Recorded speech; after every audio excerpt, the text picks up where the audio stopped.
Well, I had to stop it because we got the copyright claim. So there we go. I couldn't play the whole thing. It's Tuesday night's main event. Here we go. Put your pants on, Ivan. I know we had to do a quick stop on that. Oh, but wait, do we need pants for this? Yeah, yes, we absolutely do, unfortunately. But yes,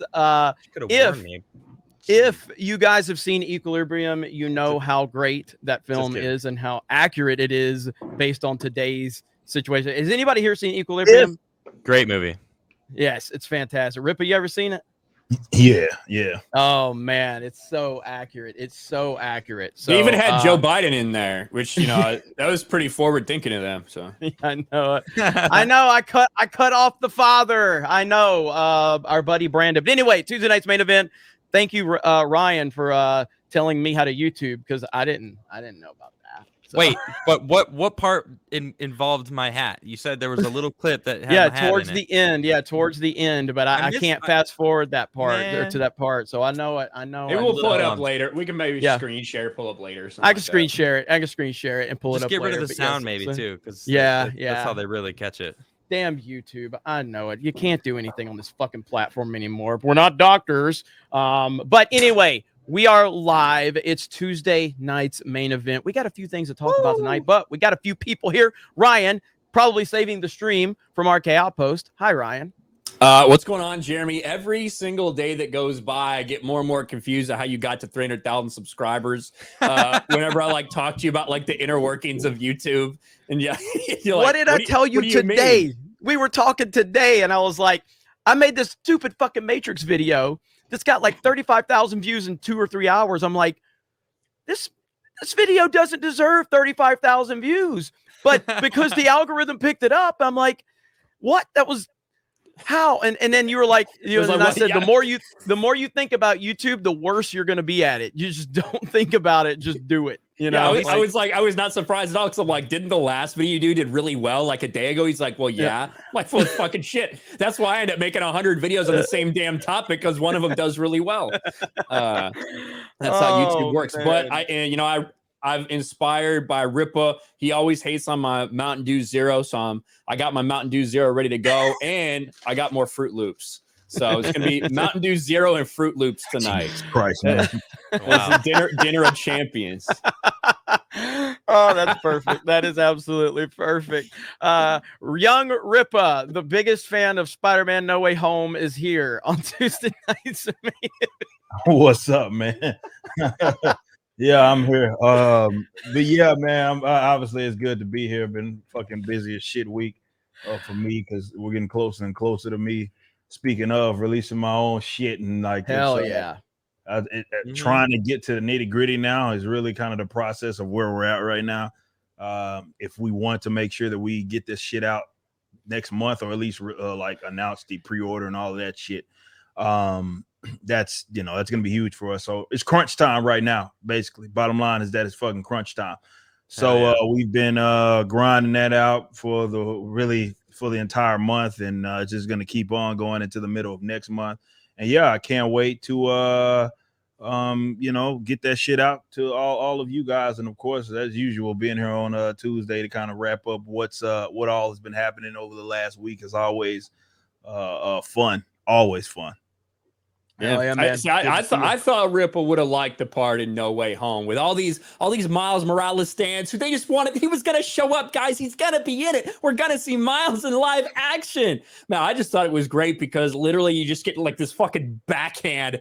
All they reference him as was, well, not even him, a reference to Black Spider-Man, because that's all that bitch ever has been or ever will be.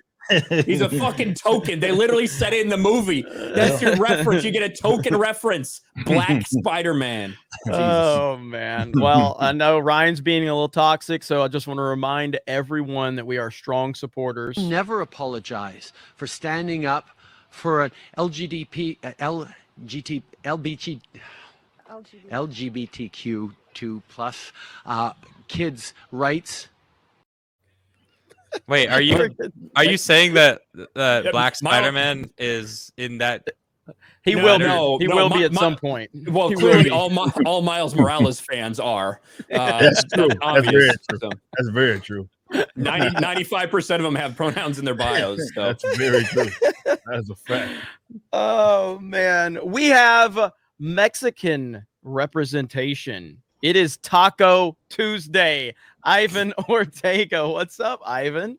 What's up? So I guess you got an email from YouTube saying that Ripa was not enough color for this stream. So I have to come in and save it. Goddamn, it's not enough that I edit your intros. Now I have to be in the goddamn show. All right, bring it on. Let's roll. Come on. Well, unfortunately, once you add one diverse cast member, you can never like take them away. So we had the mistake of bringing Dan Vasc on. We had a Brazilian on. So they're like, all right, we need the closest possible thing. Central America, whatever the fuck. That's fine. Just get him on there. It's all the same. It's all the same. They're like, whoa. You're bringing a white guy on the show? You're going to need to balance it somehow. Oh, man. Good stuff. Good to have you here, Ivan. It's been a while since we've streamed together, so yeah, no good to have you. Everybody's always like, "Where's Ivan? Where's?" Because you go as whenever I'm out of town, you always pick up the slack on the channel. You're Mexican Jeremy, and they've been missing Mexican Jeremy. So go out of town. I'm too busy mowing your lawn. You know what? I can't leave. I might go out of town, but I ain't leaving the state of Florida. I can't. It's awful everywhere else. It seems. My goodness, man. I'm staying right here in DeSantis country. I'm not leaving. It's awful. We ain't ever heard of Omicron or wherever the fuck down here. I know it. It's Florida. Like, did you expect anything else? Krista Nova. How are you, Krista? Hi, I'm good. Merry Christmas once again. Merry Christmas. I see all these edits you're putting on Geeks and Gamers clips, and man, Jay just he's an endless cycle of golden moments. It's so funny. He totally is. Who's doing those from my streams? Who's sitting there and watching all of my Twitch streams and clipping out stupid stuff from it? Is that Jay Hailstorm? Yes. What a miserable existence. I love the Ryan Grinch posts though. Those yes. That's Krista right there. Shout out to me and Steph for those. Yeah, those are great. They're so dumb. He loves it. About once a week, I'll retweet it and just shit on it so I can ratio it. Move on. And once again, joined by the man, the myth, the legend, Adam Krigler. Hello, what's up, Adam. everybody? How you guys doing? I'm wearing my festive elf hat. I got a little white ball. Oh, it's white. Why gotta be white? Why has it gotta be white? It's literally white. Shut up. Oh man, but good to have you here, man. And we got a lot to talk about today. I think it's important. I think it's very, very important to talk about this right now. This is a very, very important topic that Ripa found himself in. Let me see if I can find it right here. This is one of Ripa's best friends. This is one of Ripa's best friends right here. Nicholas. Shit, man. And if we God, this fucking guy, man. If you look at his bio says it checks all the boxes. Writer of fiction, lover of superheroes, father of black daughters, hashtag Black Lives Matter. What does that mean? I retweeted and I just said stop attacking black people. End racism. We have to end racism. So, I know. It takes all of us. Because Ripa retweeted him, and all he said was exactly what he needed to say. You have a mask on in your profile. Yeah, I'm not sitting. Like I said, man, you gotta mock and shame these types, man. That's the most effective tactic. So make fun of them. Like I'm not about to sit there and argue with this motherfucker about anything. You have a profile picture with a mask on it. Like you're not even worthy of actually having a conversation with me. I actually kind of want to know more about this guy, the father of black daughters. I want to ask if his wife is black. If not, I assume she's not. I just assume it's the bull who's fucking her. That's the only assumption you can make about a man like that. Yep, that's about it. Of course, Tyrone. BLM fucking man, these people hate right when I here. bring this up because the awesome thing about a lot of things that I bitch and moan about all day long regarding like constant rehashing of of the same goddamn character that Marvel and DC just has it so bad. And meanwhile, we have a prime example of an entire industry that's in the same industry, just across the way in Japan, who can just shit out new characters like they're going out of style. And you look at like the top, which is what that post was referencing. Like you look at the top selling mangas, you know, right now, and there's no for those, whether it be with like One Piece, which has like 1,000 some characters, fucking Jujutsu Kaisen or fucking Demon Slayer. A lot of these just came out, and they're pumping out these fucking new characters, and in every one of those, including the worlds that have been going on forever, like with One Piece, there's not like another Luffy, like, you know what I mean? It's just him. Instead, with American comic books, we got to get 1,700 Spider Folk, and multiple versions of the same goddamn prominent character. And the Japanese really show us that this bullshit. In fact, they're doing it better when you consider like My Hero Academia, which is basically, I feel like that's a piss. If anything, it's like Japan said, you know what, just shitting on superheroes, what you do, and then we're gonna do it better, which is essentially what My Hero Academia basically is. And they can seem to pump out these new characters with unique sort of approaches. Yet for whatever reason, in the terms of like the American comic book culture, we're supposed to just accept and embrace that there's a million different versions of the same goddamn character. And there's nothing wrong with that because of my mantle or whatever bullshit that they continue to throw out there. The Japanese just prove that that's all bullshit. That's what I love about it. They just prove that it's all bullshit. Yeah, I mean, well, Ivan, I know that's your wheelhouse, you know, the anime world, and obviously you kind of got known for being a guy who re-edited The Last Jedi. That's kind of what a lot of people know, and you've seen Hollywood just kind of destroy itself, and yet anime just continues to kill it.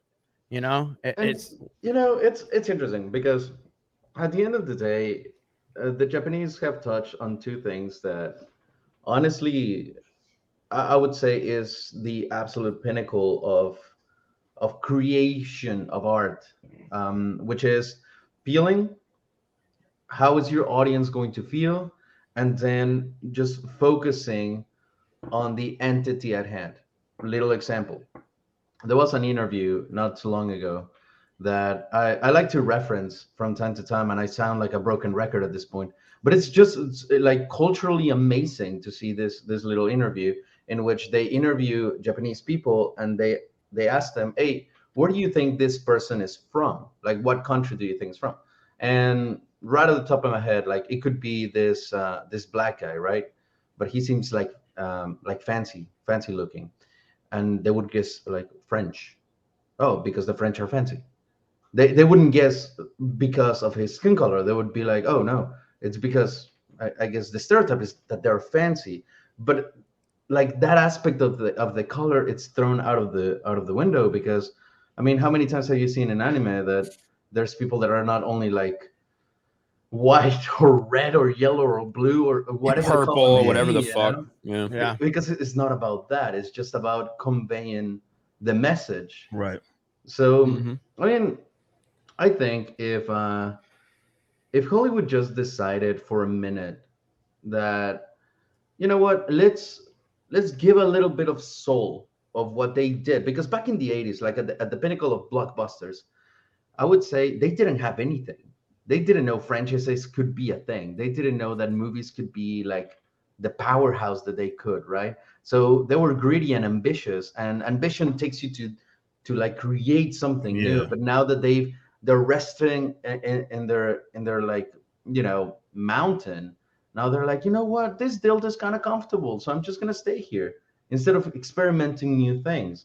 So now I think we're just going to see the decline of movies until possibly they erase them. They erase themselves from the map, because this is not going to last. No, it's not sustainable.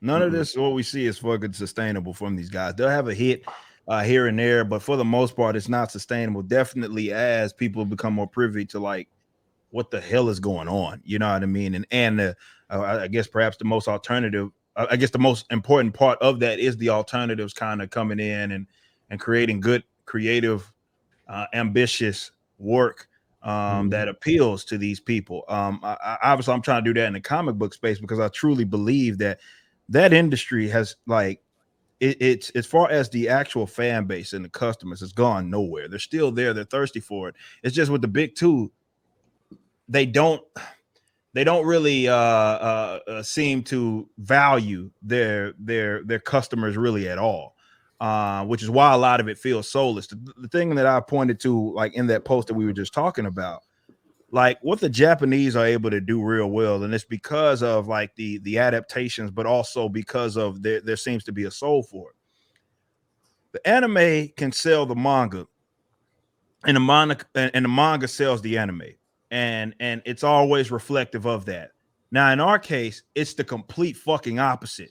Miles Morales, everybody's favorite tokenized fucking character, which to me is one of the most overrated goddamn movies I've ever seen in Spider-Verse. But hey, people like Black Spider-Man jumping off skyscrapers in 2 frames per second in Jordan 1s. That's cool to them. So they I like his swagger, Ripper. Yeah, well, but he does have that exaggerated swagger of a black teen, and you expect that. But on a serious note, Miles didn't see a push, like a big time push or an increase rather, because of that fucking movie. It's still like the 70th selling comic, despite that shit coming out, because nobody's interested, right? Because they're not making that shit with the intention that, okay, if I see this and I recognize this, and the people that I'm speaking from the customer standpoint, then you're going to be more. It's almost like an obligation you feel to go see it or support it in other different aspects. But because there's no fucking soul in virtually anything it is that they do, we don't see that. We don't see that in our culture, which they can have a blockbuster movie that knocks it out the motherfucking park. Won't see now an increase. Which should you think tell them something like, this shit don't make no fucking sense. But you know, they got a bunch of dickheads that work for them, so you can't really anticipate that they're gonna wake up to that. But I don't think that's necessarily a sustainable practice. The advantage that they have right now is that they have control of the brands that a lot of folks grew up on and a lot of people recognize that already have that built-in fan base.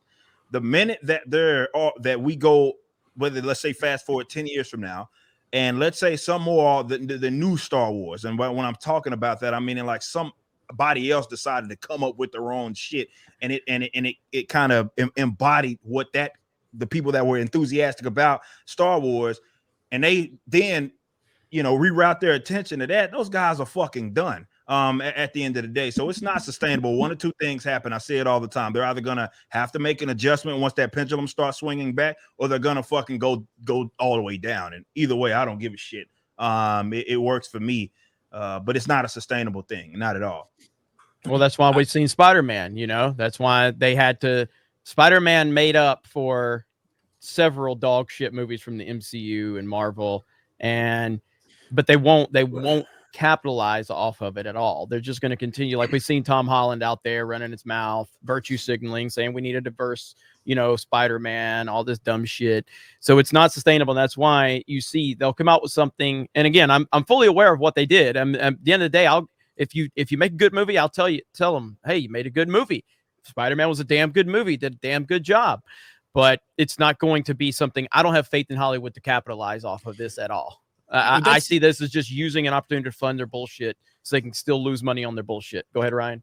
Well, that's not like this is a departure from MCU Phase 4. It's completely different from everything else we've seen. And yeah, obviously they use your nostalgia and your care for these other characters, whether they're villains or heroes coming back. But I think the reason the reaction's been that way is because it wasn't just, oh, let's get one photo op of them swinging together and then that's it, right? They actually had a role to play in this movie and they grew along with Tom Holland. But that's not the plan going forward with Marvel. We know what the plan is. It's replacing all of these characters. Sony might do their own thing with the Spider-Verse going forward. But what Spider-Man Far From Home, or sorry, No Way Home, whatever the fuck one we're on, No Way Home, what that did with that box office, it showed you they can't use that pandemic excuse anymore. It does not exist. This movie beat Infinity War. It beat Infinity War domestically, opening weekend, which I never thought we'd see anything like that, at least this soon. But it did. I do think what the pandemic has done to box office, it has an effect, but it's not the one that people want to talk about. People aren't scared to go to the movies. That's not truth. Like, we see college football stadiums full. We see when something like this comes out, the box office is full of people. Theaters are full of people. What it did was make people realize this isn't something they need. It's no longer like routine to go to a movie theater. What are we doing on Friday? I don't know. Let's just go see a movie, regardless of whether you care about it or not. Oh, new Marvel movie's out. Let's go see it. That shit is not happening anymore because people have replaced that with YouTube. People have replaced buying those comic books with manga. People have replaced their shit with alternatives already. This proves the demand is still there. Absolutely. But the baseline for this stuff, no longer can you just shit out a bad Thor movie and it might make all this money. Plus, well, to the point, I want to toss this to you, Ivan, and you, Ripa, and I don't. Adam, do you watch anime? Are you into anime at all? I used to be. I mean, not really. I don't. I just honestly, my life is reading news and. No, I hear you. I hear you. I totally hear you on that. And then once I'm done with that, like my day job, then I like get into games and play. No, I totally hear you on that. So with anime, and I'm fairly new to anime myself, very, very, very new, but. What anime is doing, like we didn't know 5-10 years ago, and maybe I'm not going to talk about if these things existed because I don't know. I'm just were they in the public, discussion? Things like Attack on Titan, Demon Slayer, these were things that normies like me didn't know existed. These were brand new IPs with brand new characters that now have a mega following, and to Ripa's point. That's like you create new things for the right reasons and you start replacing those legacy characters that they can't maintain. It's happening in anime. Like it is. Like I know anime character names now and I'm not an anime person. That's just how big it's gotten, and it can continue if people create the right stuff. Go ahead, Ivan. Well, on that, I'm going to piggyback right that because the best publicity that you can give anything, it's word of mouth. Like you can plaster everything you want on the city and commercials all over the place. That's going to give you exposure, but it's not going to give you the confidence to consume said product. But how many times I can assure you, Jeremy, you watch anime because of so many people saying you have to, especially people that you trusted, you know? And so that way, we are seeing a very decline on movie imagination at the moment here in the U.S. So we're like, you know what? Especially for me, like even at the pandemic, I was like, I'm definitely gonna go back to the movies because I don't go to the movies to just watch the movie. I go for the experience. I like the side of it, sitting and sharing with people, hearing the audience do the stupid clap at the end of the movie as if the actors were going to show up and like Ryan don't like that. Ryan doesn't like that. There was some dude who came out with an article that says "Stop clapping at movies, you're ruining cinema," and I totally agree with that guy. It's ridiculous, but I kind of I hate it, but I enjoy being part of it. Like, oh yeah, these people. But at the end of the day, you have everyone saying, you know what, that movie sucks, so you're not watching it. But then now, back in high school, when I was getting bullied for watching Rurouni Kenshin or Dragon Ball or any of the others, now people are like, okay, where do we turn to?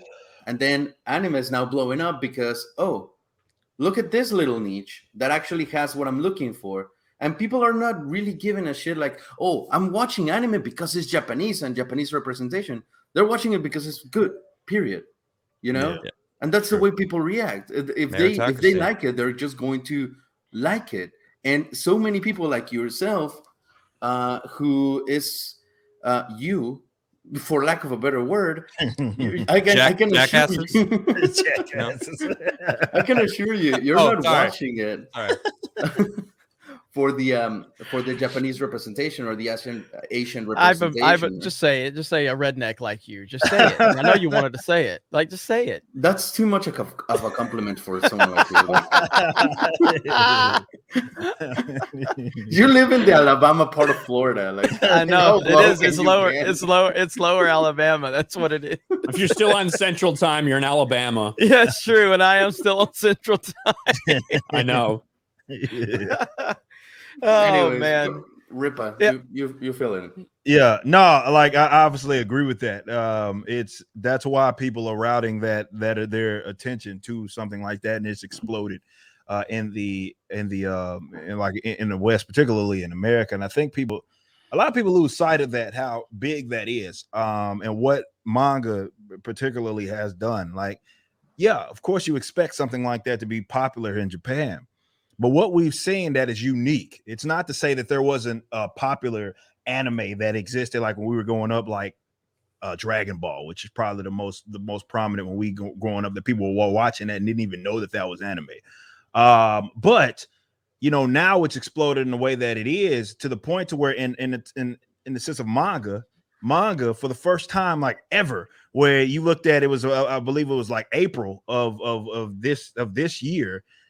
Ever, like the top, like all of the top 10 according to the MBD book scans in terms of the graphic novels were all mangas. There was no American, no Batman, no Superman, no Spider-Man. They were all mangas in America. That has never been the case. So that lets you know how crazy of an explosion that you've got out here, and that people are looking for something else. But it's not that folks aren't interested at all, and that's what it proves. See, if you listen to weirdos that on Twitter, like they do one or two things. They either act like it's not a problem going on at all, and they try to take credit for the manga sales and try to say, hey, comic books are doing really well. Wait a minute, you can't take credit for that shit. That's not y'all's. Or they like to think that there's something else that's ruining it, digital piracy, stuff like that's why it's going down, when that's not the case. People are still enthusiastic about that kind of entertainment. They've just gone somewhere else to it, and that in itself has been manga. And because the American creators, particularly with the big two in terms of the comic book, despite them being such a mainstay, they're so oblivious, and they don't even like put two and two together because there's no humility involved. You think that they will see that, okay, shit, we're getting our asses kicked by the Japanese in our own backyard. What the hell are they doing that we aren't doing? And that doesn't even seem to even cross their mind, which is why they keep doubling it down, double down, just like they do with COVID policy. Not here nor there, but they keep doubling and tripling down, and their sales are obviously indicative of that. But it's still a thirsty and thriving market. People want it. And this is why it's such a awesome time to be a creator. I'm stoked. I'm fucking stoked right now. And we see what they're doing with Punisher. We probably can talk about that. For those of you that we can segue right into that, because I'm not even caught up on that story. So I talked about it. I know Ryan did a video about it as well. They're trying to do some mass change to Punisher. He's now ahead of the hand. I have no idea how they even segued into that. I'm not gonna try to guess how they fucking did it. And the skull is a big thing that's changing. We know why they wanted to do that is because they feel like their political enemies often use that branding as something that they like. They can't fucking have that. But too many conservatives, right? Too many conservatives, too many people involved with the cops, or too many people in the armed forces. Too many people like the Punisher, and that's not okay. It's not okay for their political enemies, so to say, to enjoy a character. And the idea that, like, simply by maybe wearing an emblem of the character or putting a sticker on your truck or something means that you like want to be that person or completely wholeheartedly agree with what that character is doing is irrational in general. But yeah, that's why they're doing it. They've been wanting to change the skull for forever, and they've tried to get him to go away from guns for a long time as well. Now he's got fucking knives or swords or whatever the hell again.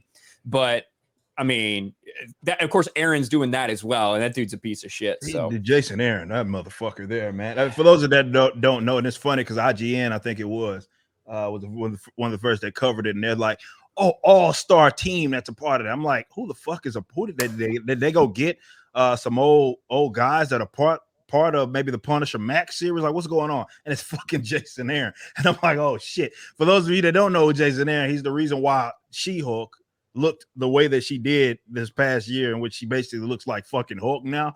As well as Jane Foster's story and Valkyrie. He's the one responsible for that goofy shit. And they have him being a part of the book. But like now, you know, I used to get upset with this type of stuff because I had a pull list. Now I don't have a pull list, so I don't give a shit. And it's more of, I like pointing out how dog shit this is, because when we come out with our own stuff, we get to say, you know, hey, this is how you do it. And we get to obviously take some of the supporters that are still waiting around for DC or Marvel to certainly change. So at this point, it's just fun to fucking make fun of them and laugh at them for doing this stuff. They are more interested in making political statements with their books, and they're bleeding money. Even Kelly Sue DeConnick has conceded that the comic books are in the fucking red, yet they're still doing stuff like this. It doesn't get anybody interested, and they're just simply not going to learn. I think this is because they're just all in. Now, I don't know how long that's going to last. Definitely when you consider what's going to be happening in the corporate space. I don't know how long this is good, but this is just not a sustainable practice.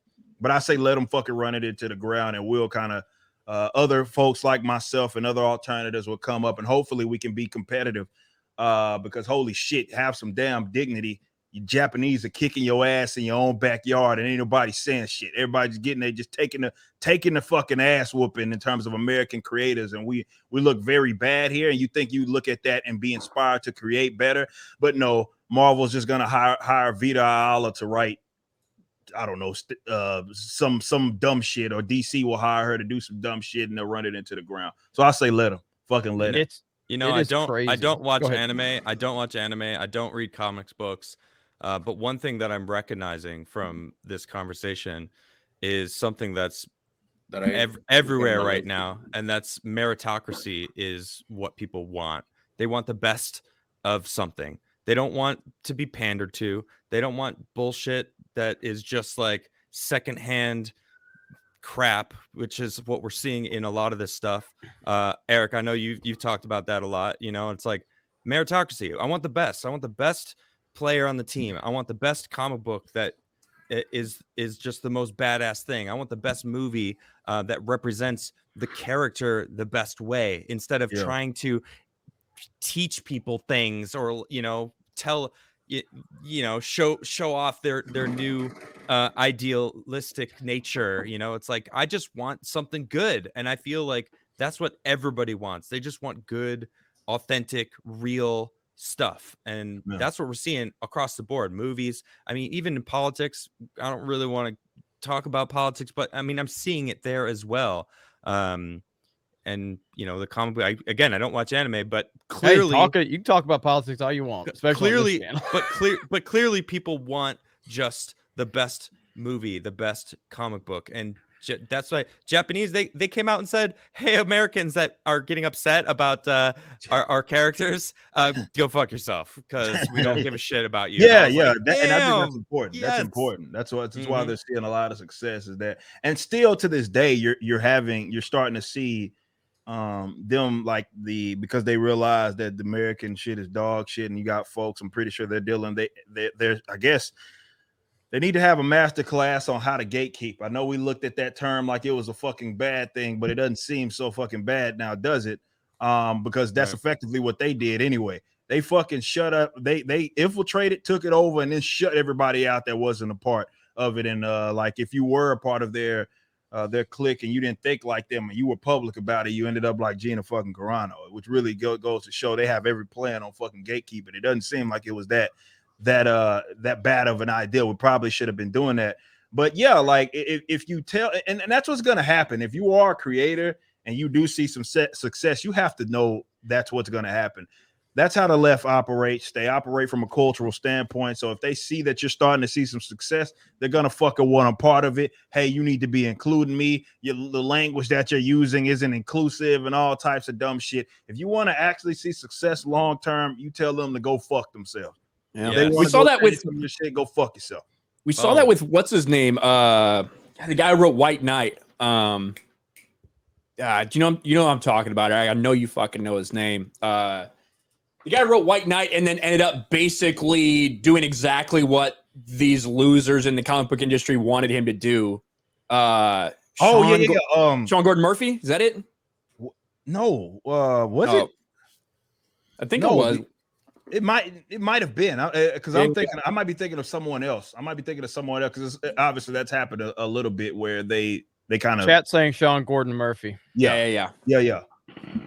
And then he gets basically roasted for, he didn't care about me because I was trans, like all that fucking bullshit from these people. Yeah. So it does, as soon as that happened, as soon as White Knight was just this boom, massive success, they came coming for him.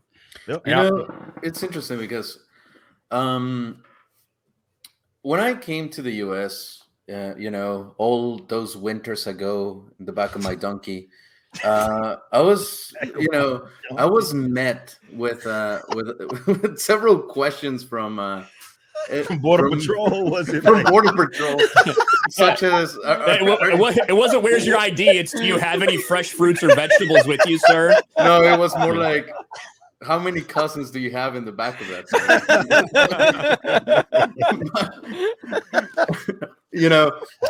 Like once we were done with the questionnaire, I mean, sadly Pablo had to go, but they asked me, like, Border Patrol asked me, "Hey, aren't you mad that there's not Mexican representation in movies?" No, like this is a legit thing, not the Border Patrol part.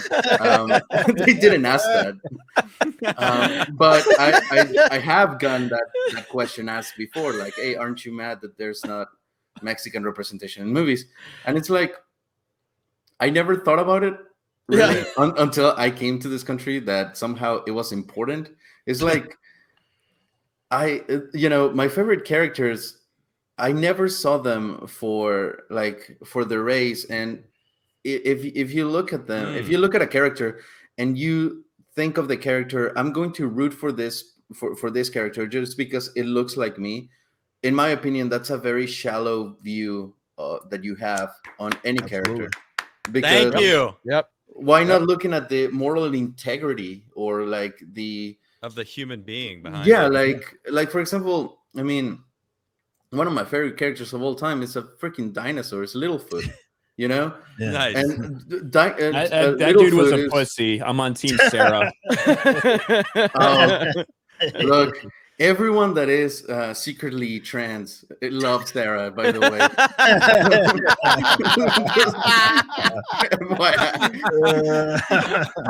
That is just science. Just science for you. Trust the science, huh? Trust the science. That's right. But, like, I've even talked to friends that are either trans or gay or anything, and some of them, like the majority of them, have even told me, like, I'm kind of like tired because I feel like they're just putting the shell, like, oh, look at this character is gay and that's it. But that's where the character stops. Yeah, they're not interested. He is gay or he's trans or whatever. It's not like he is amazingly good with children and has this moral compass, and it just so happens to be trans. No, it's Ivan, you got to think though. A lot of these people that are that way, that is their everything. That's why they put it in their bio. Right, that's it. You're trans. Like, that's the only thing I tell people. That's the only thing I go for. I don't try to be known for anything other than that. That's it. That's what they go by, because they found their little minority victimhood spot to be special, and then that's where they sit. So these characters are actually representing them fairly well. These are the people that they look at a character like Killmonger and they legitimately don't think he's a villain. That was going around today the other day when Michael B. Jordan came out and said, I don't see him as a villain. And all these people that were supporting that notion, the only reason they think that is because his character wanted to kill white people. Wanted to wipe them off the face of the earth. Hitler didn't think he was a villain either. That's why they don't think he was a villain, because that coincides with their worldview. And you know that's fucking scary. It's so fucking in a way like sickening, because obviously there's a lot of people that, you know, we have a bunch of everything, and I think it's just the reason why they're making these characters so shallow is just because it's easy. You know, that's the easy route. Like, if you're not agreeing, because obviously there's a lot of other people that are gay or trans or whatever it is, that clearly they worry about who they are internally, and they look for, oh, I want good content, I want a good product. But it just so happens that a lot of the easy routes are just like, oh no, you know, I would just rather take the easy route, be angry, be the man, exactly, be the victim. Blame everyone else. Blame all those other people. Yep.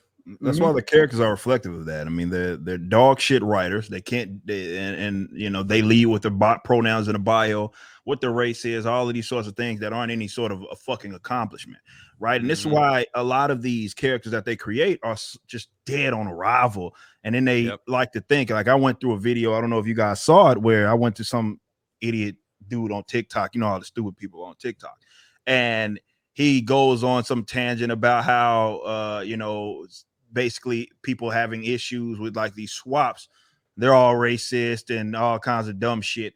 And of course I go through point to point and I'm debunking this nonsense, and it just really goes to show that they have no idea how to write a good character, which is the point that I brought up. Like, you look at some of these white straight male characters, like in an American sense, that have stuck around. If you think about it more critically, it's because they don't have a social ill to fall back on, that the writers can't be reliant upon. When that character straight white and male, they have to be as creative as they possibly can. But unfortunately, when that character is black, well, we got to get fucking a 12-issue miniseries.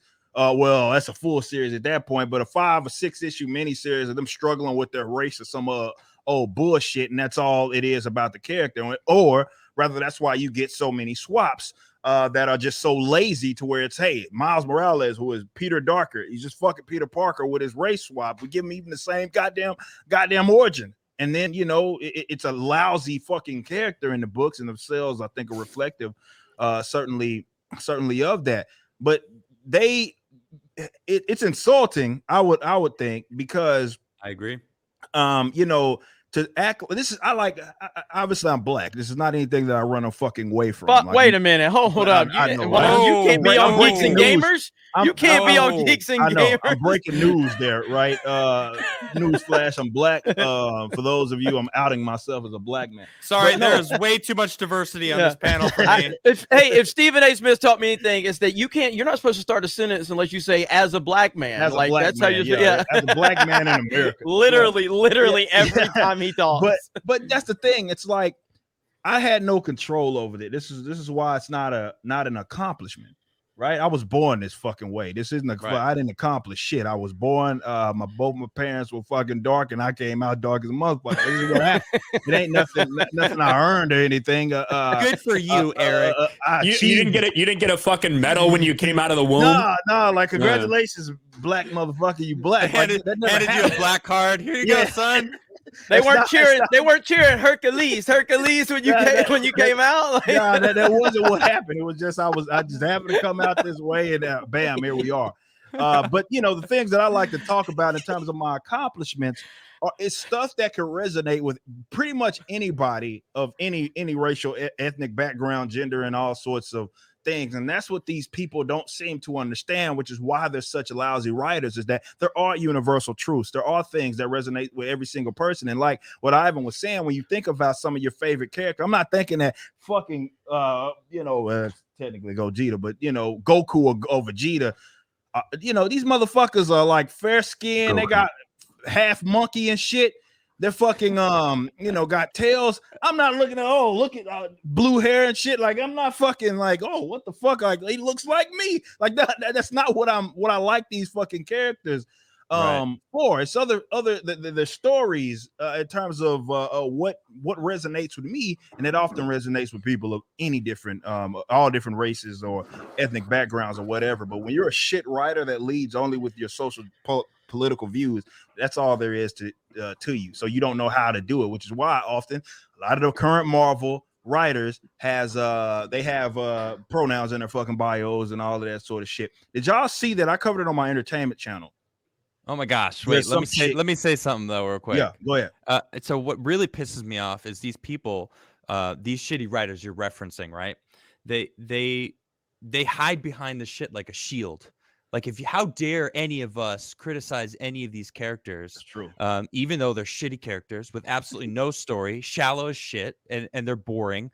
But how dare you criticize any of them because they're gay, because they're this diversity hire, because of this whatever, they instantly use it as a victim instead of recognizing that it actually is a shitty character. It has no substance. You are pandering just to like fill something in, and everyone does it. I mean, even like Mayor Lightfoot of Chicago, by the way, one of the deadliest places in America right now, worse since the early 90s, over 1,000 deaths so far this year. Crazy. They call it Chirac for a reason. Beetlejuice. How dare you criticize me? It's because I'm black and a lesbian that they're criticizing me. No, it's not. It's because you are a shitty mayor. These characters are shitty. That's why we're criticizing you. Stop hiding behind this shit like a shield. And that really pissed me off. Is there somewhere along the bell curve where it just the uglier you get, the more likely it is that you identify as a lesbian? Is there some scientific facts we could point out there? I think it might be the case. I have to look at that. Something worth looking into. But let's do some studies. Fauci, give me some studies on that, please. But like, no, like these people are so terrible at what it is that they do. There was some I can't remember her name. I've already fucking forgot it, even though I did the video yesterday. She's a chick that is writing. I thought she's wrote on like the Harley Quinn show. She wrote on some other shit as well. Some of these like DC animated stuff. And she's like, she quotes, it's a fake quote because nobody says this. And she says a character would never date a disabled person. A superhero wouldn't. I was like, who the fuck, number one, said that? Right. Like, number one. Number two, like, there's fucking in your genre and then with the company that you fucking work for, considering like the people that when Barbara Gordon was paralyzed and was Oracle and who she dated, and all of that, the Thing and Alicia Masters and fucking all these other disabled fucking Professor X who have dated other people. Like, wait a minute, what the fuck are you talking about? But then you have to sit there and think like these people are so not creative that they think they're reinventing the wheel by having, I don't know, a disabled person have a love interest. Like, what the fuck are you talking about? But that's how bad they are. They're like legitimately not creatives. They're not creatives at all. And they have to lead with their social views, or rather the social agendas and preferences. And when you lead with that, you're often going to get fucking bad, shitty art, man. It's just not just leading with that though, making that that hatred up, right? It reminds me of that tweet. It was that gaming journalist, that woman who was like, men don't want to be female characters at all, like, and it's such bullshit. I'm so upset about it. I'm like, what the fuck are you talking about? Like, some of the best games have female protagonists. Like, what? You clearly aren't a gamer if that's what you really think. And by the way, best game of the year. No fucking guy ever said that. I'm sorry. Yeah, nobody said that. Nobody said that. No. The best game of the year had a female in it. Metroid Dread, the best game of the year. But they never mentioned it too. Sorry, I had to say that. But I did like terrible there's game. And these are all, I think we can segue into another topic that I kind of thought about as we're talking about this, and it's something I know Ryan covered this story, so he can kind of lay the groundwork for us. But because I ran across it today. I watched, never been the biggest fan, but I do appreciate this universe, and that's the Harry Potter universe. And I saw that trailer, okay? And even as a person, there you go, Ivan, even as a person who doesn't know a ton about Harry Potter, I watched the movies a long time ago. They didn't really land with me. And then I went to the Wizarding World of Harry Potter at Universal Studios in Orlando, and I was blown away by it. I was like, I want to know more about this universe. So I watched them again and I really appreciated them. But even as someone that's just not as plugged into the average fan, you watch that trailer and you're like, the fact that J.K. Rowling, whatever her name is not here it's a massive, obvious gap in this whole thing. It's like, how can she not be there? Now, she is a woman who, if I'm not mistaken, she's a billionaire. If she's not a billionaire, she's pretty damn close. Be. No, she is. One of the most successful women in the world is her. She's one of the most powerful. Now, I don't like this bitch. after what she did to PewDiePie when she called him a fascist, you know, and said all this. Like she's a leftist. She's a leftist. She's one of them. She's just not left enough for them. Yeah. She retroactively turned Dumbledore gay, which then begs a lot of questions about grooming. She did like a bunch of stuff, right? She said, "Oh yeah, of course Hermione can be black." I never specify what race she was. When in the books you can point to a page where she talks about how pale white Hermione's skin actually is. So she mixed herself up there. She is woke. She definitely is. But it just shows that if you have one opinion that falls outside the echo chamber, you don't belong. That's why these people will fail, because they will inevitably tear themselves apart from the inside. But the fact that that person can get completely removed from this franchise like that tells you how powerful this stuff is, and how all these different actors and actresses have like disowned her after she's the one that created the opportunity for them to go and do that. And there's a lot of backlash when it comes to it. There's people in the Fantastic Beasts trailer. They basically erased her name from it. It is this tiny, tiny print down at the bottom that flashes up for a second that basically says copyright, of J.K. Rowling's company. That's it. And the same thing for that trailer you watched, the HBO Max special with the reunion. Just a little snippet, because they have to, because they're legally required to put it in there, the publisher. And it's disgusting, man. It's astonishing to me. I think Rip has always said this. What is it you always say? People always say, if you're not to the left of Bernie? What is it you always say? When I say basically anybody to the fucking right of Bernie Sanders is a fucking fascist, according to them. Yes, that's it. That's it right there. Like, and the fact that we live in a world where we're told that representation matters, we're told that we need to empower female voices, we need to empower diverse opinions and diversity, and people need the opportunity to succeed. And you have this woman who has created one of the most successful things in the history of entertainment. And because she has one opinion that doesn't line up, this highly successful billionaire who has created this unbelievable universe, but because she has one opinion that doesn't line up with the narrative, she has been canceled from her own creation. And the people that she made multimillionaires with her vision have all turned on her. That is incredible. That is truly incredible and terrifying. It is unbelievable to me. And again, it goes to show that you gotta keep tabs on that shit, man. Like that's why it's so important, man, from a creative standpoint, to keep tabs on everything it is that you do, for that exact reason. The fact that someone could out your own shit, that tells you, like, sometimes it's not fucking worth it to, for the immediate payoff to just basically be selling off fucking your rights to people to do that shit. Because when they honor it, it's awesome. But then you got to sit on the sidelines and watch them not only tell you to go fuck yourself, even though they want to go make money off of your brands. And they could also potentially run the shit into the absolute ground. This is why, just from a creative standpoint, I know it's more difficult. I've dealt with this in the fucking music industry. It's more difficult to sit up here and own your masters, own your publishing, and do everything, the work that the guy that owns your shit would do. But it's worth it in the long haul in the event that it does hit. Now, she's got more fucking money than I'll probably ever make. Who the fuck knows? Lord willing, maybe it will be competitors, but still, to be outed from your own shit, it just really goes to show how fucked these people are. And you never, even as she's a fucking leftist. To Ryan's point, like, she's like probably like, I ain't talking like blue dog Democrat. Like, she's like a fucking leftist, like legit a leftist, and they got her up out of there. You know what I mean? That's how deranged that these fucking people are, and it'll never be enough. This is why you never apologize to these weirdos. You never try to cater to these fucking weirdos, because it'll never be enough. It'll never be enough. In the minute you have one position, that's all it takes. You could be a deranged leftist top to bottom, but that one position that you have that doesn't necessarily align with them, that's a fucking enough to get you up out of there, out of your own project. And man, that's why you got to keep tabs on it. But we are a very diverse and loving group of people here at Geeks and Gamers. So I just like to point this out right here, my nerdy home. I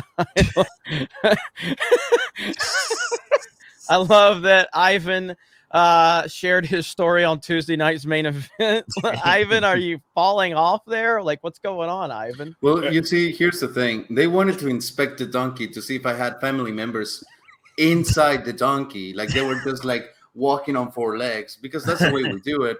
But no, they only found my stash of tortillas. But you can tell them the truth, Dave. You can say that you were running from the border patrol. They were trying to whip you. They had the whips out. They were trying to chase you down. It's okay. You can be honest. Man, after the 6th time, you get used to it. I wasn't running. Oh man, we got Jacob for $2 a month. For $2 a month on Shonen Jump app, you get digital access to the whole library. That includes huge series like One Piece, Naruto, My Hero Academia, Bleach, and tons more. It's a good place to read manga. Are you familiar with that, Ivan?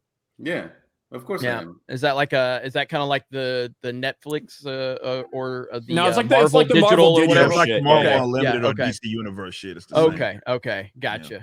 So I mean, look. Anime is fantastic, and as a complete normie to it, I've enjoyed everything I've seen up to this point. Krista's gotten me into a lot of the stuff. You know, she's recommended a lot of stuff, and I have very much enjoyed it. When entertainment sucks, there's better entertainment out there you can find. That's for sure. Buford T. Justice for $100. Thank you, Buford T. Justice. That's going to buy Ivan a lot of tacos. I don't know how much you guys know about the Halo story, but in their new short that is produced by Spielberg, they have race swapped 2 very important characters, Captain Jacob Keyes and Miranda Keyes. Just further proof that the Halo show is going to be woke. I have no doubt that it's going to be woke, and I've played through the first 3 campaigns in Reach. I played through all those campaigns. I haven't played anything beyond that. Lethal Lightning is our resident Halo expert, and so Lethal is on record saying that Halo 5 is worse than The Last Jedi for Halo, which I think most people agree with him too. Most people agree with him that Halo 5 did more damage to the Halo mythology than Last Jedi did to Star Wars. Now chat. You can add to that. Someone said Halo 5 is the Matrix Resurrections of Halo. Oh, there you go. That's a nice twist on that one, Ryan. So yeah, I mean, Matrix Resurrections is going to be terrible, apparently, by all accounts from what we're hearing. I don't know. I think it's going to be really divisive. The leaks have been out for this for months. Geekdom 101 on his other channel, World of Geekdom, where he covers other stuff that's not Dragon Ball related. He got the details for this a long time ago, a legitimate leak. And he ended up having some trouble with Warner Brothers when they tried to copyright strike him. That's how you know when these things are actually real, guys. And he ended up putting up like a Google Drive, like an audio file. And it sounds like it was 100% legit. And when you hear that, it's tough to tell without actually seeing it or watching it when you're just listening to someone read a plot of something. But yeah, they're doing things in this movie that seems like half people are going to love and half the people are going to hate. And that's not a good recipe. That is not a good recipe for a movie or for a sequel that has a lot of people anticipating something. Yeah, I have a hot take, and kind of a question on the race swapping thing. Yeah, I am for anyone that doesn't know, aside from being a fan of anime and manga and anything else that eats your soul away, I am a huge fan of The Witcher, extreme fan of The Witcher. And as you know, Netflix just released the 2nd season for the Witcher show and everything. And they race swap many characters, but 2 in particular, which are 2 witches. One is called Fringilla, and the other one called Therese Marigold, which is one of Geralt's love interest, aside from anything else that has a skirt as well. So in the first season, it kind of bothered me because I was like, they don't even look like they don't even act like. In the 2nd season, and this is just my opinion, I'm enjoying it a little bit more because they kind of gave the characters a little bit better things to do, better things to say. So I'm okay with the race swapping as long as they do justice to the character, as long as it's good, as long as I can be like, yeah, that is the character, regardless, I don't care. But that was kind of piggyback writing from the Halo stuff. Like, let's say that they do race swap the Halo person or whatever. if they make that character like super awesome and they do justice, would you still be upset, or would you just accept and be like, okay, at least they did it good? Well, see, what you're saying is you're saying it from a purely innocent standpoint, where in a hypothetical sense, like let's say what's his name, Idris Elba walks in the door and he's the best person for the Bond job, and they hire him. That is fine in isolation. The problem is Hollywood never race swaps for the right reason. That's the problem. It's all because they're trying to build.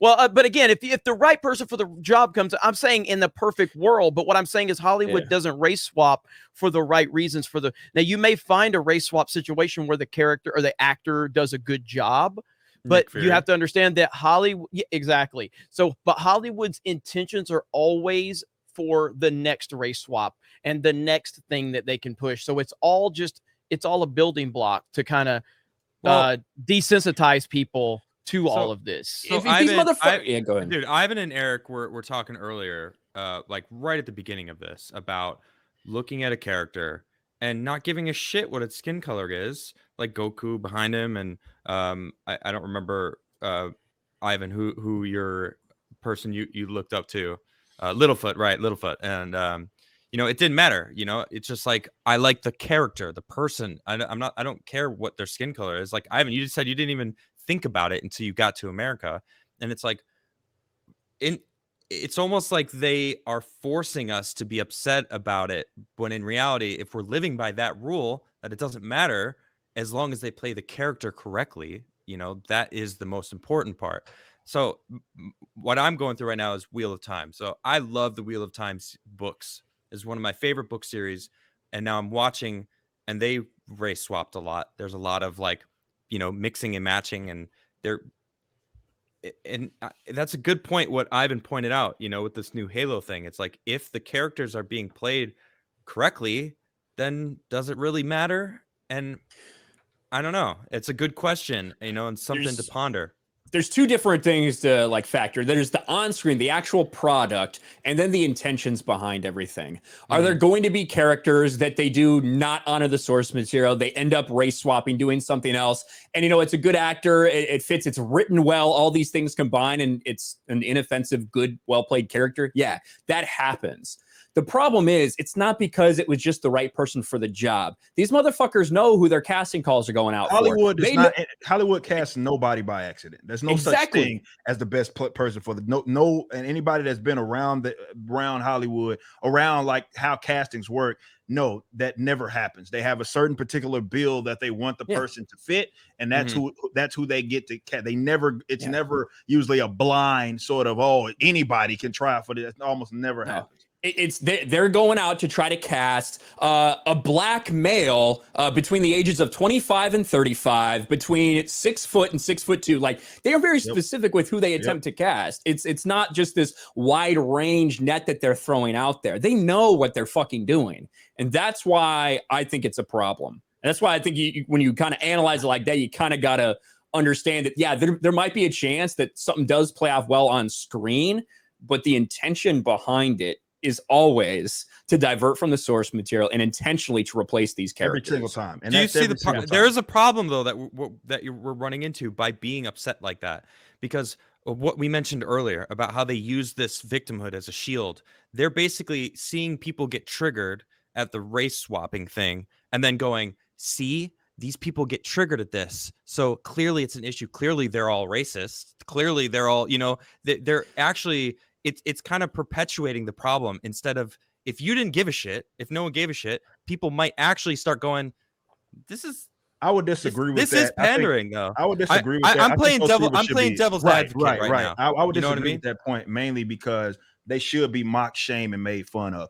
I talked about this with John Doyle. What I never will allow the authoritarian left to do is control the conversation. They don't get to do that. I don't get what is truth is truth, and what is happening is what's happening. And I think we should always acknowledge that, no matter how they kind of react to it, regardless. But to this specific point of like race swapping or tokenization, as I always call it, and refer to it as, I think it's a form of gaslighting when they even attempt to make to do stuff like that, mainly and prominently because a lot of what this stuff is, like, I can't speak towards books like just straight novels, but like with comic books, those are visual mediums, right?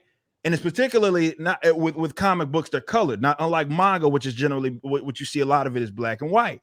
It's a visual medium. So I think it's completely rational for a person to look at that and then they see an adaptation, which is what all this stuff is, and says that character doesn't look like him. And I don't care what way it is. And they don't even fucking outfit. Think of how much we criticize a Batman costume, a Superman costume, because of that reason. Yeah, it's a visual medium. So when they deviate so far, and I think what they do when they do kind of do that race swap stuff and then try to have it play out like, oh, it's okay, it's a softening up people up. You know what I mean? Like, okay, we can do that. We're going to get away with it in the future. I've been one of the ones that have been very critical of how they've handled the Asgardians in the Marvel Cinematic Universe. The fact that there's black Asgardians makes no fucking sense. Not from a historical standpoint in terms of Marvel, and certainly not from when you talk about Norse mythology. There should be no fucking white Asgardians at all. Yet there are. There's the Idris Elba, which I know people like to tolerate that. I was not one of those. And of course, you have like Valkyrie. He's supposed to be the palest one. Yeah, he's supposed to be the palest one. That's literally what it translates to. That's who that character was, the whitest of the white, and he's not. He's like the blackest motherfucker there. That's not how it. And when I call that out, it's because this is stuff that I've obviously read time and time again. But also, it's a visual medium. It's a visual medium, so everybody should have an expectation when they adapt that.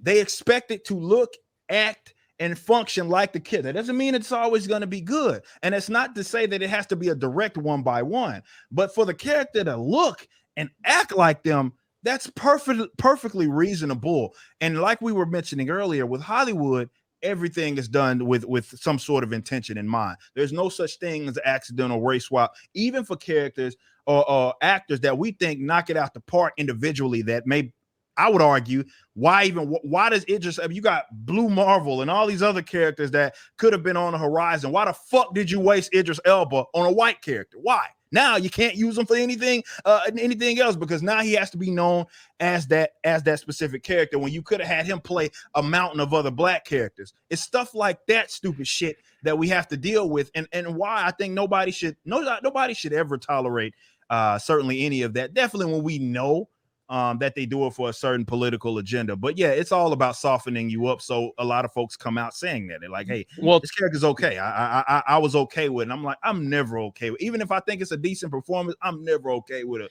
tokenization. Never. Why are people okay with being pandered to then? Why are so many people out there going, this is awesome? They want the easy way. They want the easy way. They want the easy way. Like, because like to Ripa's point, and we talked about this last week, if I'm not mistaken, we talked about Miles Morales, and I kind of furthered his point a little bit about what he ultimately believes and why he believes it, and it's because it's truly just a lack of respect for anything that's not a white character. They don't think that a black character.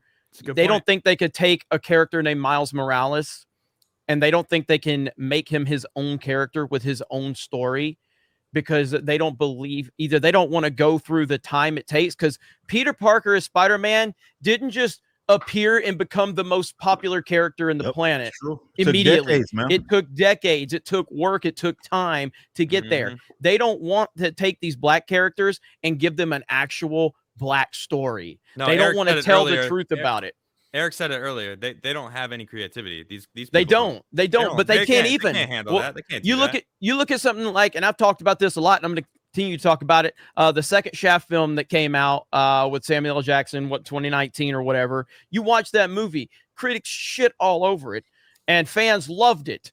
It's actually a legitimate story because Samuel L. Jackson, he's not politically correct. They make fun of like beta males in it, because guess what? It's actually about like black culture, because that's how black culture is in the hood. That's how it is, But Hollywood don't know how to tell that story.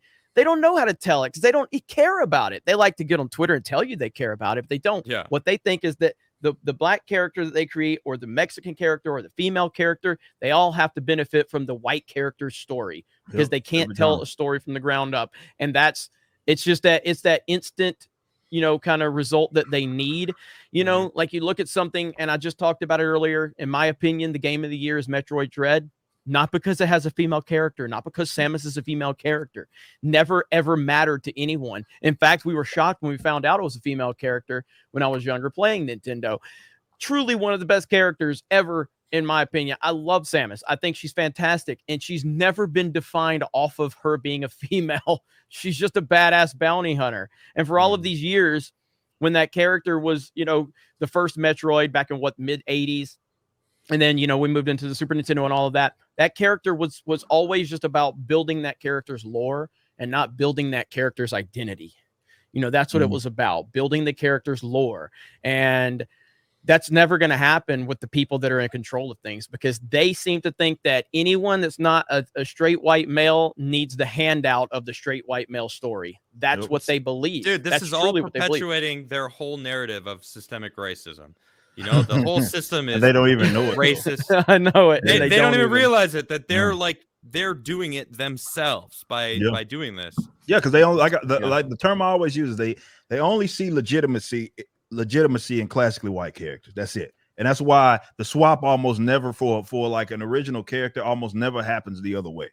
Why do you think that it goes that way? You know what I mean? You're not going to see a bunch of people generally in like the Black Panther universe be fucking swapped like the other way. It's almost never going to fucking happen. Reason being is because they only see legitimacy in those characters. So like the classically white characters, so like the Spider-Mans of the world, the Batmans of the world that we already know and we've seen grow, instead of having an original one that's not connected to those characters, and it's not the most difficult thing in the world if you're creative to do. And yeah, it may take a lot of work, but for to Jeremy's point, this is stuff that took decades for the characters that we all know and love. Some of the characters on the wall, like these are characters that have been around for a very long time.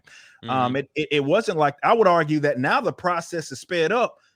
So it's especially insulting that they still that's their go-to metric when they don't have to do that anymore. Back in the Gap, yeah, you had to, you did stuff like that, but also it was like it took a longer period of time to get information out. Whereas to now, I could push a button and have thousands of people know about this character, and they can get all the inside information and all of that, and I don't even have to go through those channels anymore. So this is why I'd argue it's especially insulting these days when they do that stuff, because you're going out of your way to be lazy. You can have a new character pop off as quicker than you've ever been able to do over the course of human history because of technology and because of the connectivity. They just blatantly choose not to do that. Instead, let's piggyback off of these characters that everybody knows, everybody loves, and let's just palette swap them and pretend like there's some fucking victory to be had. Idris Elba, like being Bond, it's like, how about you just make him be another 00 that's equally badass and has awesome gadgets, and I'd watch the shit out of that movie. He's said that before.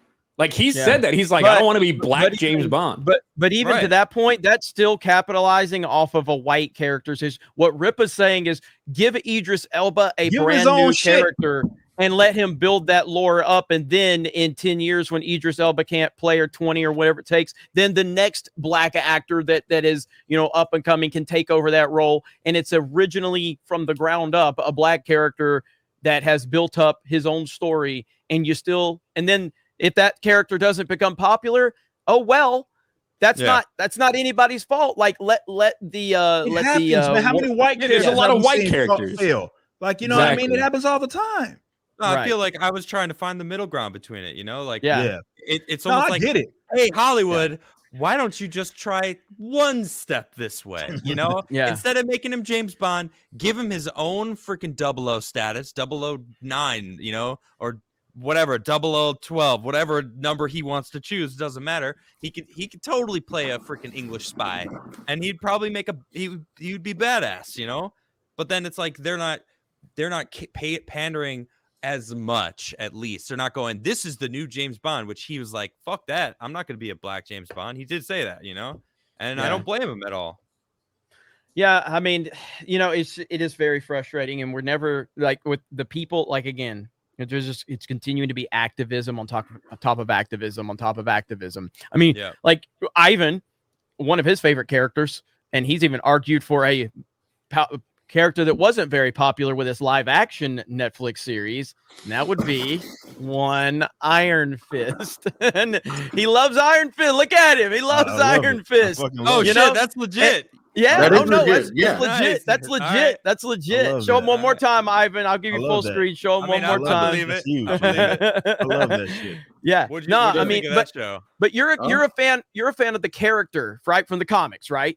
Yes. And then to the series, and you still like the series, and you defended it, even though you acknowledged it had some issues. Like, it has more than mental issues. Like that thing is gone. It was banned. Like it was definitely.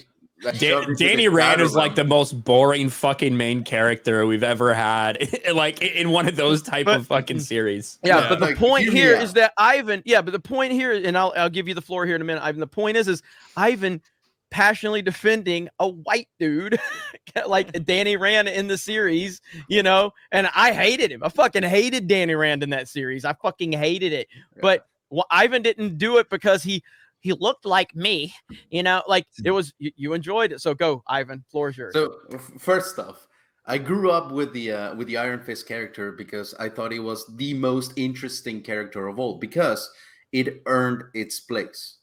So if you want to become an Iron Fist, you have to train and you have to be trained in Kowloon, then become the best warrior.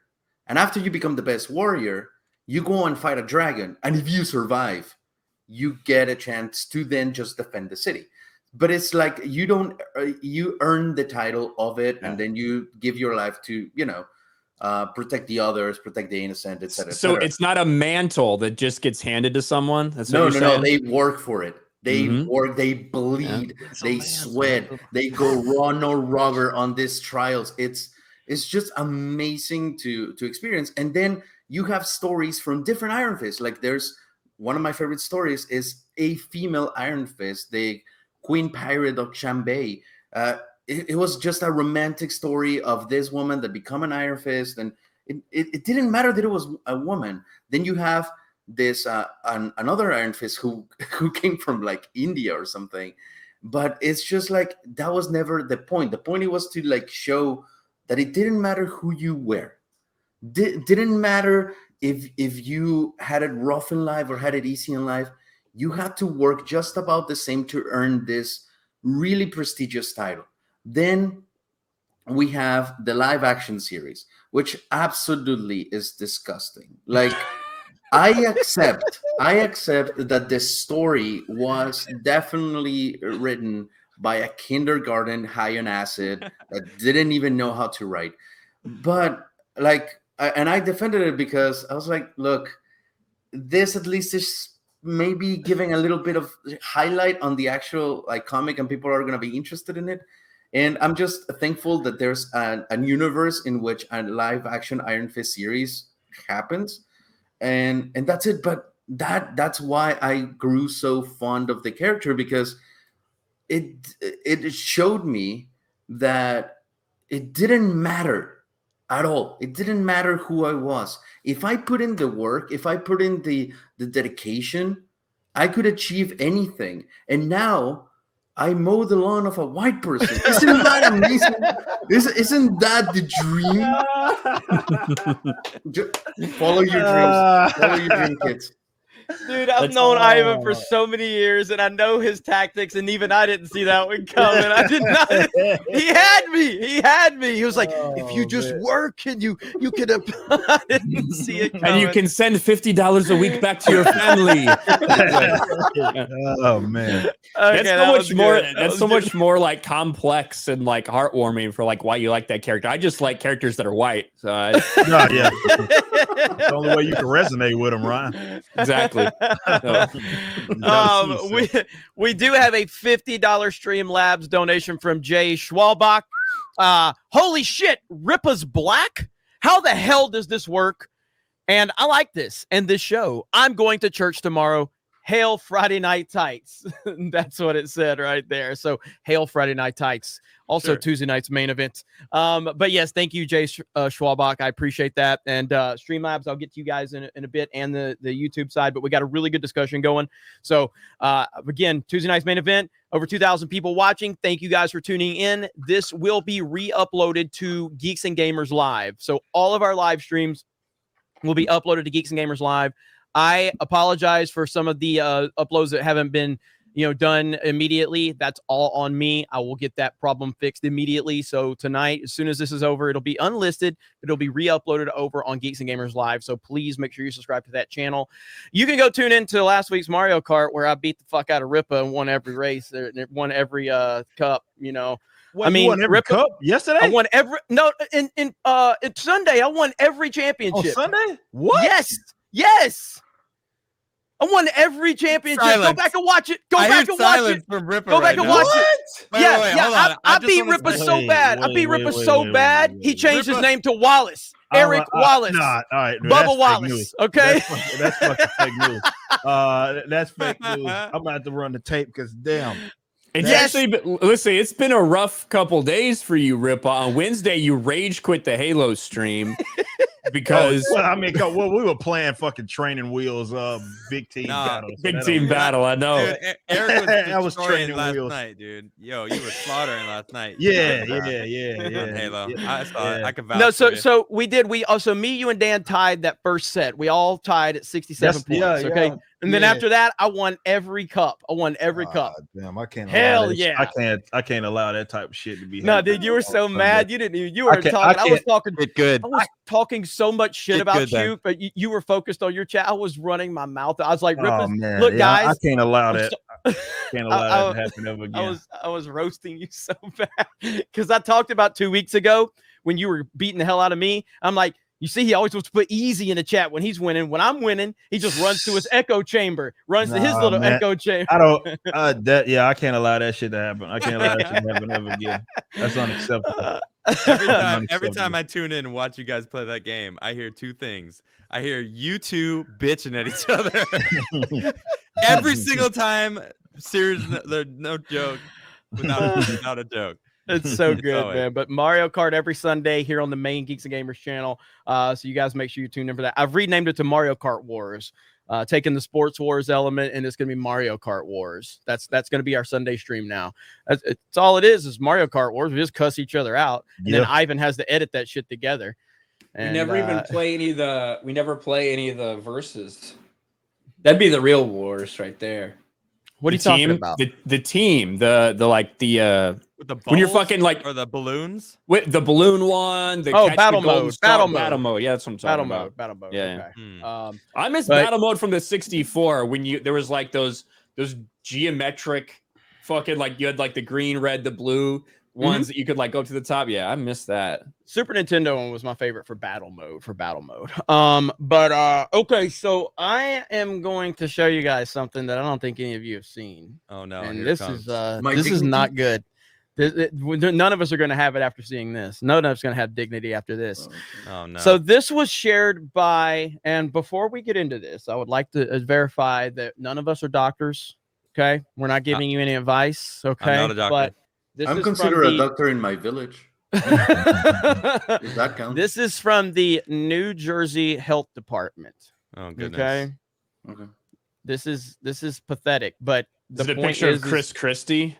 No, but this is what they're doing. This is what they're doing. This is the level they have stooped to right here, ladies and gentlemen.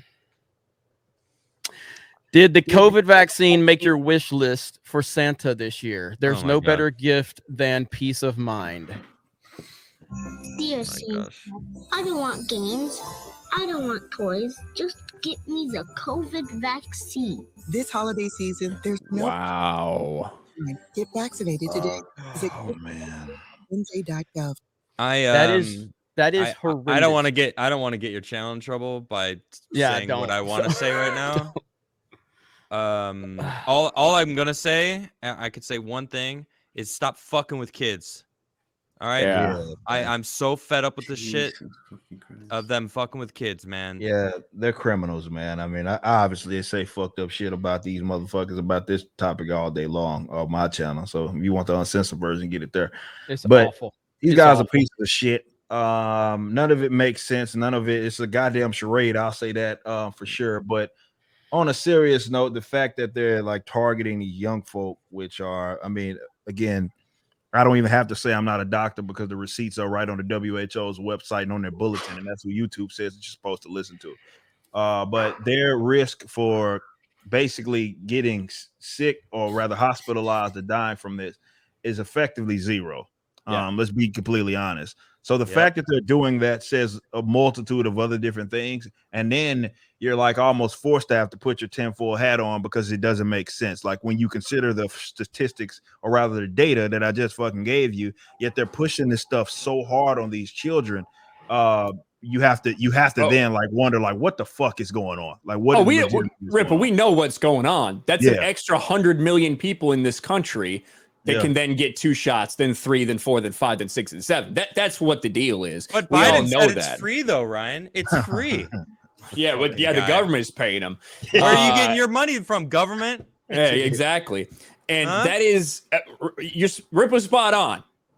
There is no need for protection for this group of people. Now, when you look at it and you look at people that are over the age of 65, people that are in bad health, you know what? When you look at those factors, definitely, I think a lot of people should consider doing whatever you think your doctor wants you to do, whatever that may be.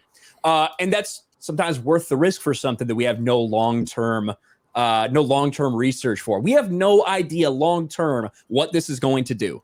We don't. No one can say that because it's only been around for 18, 12 months, something like that. Still in the trial phases. So to target it like that towards kids who will have the most long-term ramifications from taking it, it's the age utterly disgusting. Of the issues that they're having, right, with it, that they've conceded, like with the myocarditis, the pericarditis, the blood clotting. It's that age group that's having the most issues, particularly young boys. Yeah. Like, again, not my opinion. That's what they said. It's a reason why, like with what is it, Moderna, you can't even get the bitch in pockets of Europe if you're in that age group for that reason. For that exact reason, because whoops, we found out there's some fucking problems with this for people that are young. So it's not worth like every dude. Hell, even the other day where I covered it was the CDC is looking into some more of these clotting fucking issues because it seemed to going up. Like what the fuck? Like for that age group, if anything, you can make the argument, and some doctors have, that they're increasing a risk in somewhere else, as opposed to them just building the natural immunity and going on with their fucking lives, right? Like these guys are criminals, man. Nothing. Yeah. We can look at Congress and how many of these people got stock or stake in fucking Pfizer, how they built 9 new billionaires and all of that. Like that's where our minds are forced to go, because just from a logical standpoint, none of this makes any sense. I don't care if you're as much as you might be 4 vaccines, you might have gotten 3 boosters. You cannot sit up here and say that this shit makes sense. That the actions, or rather the reaction to this, lines up with what the actual data is showing us. And Adam could speak to it because he's a recent recovery, certainly, if you will. And now he has the natural fucking immunity. You see, he's not dead. He did end up he's part of the 99% of people that survived. He's here, he's with us. But yet they act like that's not even the case, man. And the fact that they're targeting these kids, man, is fucking disgusting, man. It really is, man. I'm going to weigh my taco into this conversation because let me tell you, I must open up. I'm going to spread my legs and open up to you guys because, I was like the first one in line to get the vaccine, and I did it, and I got the second one. I got the Moderna one, and you thought it was Modelo, didn't you? I mean. They told me it sounded like a soup company. I was like, oh, they make soups, because there is actually a Mexican company called Moderna that makes pastas. So it's like, oh, look, nice family. But no, like for real, like I was, first in line and everything, and I am clearly not intelligent enough. Like I have just like a small lizard brain to comprehend everything that's going on, and hearing both sides is always going to be like a mess, depending on whichever side you land on. But like what you just showed me, like that it's like, dude, let the kids just enjoy. Like, they're traumatized enough by being like in such a weird world right now, to where nothing really makes sense, not even for adults, or like kids pretending to be adults from time to time. So it's just like the emotional ramifications on children that this thing is going to have. Like, I don't like, okay, yeah, get the booster or whatever, but everything that's going on, like, it's going to affect here too. Yeah, like, trust me, coming from a traumatized person, like, shit's gonna be bad. Going through the desert on a donkey for, hundreds of miles. But if you have a goal in mind, if you can look at that grass, that open grown grass, and that little flag that says, what is it, Roll Tide or whatever the fuck they do, and once you have that in your mind, you can just be like, all right, Roberto, giddy up, like that is just endurance. But other than that, like, well, and like to that point, Ivan, when you look at the rates of anxiety and depression and all this other stuff in kids, it's rose dramatically during this entire thing. All from 100%. Something that doesn't fucking affect them. That's the key. Yeah. And because of like what we're doing, and because of how politicized it's become in certain school districts and things like that, that's the reason all this is happening. That's what's taking lives of children right now. Depression. Absolutely. Yeah. Like, but it's protecting the adults who are also vaccinated. Yeah. For the first time in basically human history, we sacrificed the young people for the sake of saving the fucking which again, for the most part, if you talk to them, like I have one of my grandparents still alive. And, I had a talk with her about this, and some of you guys can probably feel me on this. There's no fucking way that my grandmother would have me live in a bubble, not move, not live my life. She wouldn't have that for her grandchildren for the sake of saving her. As also like not being able to see them. She's 80 some years old. She's like, there's no way I would have that happen. I've lived my life. You guys have not. Why on earth, for the sake of protecting me, would you then basically stop other people who haven't even lived their lives from living their lives? And some of you, again, you probably have grandparents, parents that are saying much of the same thing, which tells you in itself this had nothing to do with fucking health or saving them, which is why they moved from the older population to the younger.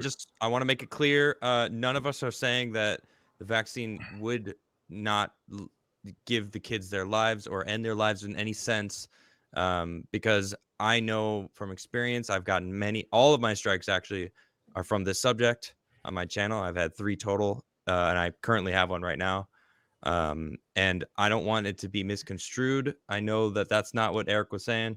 I just want to reiterate it, that we are not doctors. We are not advocating for anything in any sense. All right, please continue. Rip is the back-to-back champ. He's the strike champion, so they can't say shit to me. I'm the back-to-back. But obviously, it doesn't even just go towards the vaccine. It's about everything. It's about the masking, the social, like all this nonsense, right? I have like my grandma Ripa, like, she would have taken the vax, but you know what? She talked to her doctor, and she's had past reactions to vaccines all her life, right? So constantly she's been told not to take certain vaccines. And so they had that conversation, and her doctor recommended, you know what? I think it's probably safer for you if you don't. She doesn't have it. She's not barring me from the house. There's no, you can't come over for Christmas unless you show your jab card. Like, none of that stuff, because that's not how normal people operate. Right. It is abnormal. The stuff the media is pushing, the stuff that you see on Twitter, that is abnormality. That is not how normal people are reacting to this. No one in Florida, I swear to God, this isn't a thing. I live in a different world now. Rip was in Texas, same thing for him. There is no panic. There is no fear. There is nothing going on right now. Nobody cares about this. Dude, they've been convinced that unvaccinated equals infected. They just like, it's if you're unvaccinated, well, you're infected. Oh, whoa, stay away from me. Yeah. And then, of course, they aren't thinking about being vaccinated equals being protected from what it is, which is traditionally what Well, that's what they're supposed to do. Now, again, we can sit up here and argue the efficiency of all of that, but yeah, that's historically what they have supposed to been doing. It seems like we have a whole lot of fucking breakthrough cases that seem to take issue with. I mean, we got 3 Congress folk that just tested positive this past week that were not just double jabbed, they were triple jabbed. And Cory Booker and Senator Elizabeth, the Native American Elizabeth Warren, yeah, they again tested 0.0001%, I think. Yeah, exactly. Native American nonetheless. But probably the same amount as the risk of dying from it. yeah, exactly. Yes, that's about. Ironically, that's about the only number that Elizabeth Warren's percentage of Indian blood would be higher than, and that's her risk of actually dying. yeah, exactly. Oh God. No, we did have a breakthrough case of something tonight, right here. Breakthrough case. Newsflash, I'm black. Surprise, motherfucker. That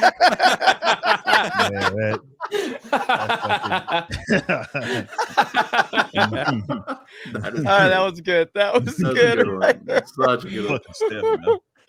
Oh man, let me give that. All right, let me give that a retweet right there. That was really good. But yeah, look, I mean, this is a real world issue, and it is affecting every single aspect of our lives. And you know, Christmas time is it's a time of year I've always enjoyed, and just to see it be hijacked like that, like I knew none of these guys had seen it because someone that's from that area sent that to me, and I was like, holy crap. And it only had like it didn't have many quote tweets when I first saw it, so I knew I wanted to give that a signal boost because that's disgusting. Like that is absolutely disgusting.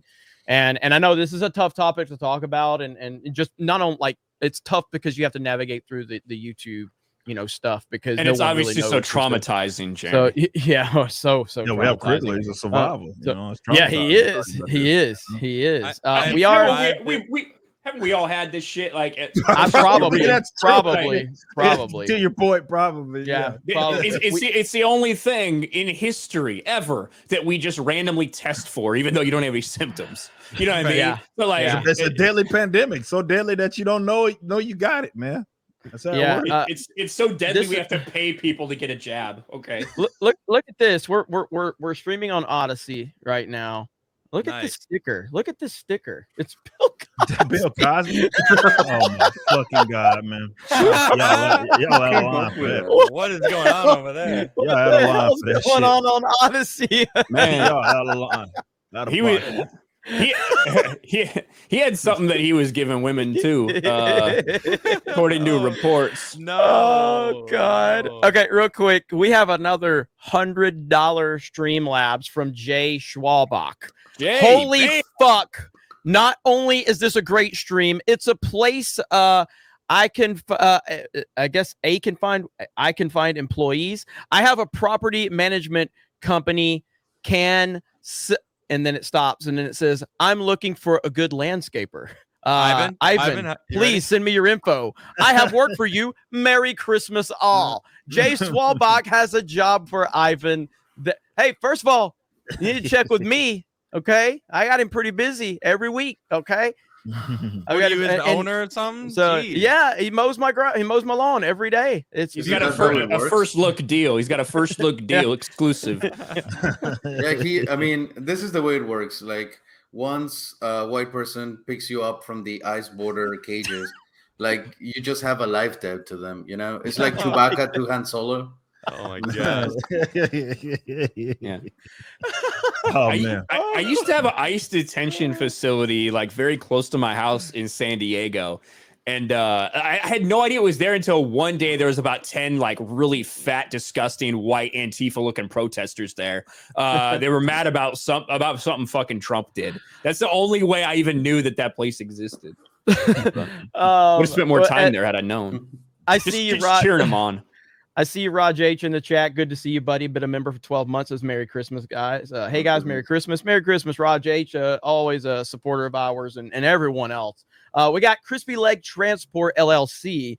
for 20. I have a Marvel encyclopedia, so I'm going to find the black characters and post their bios and stories. I hope none of my accounts get taken down. LOL. It's pretty funny, actually.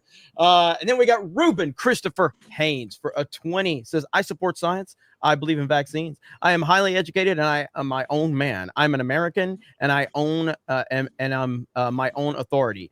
Know that we no longer have journalists. We have the NWO narrative. Fight back now. Never give up. Shout out to you, Ruben.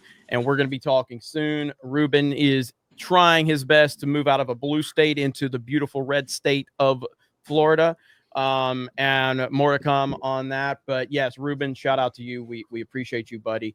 And I hope you're doing well. And yeah, Merry Christmas to everybody out there. I love Christmas time. It's a great time of year. Adam is the only one that's dressed for the occasion right there. There we go. So he's got it going on right there. And wait, it's not pulled down far enough though, because like you have 2 ears. It's too small. It's a child's hat. There you go. Snug, there we go. Yeah. All right. You got to stay committed the whole show now. You got to stay committed the whole show. No. I've got a Santa hat. Yeah. I got a Santa hat, but I got a Santa hat, but it's too fucking hot to wear. I can't stand wearing that shit for more than like 10 minutes at a time. Oh man. I got to show you guys this because didn't you just share me something from Lightfoot Krigler? Yeah, what did you put in there? Yeah. I got to show you this. I got to show you this though first. I don't know if you read this tweet that she put out. I didn't, but I think this will fit perfectly with whatever tweet that it is. Right here. Check this out.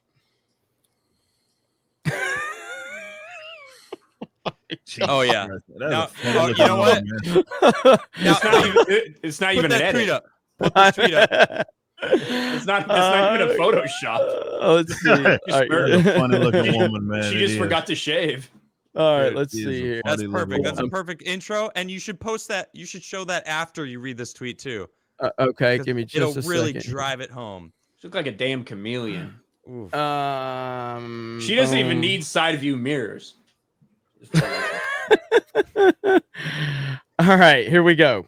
To put it simply, if you have been living vaccine free, your time is up. Whoa. Damn. If you wish to live life as with the ease to do things you love, you must be vaxxed. This health order may pose an inconvenience to the unvaccinated. And in fact, it is inconvenient by design. Holy they're so cocky. World leaders are so people are just so cocky that they get to say this. Like I continue to say, your founders went to war for a lot less. Like these guys have gotten a lot. They're just getting cockier and cockier and bolder, and they're basically telling you that they're sending out threats, all kinds of shit, man. Like these pieces of shit are exactly that, and that's I think why this has been like the big kind of these last couple of years been a big like recruitment for like people to come over kind of my side of the aisle in terms of thinking about how we think of like government and shit like that. Because of this, these guys have become so emboldened and so controlled by their by whatever narrative it is that they want people to believe in, that they're legitimately saying the quiet parts out loud, and they're sending threats. I know you guys saw from that White House press, and they kind of said something kind of similar. Like these pieces of shit, man, like they're fucking, like I said, the founders went to war for a lot less. Took a 3% tax. That's it. This is what they do to people who try to order food, but you're not vaxxed, so you're not allowed to. And of course, which probably means you can't work, you can't do a lot of other things, you can't go to the grocery store, you can't get food for your family. Now you can't go to Panera Bread. You don't deserve to touch that flag, sir. Give them the flag. The flag does not touch the ground. The flag does not touch the ground.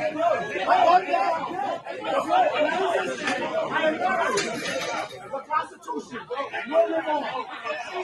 The Constitution of the United States has been violated. I cannot eat, and my sisters and brothers cannot work. And the NYPD, I'm not resisting. I'm complying 100%. And you know what? In New York, there's looting going on, and they go break into places and take shit. And this is what the cops are focused on. Mm-hmm. Come over to my page if you want to hear about how I feel about this subject matter.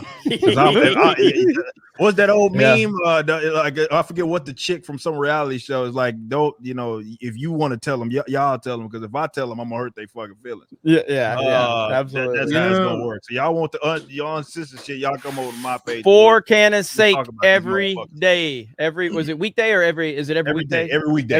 Every weekday. For Canon's sake, over on Young Ripa's channel at 12 p.m. Central. 12 p.m. Central, Ripa. Okay. And I have an idea of probably what Rip will say, but I'll say this: if you are a police officer who's enforcing this, you're an evil piece of shit. That's all I'll say about that. Flat out. There is no other option. That is not just doing your job, right? Nope, that is fucking evil. Yeah, the Mayans were into something with the whole sacrifice thing. Just saying, think about it. Maybe the reason why all of this is happening is because the gods are over there and just being like, well, we haven't got blood in a minute. Just saying. I just wanted to throw my beans in there. That's what they say about it. There's a fucking temple on Epstein Island over there. So they were fucking doing there. So that hasn't stopped, according to reports. Yeah. It's such a disaster. It's such a disaster. But yeah, so that's man, it's like, it's so depressing. There's people getting rounded up. There's people like the Austrian government is now trying to hire people to go track down the unvaccinated. Yeah. No lie. Yeah. That's what's going on. Austria, hello. Right? It's funny how that works, man. Just history, right? You've got grandmas getting thrown to the ground for not having their papers. Yep. Yeah. This is my world. It's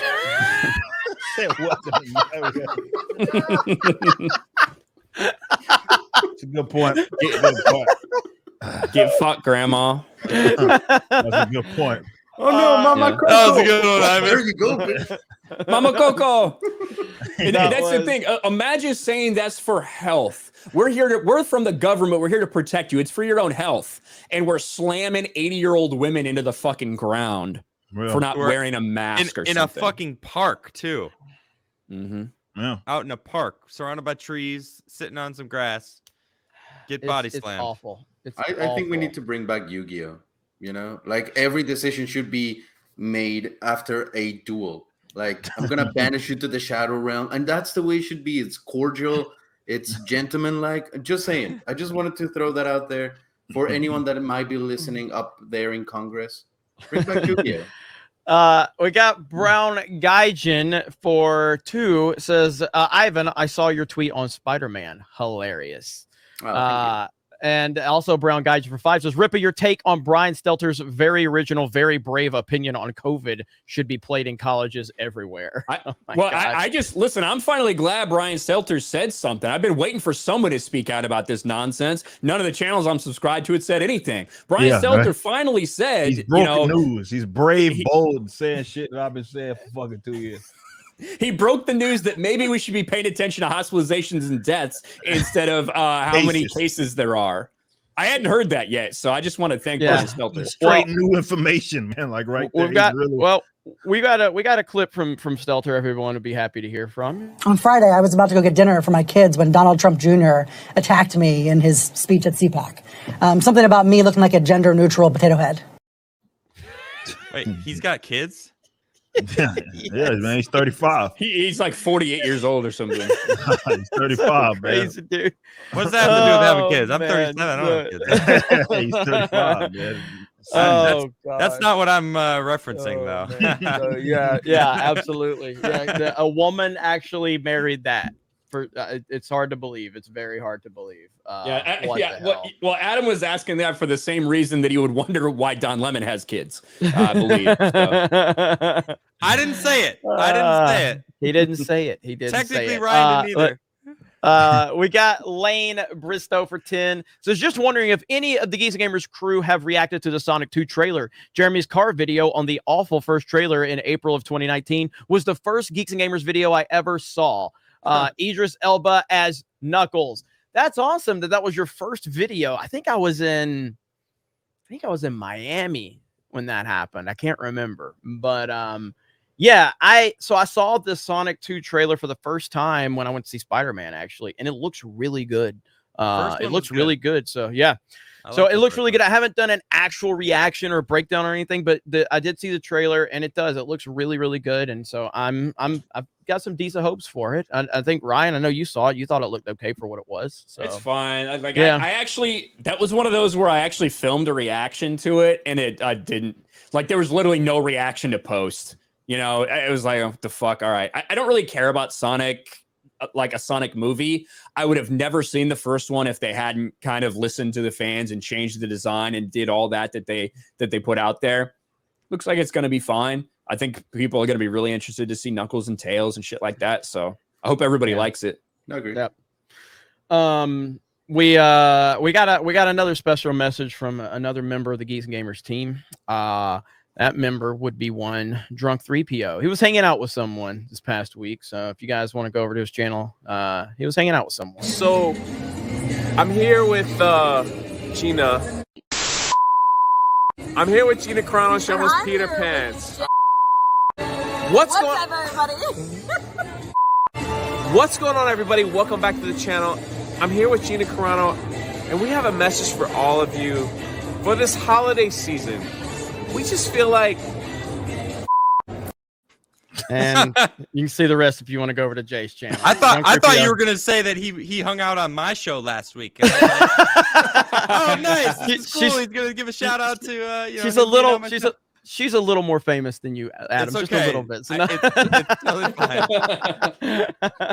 But yeah, shout out to Junk 3PO. Shout out to Gina Carano. We're big fans of her, and just because, I mean, she was canceled by Hollywood for having an opinion that didn't line up with the narrative, and she did what any person in that position should do. True. And proven true, 100% proven right. And she gets proven right every single day. And it's disgusting.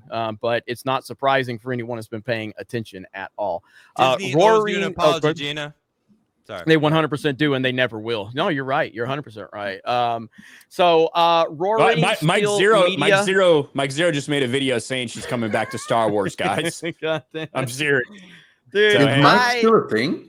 Yes, he still uploads like 7 videos a day. It gets great views. It's almost like you can make up rumors about Star Wars and get a lot of traction on the internet. It's weird. It's weird how that works. But yeah, he's doing well. Yeah, he's doing great.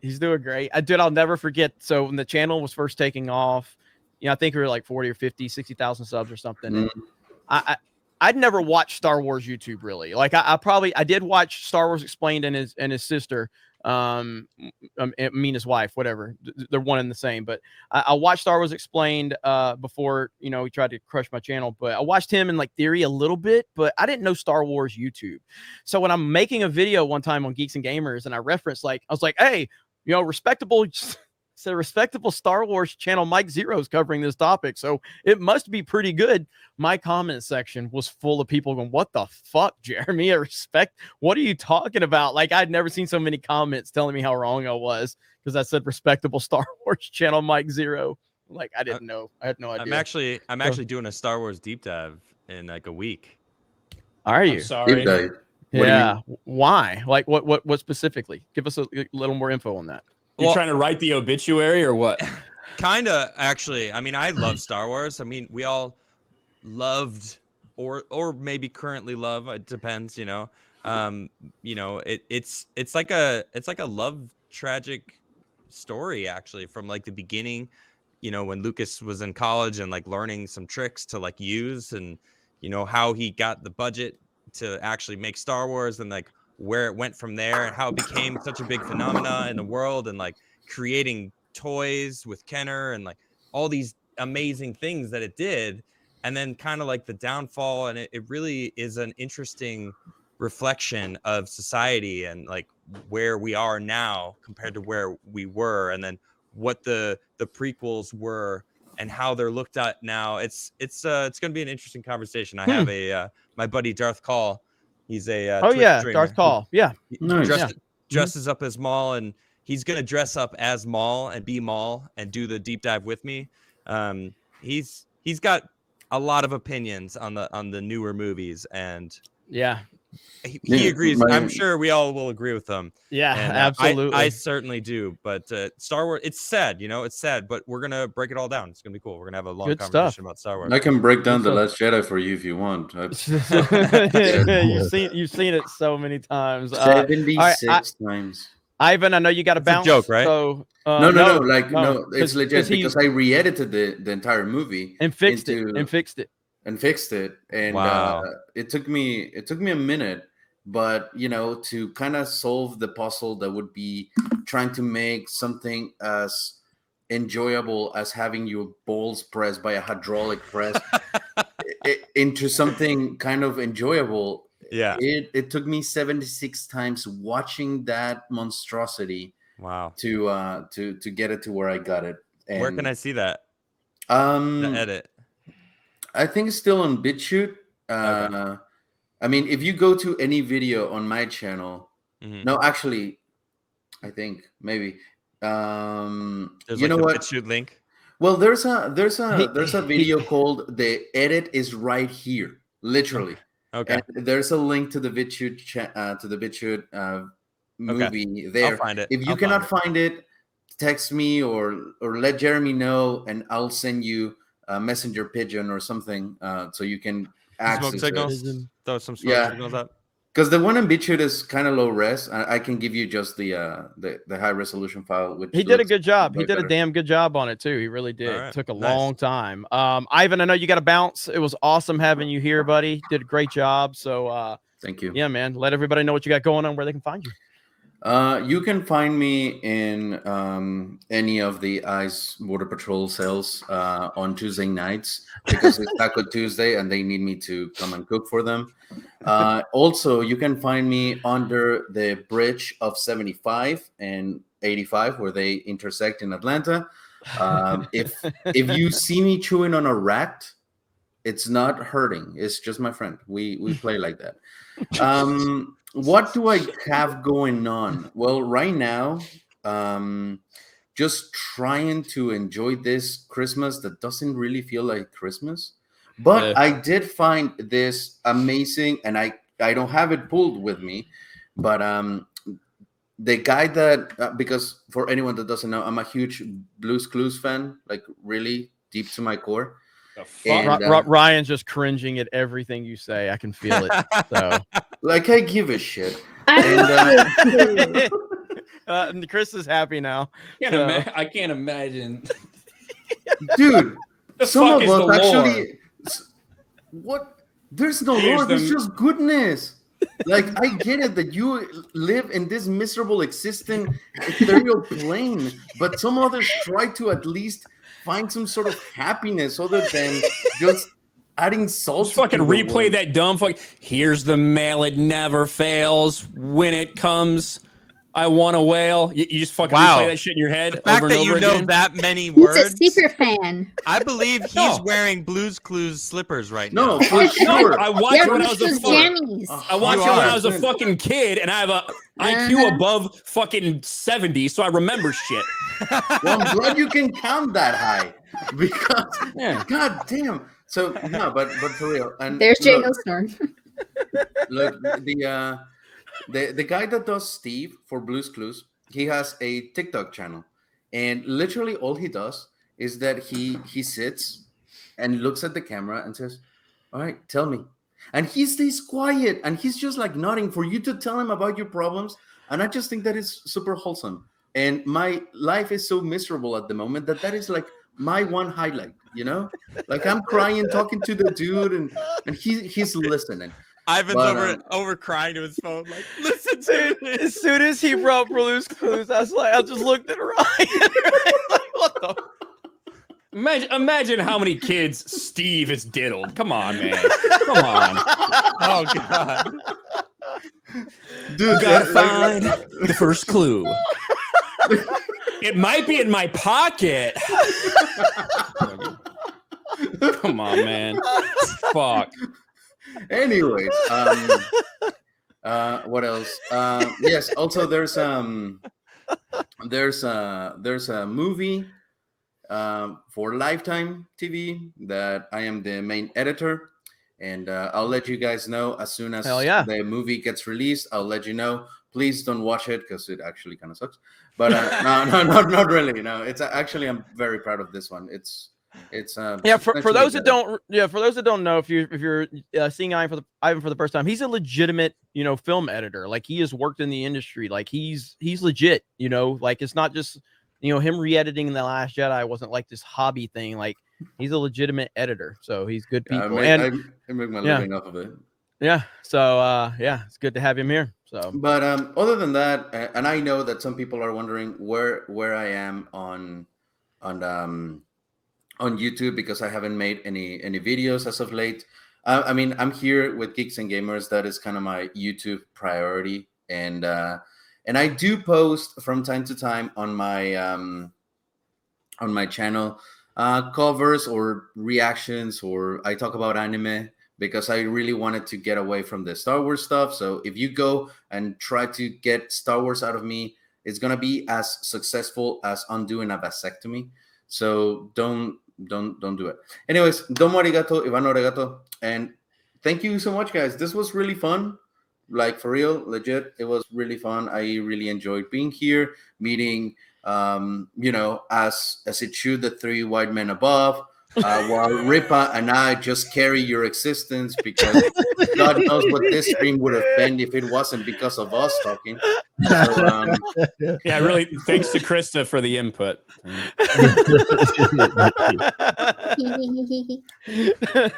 All right, buddy. Have a good one, man. You'll see more of Ivan. Don't worry, chat. Don't worry. Have a good one, bud. Talk to you later. See you, Ivan. Love you. All right.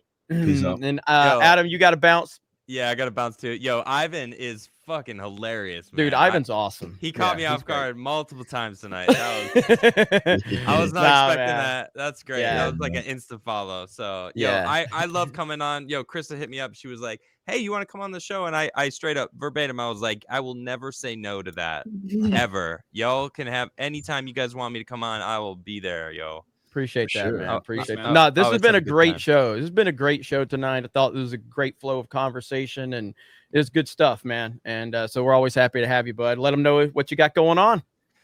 Well, I got my coffee, Krigler Coffee. You can go check it out. Freshest coffee you can get. It's roasted after you order it. I don't do Best By dates. I do roasted on dates.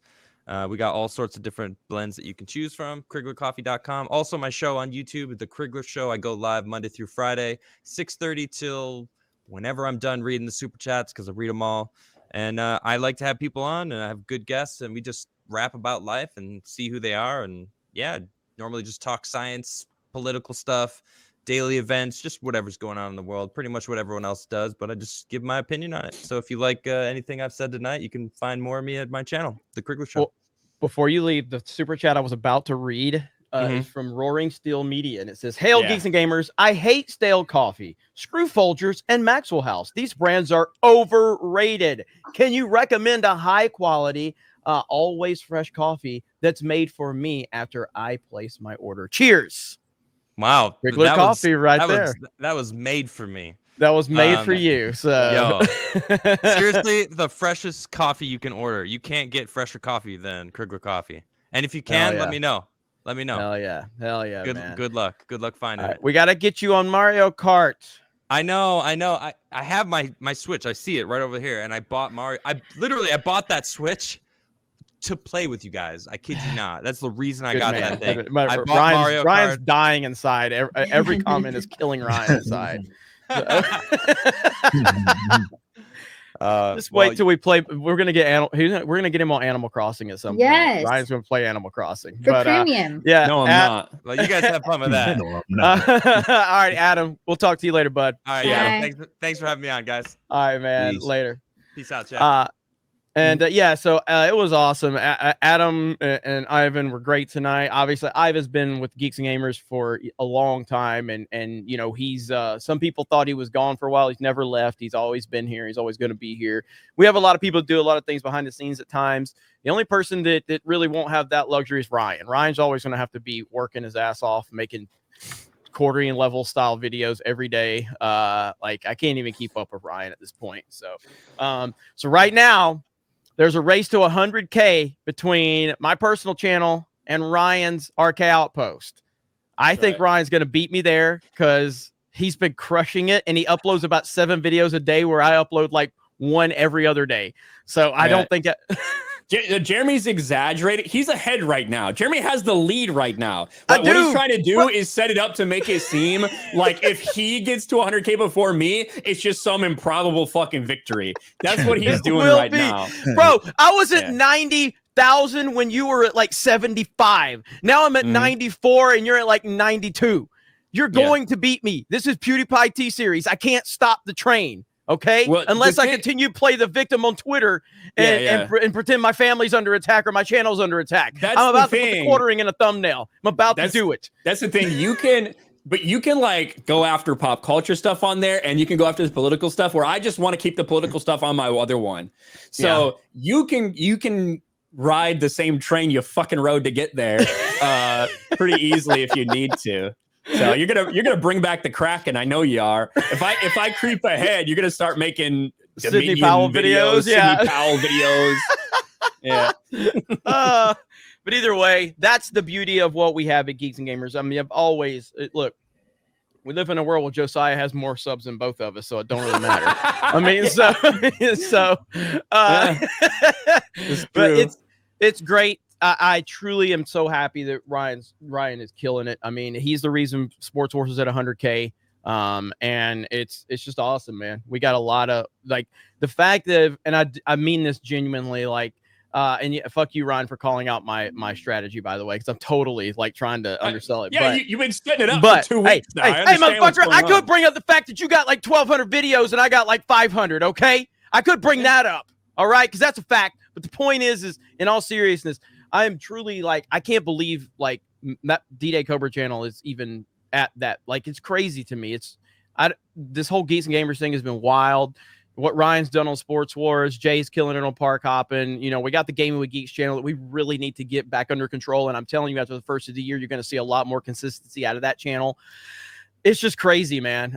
Twitch channel partnered, which, you know, is insane. And the website's doing great. So it's been a wild ride, and we're not slowing down. We're gonna keep moving forward. And Ryan just keeps me on my toes, man. I mean, the dude just never stops. Like the Jake Paul thing happened. Okay, the Jake Paul fight. And I'm like, Ryan didn't make a video. I'm gonna make a video. So I made a video. I go to upload on Sports Wars. Ryan's is already up. I'm like, God damn. What was the other video I made? I made another video, a sports topic, and you beat me to it. I don't remember. The sport, you got to hop on the sports shit quick. Like when McGregor snapped his fucking leg, we got that up really quick and ended up like 700,000 views or something stupid. Yeah, it was crazy. But the best thing about Sports Wars, that is right now our best channel. That's our most profitable channel. The fucking people that hate Geeks and Gamers have no idea it exists. Because they're so fucking stupid that they can't. They're first of all, they're too bitch made to even know anything about sports because they've never picked up a baseball bat or a football in their life. They're too terrified of it. But they're sitting there. They don't know how to hate on our sports channel, so they don't acknowledge it. They're so dumb. It's so funny. They'd have so much more ammunition if they did, though. The people that do know it exists are anyone who likes LeBron James. I guarantee you that.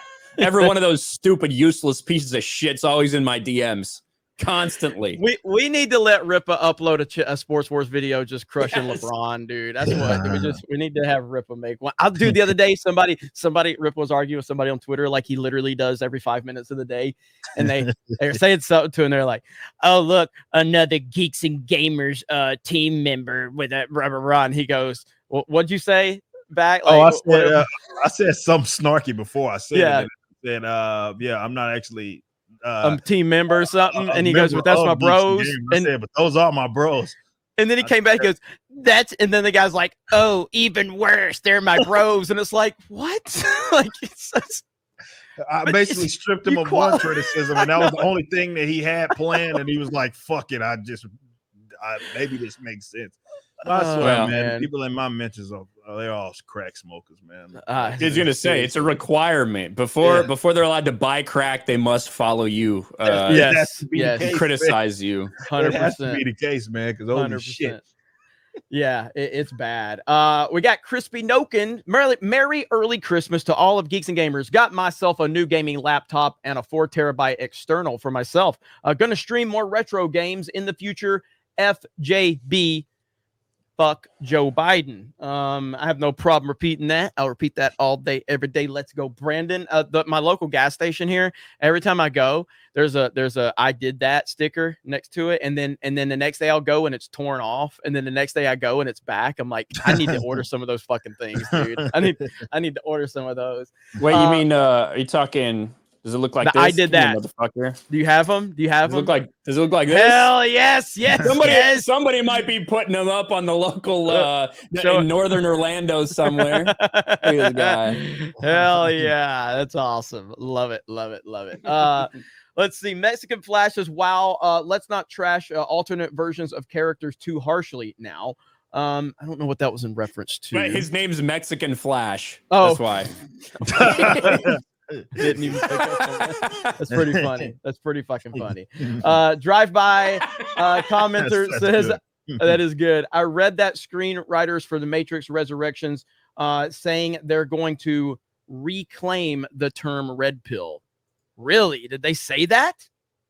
I read that the screenwriters for Matrix Resurrections saying they're going to reclaim the term red pill. I haven't. I hope to hell they said that. I haven't heard that. That's good. But I hope to hell. Oh, man. That's easy 50,000. I hope. Yes. My goodness. But I'm sure Ryan's looking into it now. I have not heard that at all. So we'll see. Listen, there is no doubt that there is no doubt that there's going to be a lot of woke shit in this movie. A lot of woke shit. Look who's fucking directing this thing. Who is directing? Well, it used to be a man. Well, obviously. Yeah, it's one of the Wachowski now sisters.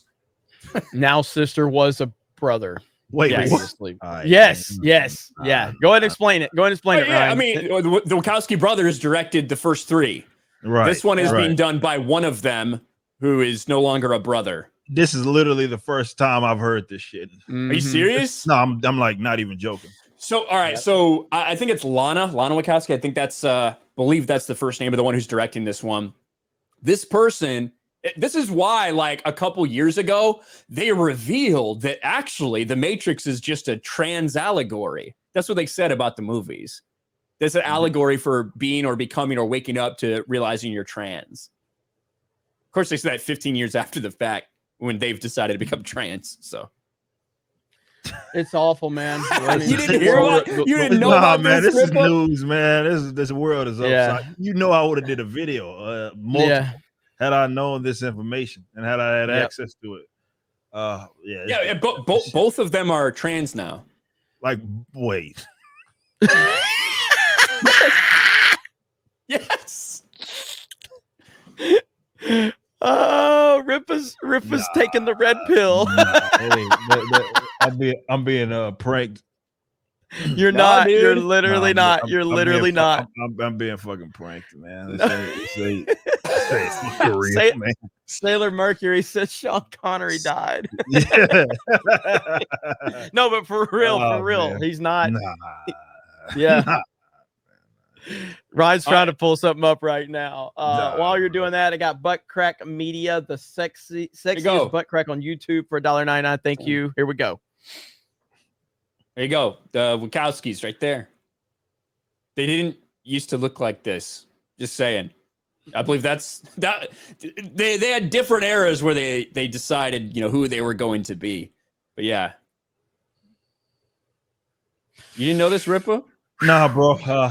Fuck shit, man. Ripa's like, I remember 5 minutes ago when the world was fucked up, but it wasn't this fucked up 5 minutes ago for him. Now it's even worse. So yeah. Down, man. Lily and Lana. It's upside down, man. World's fucked up. Yeah, I mean, I would have said that it was dead on. Had I known that, it would have for sure. I would have claimed that shit was dead on the rock.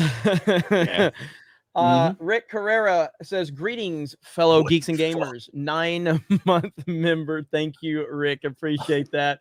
Roaring Still Media. Fucked, man. I'm trying to tell you. Roaring Steel Media says, we need a Rippaverse preview. Can we see artwork, character names, stories? Corporate-owned entertainment is dead. We're building new culture. Hail Rippa. That's true. A lot of that's true. I can't. Like I've said, we're close. Like when I say we're close, we're talking like if everything goes according to plan, I'll have the pencil and ink work done basically by January 1st. Right, that'll be done. The color work will probably be done like a week after that, and then the additional week will be for make sure my letters are all working kind of as a tandem right now, passing the work along to each other. So with that being said, we're probably looking at if I can make sure, because I got a bunch of guys at work right now to work on some merchandise items and stuff that, and I'm not talking like stretch goals and stuff that it's going to be ready at launch for you guys to go ahead and place your pre-orders in. The reason why we're doing it this way and why I have to, because if I was doing it like a lot of other people, I could have already announced it. I got enough material to show you guys. But remember who my competitors are. I have to get work out to you guys in a decent turnaround. I don't want to sit up here and be promoting something and then like I'm not gonna put the shit out and it can't do fulfillment until 12 months, next year. No. I want to. My goal is to be able to launch this, and then within 2 months, the fulfillment process has already started.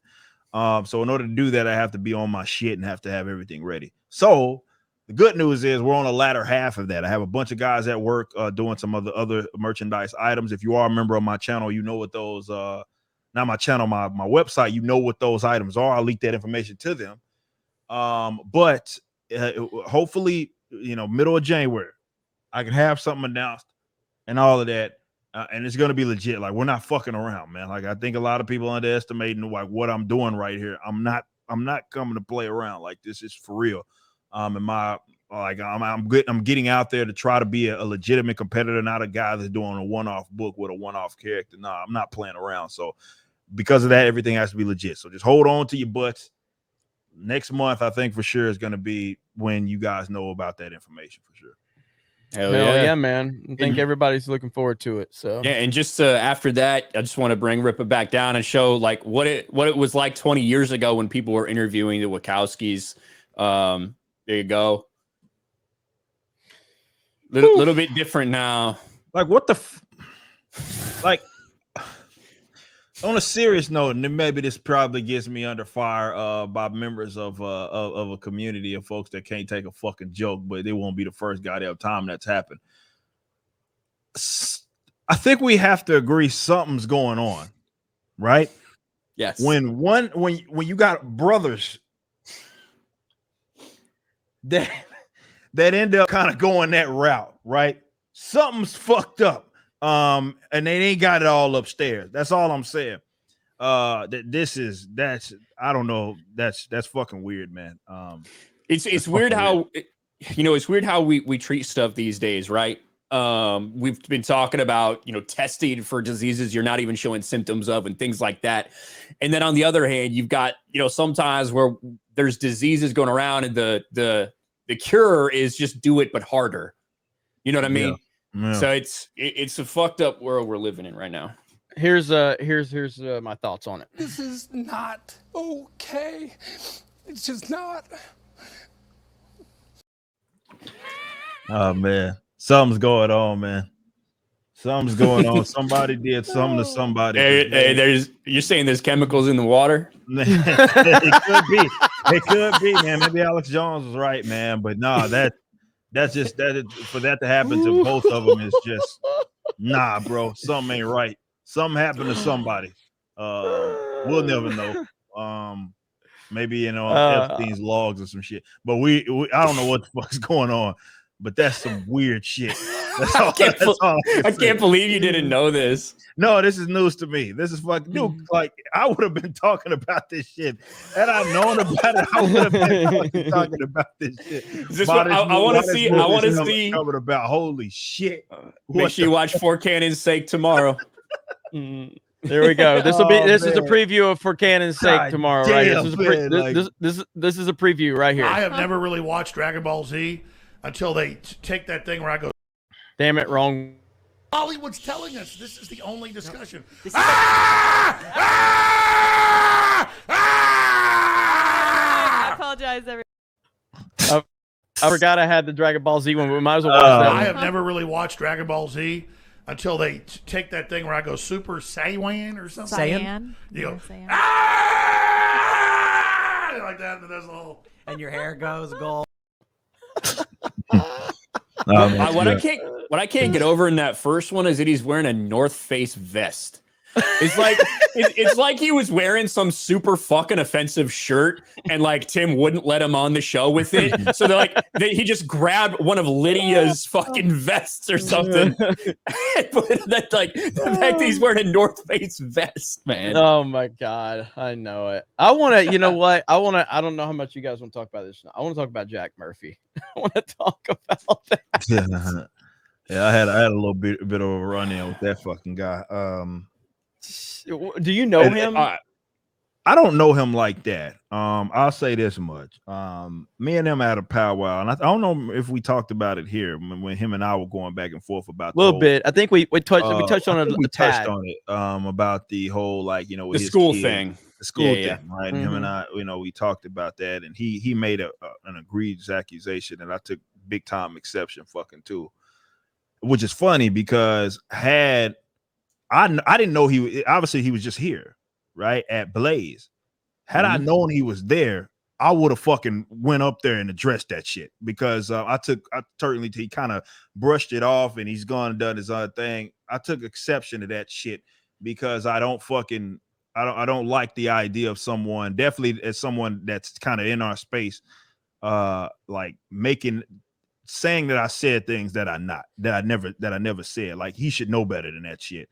But yeah, if people maybe follow that, me and him on, that him and I are back and forth, and then this shit happened with Sydney at You Are Here, which I feature on a lot. And yeah, man, I mean, a lot of he obviously kind of tells on himself in terms of his reaction. That's something that he really takes exception to there. But yeah, that was kind of it was cringy kind of to watch, because he obviously flipped the fuck out.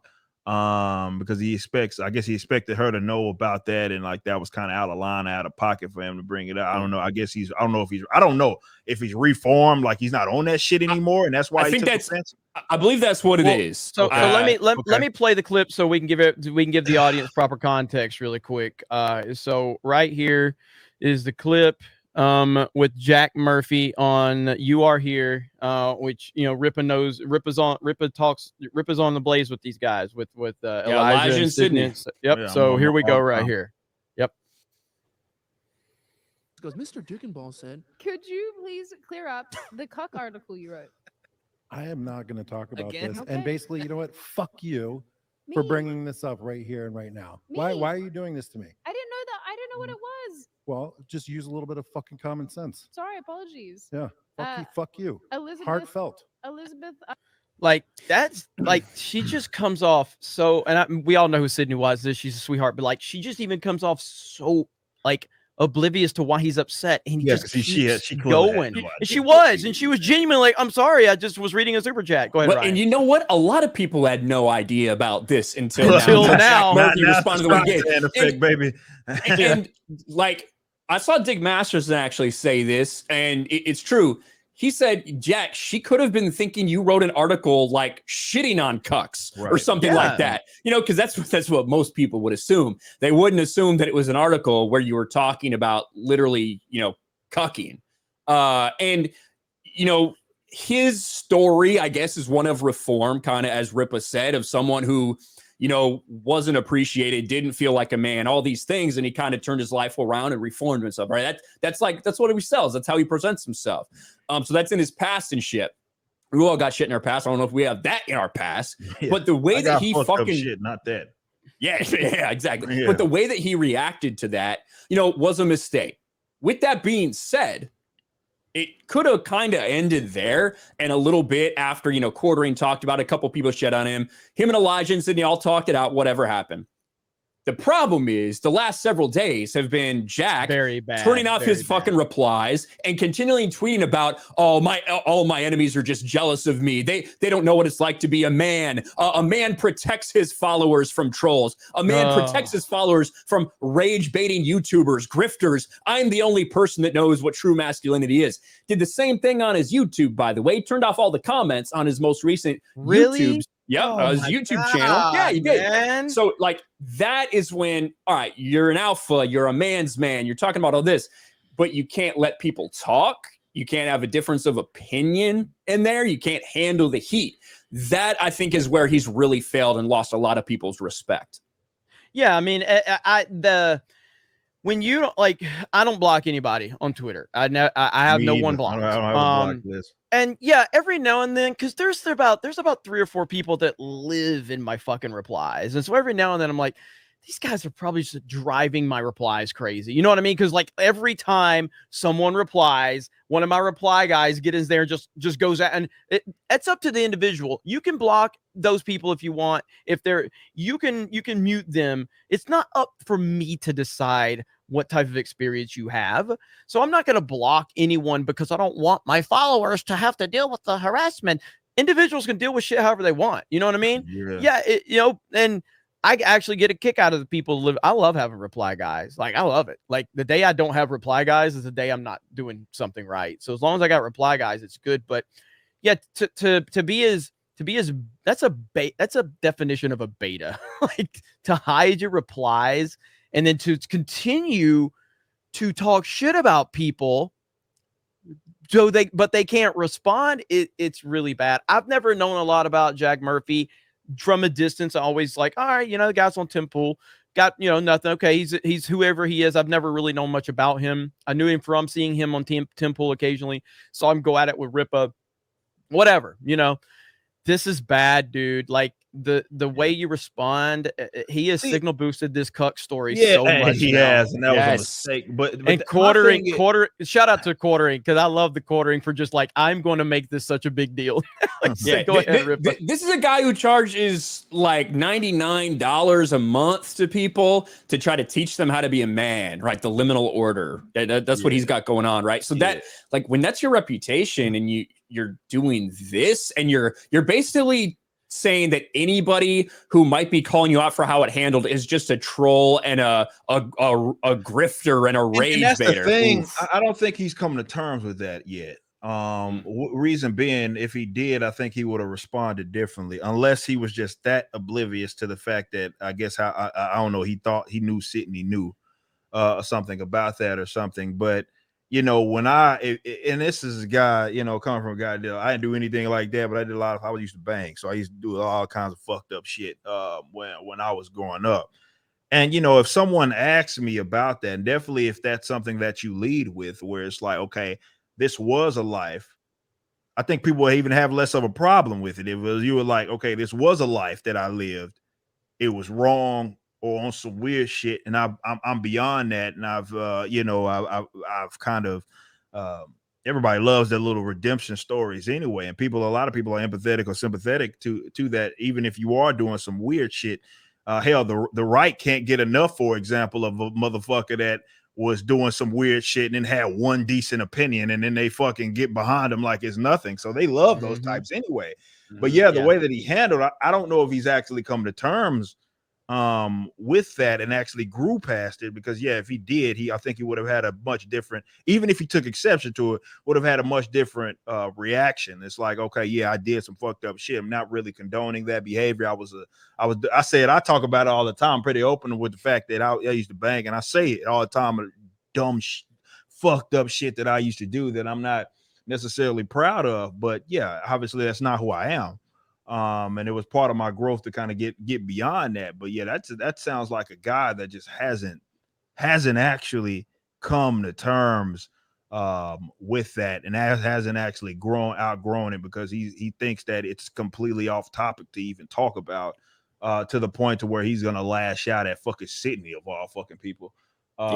She ain't, and if you know her, she ain't on that shit. Like, she ain't even like that, ain't how she is. So it's kind of, it was a weird thing. But I mean, I I'm not gonna act like I thought fondly of him after me and his back and forth anyway. So I know he let like a lot of people like, man, I defended this guy. I was like, I kind of knew of him, and he took exception to something I said, and then he said some fucked up shit about putting words in my mouth, and I'm like, nah, bro, like that's not tolerated. So again, had I known that he was gonna be up there, I would have drove my ass to the studio and would have addressed that to him, because we still need to kind of talk about that. Yeah, I think that I won't say we. I think that people assume that all these different people that appear on all these different shows share the same beliefs. You know what I mean? Like have the same point of view. They really don't. I know they like to imagine it's an echo chamber and everybody like thinks the same thing, but they don't. And what that leads to is sometimes you have people who they get on these shows, they get a lot of attention, they build up a platform. But then when you really start to understand their values, and maybe there's just one controversy, that's all it takes is one controversy, and you start to see like their true colors, and it leaves a lot of people wondering, I wonder if this person really represents my values. Right. Yep. 100%. Pressure buzz pipes, man. That's for fucking sure. You know what I mean? And that's true. Because look, let's be real. I mean, I think in the last 5 years, definitely since the Trump phenomena, you've had a lot of people kind of come out of nowhere, man, and they become rock stars, superstars to people for various reasons. And yeah, maybe that is the case. A lot of them kind of see maybe in an opportunity as opposed to them actually having principles and actually believing in sort of the right ideas, if there are to be any. And yeah, like you see it all the time. And that was something weird, that to see that kind of, because I mean, even with he didn't even handle Tim like that, you know what I mean, when him and Tim were going back and forth over that was the subject matter that him and I were going back and forth, and he didn't handle Tim like that, telling him go fuck him, like you fuck you or anything like that. He didn't handle Tim like that. And even though Tim was far more like, because that's just his personality, he was far more direct. He just asked a question, or rather read a super chat, and he fucking lashed out. So I don't know if that's a whamming thing or what the fuck that is, but that was just weird, man. Yeah. And, I'll give a shout out to Tim Pool, because like I said, I'm not the biggest fan of him. I don't hate him by any means. I always qualify that. But the way he handled that situation with whatever his name was, the Rugged, way Tim handled that was fucking Chad level how he handled it. It really was. And so, yeah, that was damn good. So, and that was damn good YouTube. That was some good shit, and I liked it, and I appreciated how Tim handled that one. But yeah, with the Jack Murphy deal, it is what it is. It's just it's not what happened. It's how it's been going on for the last several days. Exactly. And we talk about all the time, oh, don't apologize, don't bend the knee. Like, listen, they fucking squashed it afterwards, apparently. They squashed it. Him and Elijah continued to talk more. The problem was when he started getting people in his replies and started getting piled on, he should have just fucking let it go. Bottom line, should have just let it the fuck go, but he didn't, and it made it far worse because he kept doubling down on something that had nothing to do with it. He just kept trying to put this appearance of him being the only true Chad alpha male, and everybody else who didn't agree with him or had any form of criticism was this type of a person. Well, you know what? You got a lot of crossover between these people, and that did not work out very well for him. Yep. Roaring Still, you've sent several super chats, so thank you for the support. Have a good night. Really do appreciate you and all of your support, so thank you so much. Yes, chat, Krista is still alive. Krista, are you still alive? I am. Beep. Okay. Yep. She's working. She's sending me. She's keeping up with all the different streams and everything like that, keeping everything in line. Are you going live later, Krista? I might just do an unboxing stream, just that. So yeah, maybe afterwards I'll do that. Okay. All right, cool. All right, so that was good stuff.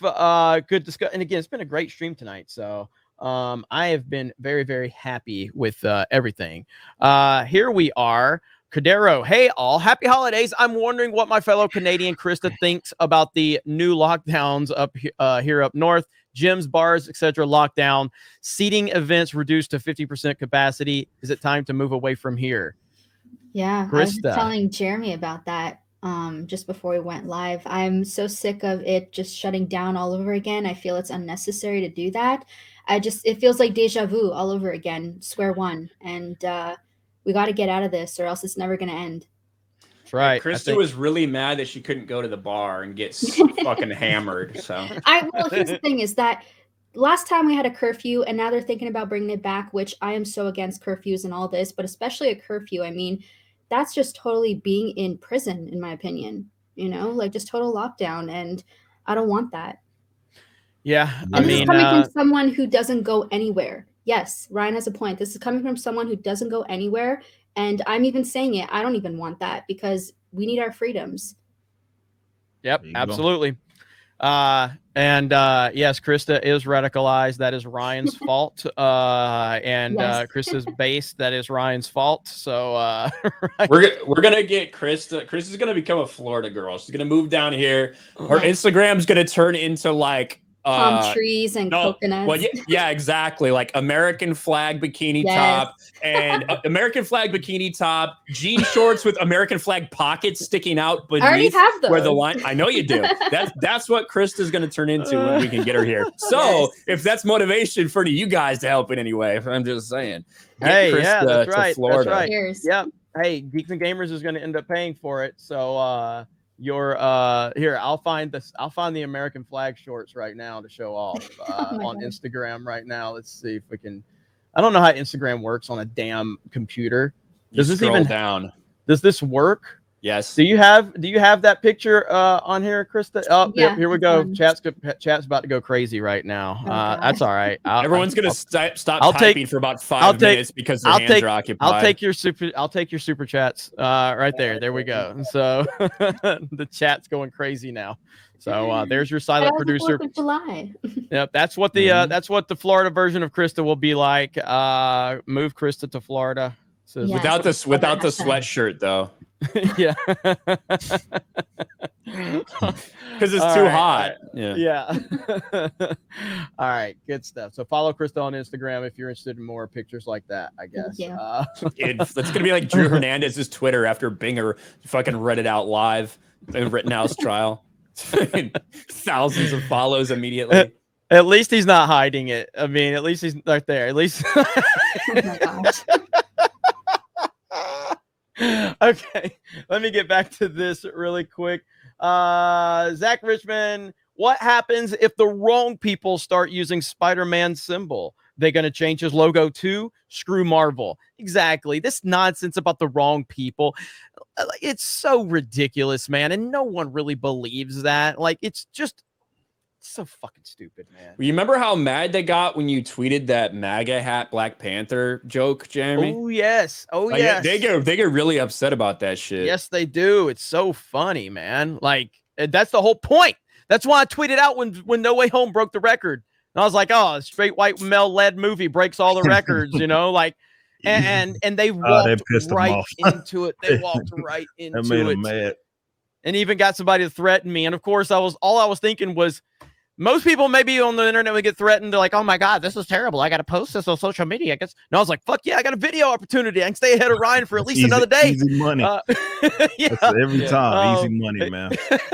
And they're too retarded to like that type of shit and that tactic that they use where they like try to bombard everybody with their fucking weirdos with all the pronouns and furry accounts, fucking crackheads. Mm-hmm. But when they send all that on you, they like, I guess they expect you to react like most people would that are kind of in the creation space, and that's low. Oh, my bad. I kind of said something fucked up. My apologies. And it's like, no, bro. Like, you do that shit, you might get turned into a fucking video. I might invite you to the show. I got a whole entire fucking playlist dedicated to responding to you dumb son of a bitches. And often they're my most viewed streams when I bring one of you idiots on and try to have a discussion because you're a fucking retard. So we embrace the idea of you idiots coming to get bent out of shape because you fucking, you saw a tweet that got you irate and we knew it was going to happen. You thought that, I'm gonna quote tweet him and all of my buddies are gonna get mad at him and we're gonna ratio it. Like, nah, that's not how this shit works. We're not. We literally all have the Dave Chappelle attitude. Like, it's just Twitter. Shit ain't real. Like, none of this is real life. And what's always been in my mind with when these people get to like saying all this crazy shit online, I always think that ain't none of them gonna kick my ass at the end of the day. So it's fine. It's just fucking words on the internet, man. Ain't nobody gonna kick my ass. One of these guys that hates me. So I was on. I think I'm talking about the Chrissy Mayer. They watched the whole Chrissy Mayer interview. So I did an interview. They watched all of it. I'm like, what the fuck are they chasing me down to Chrissy Mayer's channel for? Holy fuck, they're obsessed. But they watch all 8 hours of Friday Night Tights. I know, dude. It's crazy. And, it's the best promotion we could possibly have. I know. The best haters. Those are it. They right really there. are. They're the best they haters. Really They're are. at least putting money in your pocket. And one of them mentioned, they were like, oh, Jeremy, somebody, I can't remember what it was. Somebody sent it to me, and they were like, Jeremy mentioned that he wants to go to conventions and confront the people that trash him. No, motherfucker, I've done that. Like, I literally confronted them at Star Wars Celebration. That's what I did. It's not that I want to do it. I did it, and I'll do it again. But yeah, I did it. I confronted multiple people and had one good result. From Star Wars only, respectable. Like, me and him had a lot of issues. And when we met, we shook hands, we talked, hashed it out like men. I got nothing but love for Star Wars only. He has his own opinions. He probably hates half the shit I say, but it doesn't matter. He's a grown-ass man, and he was respectable as hell face to face. Others can't say the same for them. Like Star Wars Explained, who literally ran from me, him and his sister. They ran from me. What's his name? What's the fucking guy's name? The one shill. What was his name? He wrote the article about me with the boycott with Solo. God, it's so hard. These people are so irrelevant now because Star Wars sucks. It really is. Was it the one who got out? Was it Jason Ward? It wasn't Jason Ward, was it? No, it wasn't Jason Ward. I would never shake that man's hand. Just you never know where it's been. I don't know where it's been. But what the fuck is his? The fuck was his name, man? Soy latte drinking little bitch. He was literally Steele Saunders. No, I actually saw. So I saw him. And I was going to confront him at Star Wars Celebration. And to be clear, because I know people are going to try to twist all this, I will walk up to someone and shake their hand very politely and respectfully, and just introduce myself, and then bring up whatever lies. Brian Young, that's it, Brian Young. But I'll respectfully walk up to you, shake your hand, look you in your eye, and just ask you to elaborate on the shit you've said about me. That's all I want you to do. That's all I want you to do. That's it. The type of shit I'm on. Yeah, I'm confrontational as fuck. Yeah, man. absolutely. And so with Steele Saunders, you know, I saw him in line. He was standing in line for food, and that's the only thing that saved him from a confrontation with me, was because I was like, that's probably going to come off bad to me because he's about to go order, and there's people in line. I was like, the optics of that will probably be bad. So I stood there for a while, but then I had to go to a panel. That's the only reason I didn't confront him. But I confronted Brian Young. I tried to confront Star Wars Explained. I did confront Star Wars Only. Or not that we confronted, because me and Star Wars Only had talked in DMs, and he agreed. He's like, hey, man, I'll find you. We'll hash it out. So I didn't have to chase him down, you know. But yeah, I mean, at the end of the day, talk shit about me. You fucking beta male Star Wars YouTubers, I'm going to fucking confront you at a convention. One of these days, we're going to cross paths, and you're going to have to answer to me face to face. That's the shit. We're going to have a fucking conversation. It's that simple, man. It's that fucking simple. I love that type of shit. Yeah. Man. Like, I ain't all that job you fucking was talking, man. We going to have to address every fucking bit of that shit. If I see you, we address it every fucking, and maybe we come out on the other side and everything's cool, but we're gonna get that shit addressed. I'm about to try to pull a fucking video up. Let me see if I can, because I think I unlisted it because originally I got nervous because it got age restricted. Oh, the Star Wars Explained video. Let me see if I can find this shit. Is this it? Let's see. Holy fuck, this is so goddamn old. It's gonna be so cringe. But I just want to play. Your voice is gonna sound so high. This is so bad.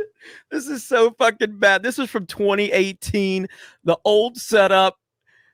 And I don't really remember what. Oh God, this is. I don't know. I shouldn't play this, but I'm going to anyway. It's somebody re-upload this on another channel. But so this is after Star Wars Explained tried to take my channel down. This was my fucking response right here. Oh my God. Here we go. When you saw that I already responded to my own video on my own, why then did you continue to upload your clickbait video? Hang on, I gotta find it. I heard that you were actually selling merch, and that's what they're gonna get. Before I say it, because I know your little bitch ass is going to think that's what I'm saying. I am not threatening physical violence at all. What I'm saying is one of these days, you and I will be at the same place at the same time, and you will have to look me eye to eye. If your little ass can reach my eyes, and you are going to have to deal with me. And then let's see how tough you are when you stand face to face to me, when you are confronted by a fucking man who isn't scared of you, by someone when you're standing face. I can't watch some more of this shit. It was age restricted because they didn't want to expose children to that level of cringe. So that video had about 90 F-bombs in it, okay? And that was when I had 20,000 fucking subs, okay? And he tried to destroy my channel. So when I got the age restriction, I got scared to death. I didn't know what it meant. I'd never dealt with anything like that. So I freaked out. And yeah, and so it's still unlisted, but there's another channel that re-uploaded that shit, and you can find it. But yeah, fuck that motherfucker, dude. And again, to be clear, privately, I reached out to to Star Wars Explain's friends, and I was like, I just want to talk. Don't have no cameras. I just want to talk so we can put this shit behind us so we can all move forward. Declined to meet with me when I tried to do it the respectful way. Like pathetic. And now I'd never said a bad word about this person ever until they tried to, destroy my channel. And now they play the victims now. Now him and his sister play the victims. They say, oh, the Geeks and Gamers toxic community is always coming after us. It's like, you motherfuckers hit first. You did this. You don't get to swing and hide your hands, did bro. this. Nah, you don't get to do that. Yeah. They blocked everybody. They blocked everybody, like 30,000 people. Whoever followed Jeremy back before, RIP to his Twitter account. But yeah, and all you had to do was just hash it out with me in private, and this could have been a done issue. But I'll never forget that shit. 17,000 subs, I think I had when this shit happened. He had like 500,000. And I wake up and I'm in a fucking video where you're trying to accuse me of like misinformation and shit. And it's like, why the fuck does this person know me? But anyway, at the end of the day, fuck Star Wars YouTubers, except for Theory. And, they're just bitches, man. They're all little bitches. That's just internet shit, man. Yeah. There's some good Star Wars YouTubers out there who probably absolutely fucking despise me. But they aren't like that. You know what I mean? They might completely disagree with everything. You brought up Star Wars Only, right? Star Wars Only probably fucking disagrees with every single Star Wars video I make. But he's a respectable dude. But he's respectable, and I feel like he's pretty consistent with his takes. I'm subscribed to his channel. I follow him on Twitter. He wants nothing to do with me, I'm sure. But, there's a lot of people like that out there. I've been watching Eckhart's Ladder for fucking ever. We obviously... He doesn't talk about Eckhart's Ladder is good like people. That, but I really like Eckhart's Ladder. Eckhart's Ladder is a nice dude. I've talked to him privately. Me and Eckhart's Ladder had a few dust ups, and he talked to me in private. We've had a couple actually. Like we talked in private after the first one, and then we had another one, and then we talked again. That's all it takes with me, man. So Eckhart's Ladder is good people. Good people. Yeah. Guess what? People don't agree. People don't agree in life. That shit fucking happens anywhere you go. For some reason on the internet. Me and Ripple wouldn't fucking stream as much as we did if we agreed. Fuck that. That's just boring. That would be boring. Fuck that. Yeah. I take a lot of pride in Ripper getting beat down Sunday. Okay, he had a lucky weekend, and now he's on. By the way, Jeremy, you lost in fantasy football. Fuck! Did I really? You lost to a guy who had like 4 players not even play. You still lost. Damn it! Fuck you! I'm still tops on the fucking in the league. That's the most embarrassing loss we've had all year, though. To be honest, that's only my 3rd loss. I'm 13. Am I 12 and 3? I'm 12 and 3. You're like Patriots. You had an easy schedule, dude. Fucking yesterday was tough. I lost every fucking body yesterday. That was bad. I won my game. I was projected to have 144 points, and I ended up getting 91. Hey, Cooper Kupp had like 37 points tonight to win the game. Damn. Anyway, okay, moving on. 500 viewers gone. Yeah, 500 viewers gone. So not really. Actually, we've maintained our audience tonight, guys. Thank you so much. Again, we do this every Tuesday night, and we're loving it, and we appreciate you guys. I definitely hope that all of you will be supporting. What the fuck is this shit? What is this? If you think that's edited, you're a hater. What? I don't get it. It's a bird, It's man. Beauty and the Burb. You jealous, Ryan? No. Taller than you. I don't like birds, and I don't like you. Let's see. There's Joseph says, "Yo, Jeremy, get some of those. Get some of them betas. Hail, Ripa and Ryan. Also, Krista is hot as fuck. Hail, crew." Hey, you found your burb. Oh man, fuck? good shit. Good shit. And here's what you are missing if you have not. Hang on. If you are not on Geeks and Gamers Premium, this is what you're missing right here. Okay. And Ripa's too scared to play golf, so we have to get other people. So, but this is the Geeks and Gamers Clips channel. So please subscribe if you have not yet. This is Geeks and Gamers Clips. Here we go. Today I was fixing like a table and I got crazy glue, and it wouldn't come out of the tip.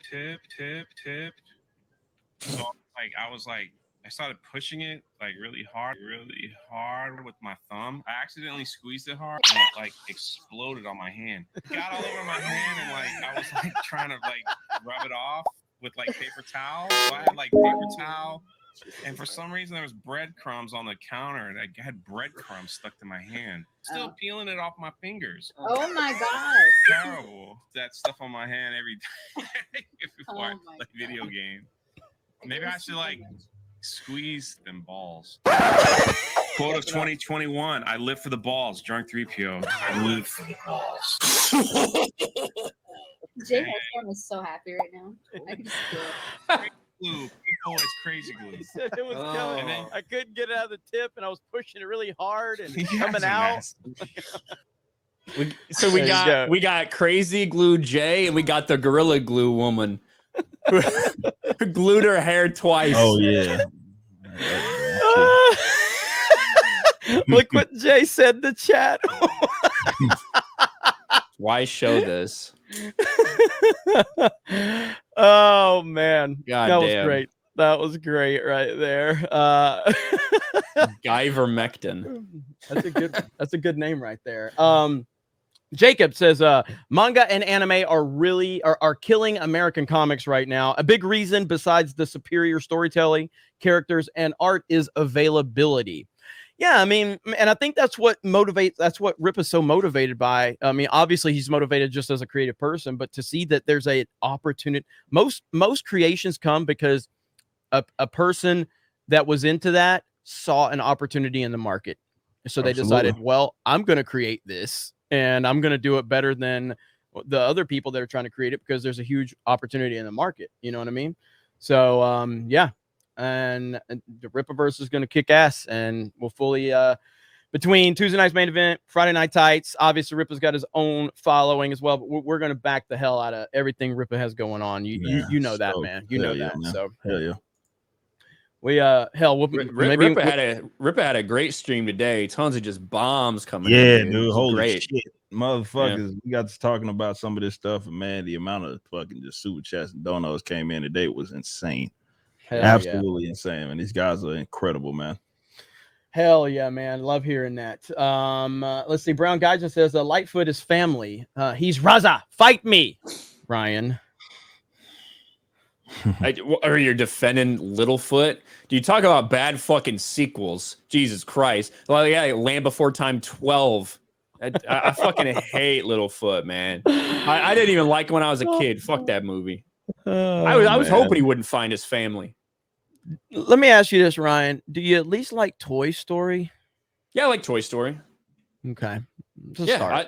I love Toy Story. Toy Story 2, it's all right. Toy Story 3. I think all three of them are perfection until you get to 4. 4 just does. It's not that I hate 4, but 4 just doesn't feel like it belongs. Yeah, Toy Story 3, fuck you for making me think they're going to die. That's fucking bullshit. But yeah, 4 sucked. Yeah, 4 just... I have... Who the fuck? I saw it again at the Spider-Man thing. That trailer for Buzz Lightyear. Like, who wants to see that?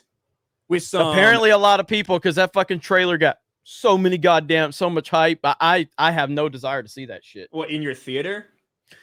No, I'm just saying that it set like it had like one of the biggest viewed 24-hour periods in history. Like that trailer blew the fuck up. Who wants to see like the supposed like inspiration? It's not even Toy Story. It's like a random astronaut that they created to be an inspiration for Buzz Lightyear with Chris Evans voicing him. Yeah. Oh my God. With some SJW bitch who's probably going to be the key to everything. 0 hour discussions with JM Cruz. Merry Christmas to everyone. Thanks for the awesome content you've made in your respective channels. For Eric, who's stronger? Is it Gogeta or Vegito? Oh, Gogeta. Yeah, I fucking know, man. I got is that Dragon figures Ball? With both of them. Yes, Dragon Ball. Yeah, you were talking. You were talking about like fusion. You were like, oh, the Japanese, they don't create any characters that are the same thing. I'm thinking every motherfucker in Dragon Ball is the same goddamn person. But no, I don't too much. I mean, I'm more of a Gogeta. I like the kind of design more of the Gogeta than Vegito. But yeah, it's also a more honest fusion. So start billing out with fucking earrings and shit. I mean, I'm the opposite. I prefer Vegito just personally because I'm a Vegeta fan. But as far as like who's the strongest, I would have to say Gogeta in my opinion, and it would be Gogeta Blue. Okay, I don't know what any of that means. So, it's that one. The one he has in the back right there. Yeah, has blue hair. That's the strong one. Yeah. Rippa likes blue-haired weirdos. Confirmed. Face 055. I like how the cams are set up with poor token minorities beneath the oppressive white men. That's the way the cookie crumbles. Sejong the Great. Remember, Adam, AOC means all out crazy. All of you should memorize that and apply it across the board. These people are all out crazy. I like it. You see that picture like AOC looking at Mansion? Yeah, that's so funny. That's funny as hell. Let me see. We got a couple. Let's see. Make it this $20 one that just came in. Thank you guys for the support. We're probably going to be here. We're going to be a little bit longer. We try to go 3 hours every week. Cordero says, I'm technically a U.S. citizen, naturalized. I could walk across the border and boom, I'm American. The question is, should I go to Arizona, Tennessee, Texas, or Florida? I mean, none of those are a bad option. I say I would. I don't know, man. Razor's gonna hate me for this. I would say Arizona is the closest to being lost. Yeah, I would say Arizona of those three. Though that's probably the worst one, but all of those three are good options. Yeah. I mean, it really just depends because Arizona's the worst. Yeah. Texas feels different than anywhere else you're going to go just because it's Texas. It just has a different vibe. And most people that are going to go to Texas for the reason to go to Texas are going to enjoy the vibe that it brings. It's just, it does, like when they say everything's bigger in Texas, like it does, like it just feels the land layout, just everything feels bigger. There's a lot more land. There's a lot more space. There's a different vibe in Texas, and it's an awesome vibe. Obviously, Florida. I haven't been to Texas enough to know. Like I've been through Texas several times. I don't know if it's like this, like Florida is. Florida. There's literally 3 different Floridas. There's the Panhandle where I'm from, which is Lower Alabama, or the Redneck Riviera is what we call it. You've got more like Orlando, Gainesville, Daytona, Central Florida. That's kind of got like your theme park mecca of the world. Then you've got the college atmospheres. Yeah. Then you've got Southern Florida, Miami. Miami, whole different. So it's just, there's 3 different versions of Florida. I don't know if Texas is like that, Ripa. Oh yeah, Texas is different. I mean, hell, Texas is like kind of different depending on what fucking metroplex obviously you're around and shit. It's just, and then you got the closest to like being similar is like, between Dallas and Houston. Those are very similar, but they're also very different as well. But yeah, like when you go out to like West Texas is you're in a completely different fucking place, man. You got East Texas, you got West Texas, you got South Texas, you got Central Texas. Then of course you got Austin. It's just shithole. Yeah, Austin's the shithole, and I'm fine with as long as all the retards pile up in Austin. That's fine. I'm not really fond of them branching out anywhere else, but then I mean they can go fucking pile themselves and fucking Austin and run that bitch to the ground. That's fine. It's like that movie I, Robot, where all of them are standing in the together in the corner. You know what I'm talking about? That's what Austin's like with all the liberals in Texas. Yeah. Oh man, all up there. I'm fine with that. Give me a sequel to that. Give me a sequel to I, Robot. Will Smith. I, Robot 2. Let's do it. I, Robot 2. All right, we got shit. It's the wrong fucking thing. It's too many fucking things that I'm having to read from.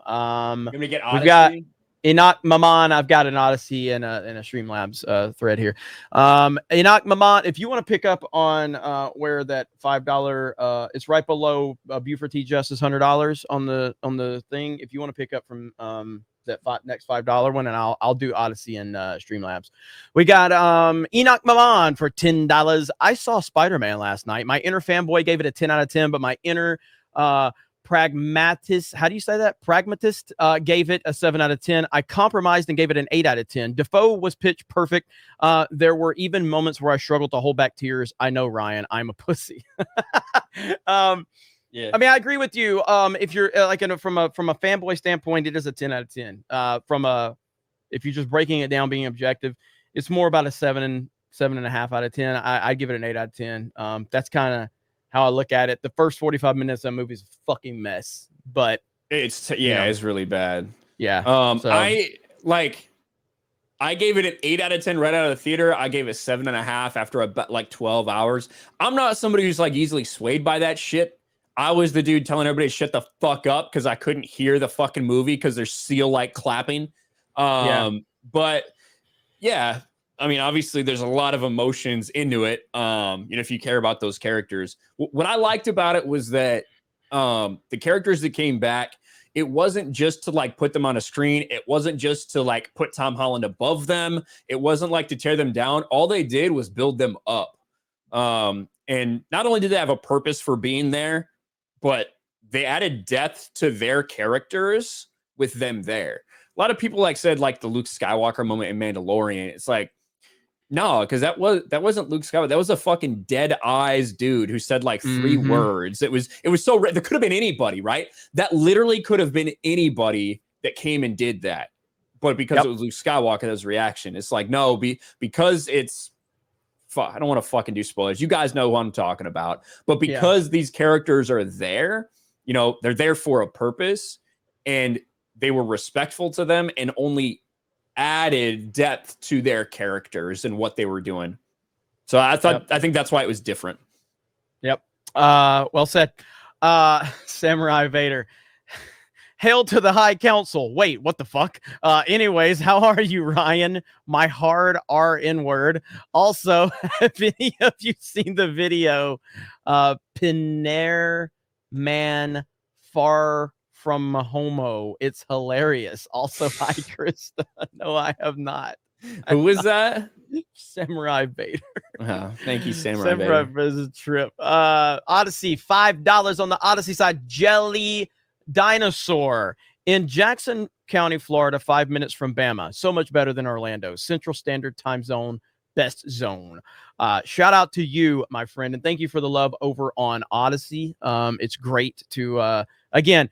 The whole point is to give you options. No one has to watch us on Odyssey if you don't want to. If you want to watch from the comfort, you're 100% okay with that. I just like giving people options. And if you want to watch us on Odyssey, we're going to dual stream this every week on Odyssey. We'll work on dual streaming other things. But for now, Tuesday night's main event is dual streamed on Odyssey. But it's just there to give you the option. That's it. So thank you for the support over there on Odyssey.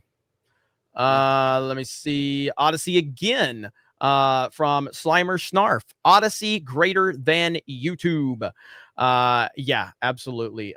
We love Odyssey. Love everything you're doing. Obviously, YouTube is our home and, at least for all of our channels. So we're going to continue to be here.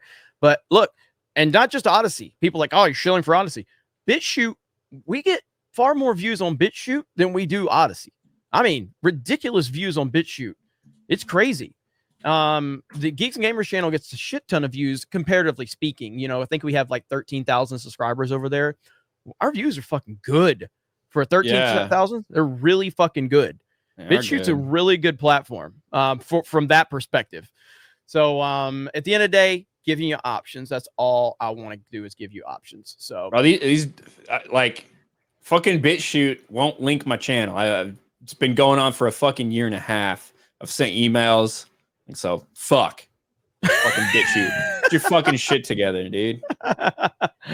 Odyssey for 25 library coin.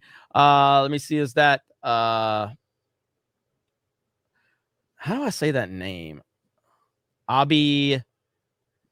Abomination. Yeah, no, I got it. Abomination. Abomination. So it's abomination. I thought like it was gonna be. Nation. I thought it was gonna be something like super fucking difficult. No. It's me. I'm a high school dropout. I'm hoping that all the media stooges doing a 180 is them realizing that they are losing their funding because people are waking up and defying defying all of the nonsense, the authoritarianism. How do you say this word? Authoritarianism. Authoritarians. Yes, authoritarianism. I've said this 1,000 times. Authoritarians. Yeah. No, ism. Authoritarianism. Authoritarianism. Yeah, it's so fucking hard to say that word. So the Stooges are authoritarianism. It's still you had to slow down too. It's kind of hard to say. So the Stooges are trying to convince their viewers that defying the authoritarians, I can't say it for some reason. I've said this fucking 100 times. Maybe I'm having a heart attack. Is a good thing. Trying to stay in their good graces. Now, the point is they're not changing shit. They're not changing anything. They're not going to change. They're going to continue to double down on their victim narrative and all of that other nonsense. That's what they're doing. They're not going to shift. There's not going to be a shift from these people. It's an entire cultural problem. They are hiring people that don't want to change. They're hiring people. The reason and I'll bring politics into it from it. The reason that politicians and the Democrats generally want to pander to identity politics is they are looking to appease the weak-minded. They're looking to appease the people that need them. They want the people that want to play the victim. They need to have division. They need racial division. They need tension. They need people to be at odds, because when things are working like they should be, that's not good for the powers that be. That's never going to be good for them. So they need division. They need people to be angry and divided, because united is not something that the mainstream wants. So they're bringing people in. They're bringing people in to work that are never going to realize what's going on. So there's not going to be that shift. It needs to be replaced by people like us. That's what we have to do. It needs to be replaced. You're never going to make those people realize anything. Yeah. Bionic Belly Button for $5 says authoritarianism. I don't know why I can't fucking say it. Authoritarianism. No, you're not saying it. Authoritarian. Say authoritarianism. Authoritarianism. There you go. It's such a hard word to say. I say it all the time. I say it in D-Day Cobra videos all the time. But for whatever reason, I'm retarded tonight. So whatever. For whatever reason. I'm going to be honest. I'm kind of retarded. That's yeah. So there you go. Let me see. Where am I at? So Ripple looks like he's wearing a Washington Wizards jersey. That's all I can think about all night with your tank top you got on tonight. He does like, had a color scheme, yeah. Yeah, looks like a Wizards jersey or a Bullets jersey. Yeah. I like how Ripa. I love how Ripa, like I guess when he went on Blaze, he was wearing a shirt like that, and they was roasting him about his shoulders. And he's like, "Fuck y'all! I'm gonna wear this every opportunity I get now. Every opportunity I get." So every time I've appeared since then, I've wore a tank top. Ripper, you got Fruit Loops too over there? No, it's steak. Oh God! Well, I'll eat more Fruit Loops, I guess. So Ripa eats steak, Ryan eats Fruit Loops. I told y'all we bring diversity. Okay, we bring diversity. Well, mine are medium rare. We got another abomination with a Tuesday night's main event fire up emoji, and then there's a thinking one also, but that's just Chris is copy and pasting them for me to see. And then Abomination says Ryan just lashed out because The Land Before Time made him cry. Confirm or deny that one, Ryan? No, deny.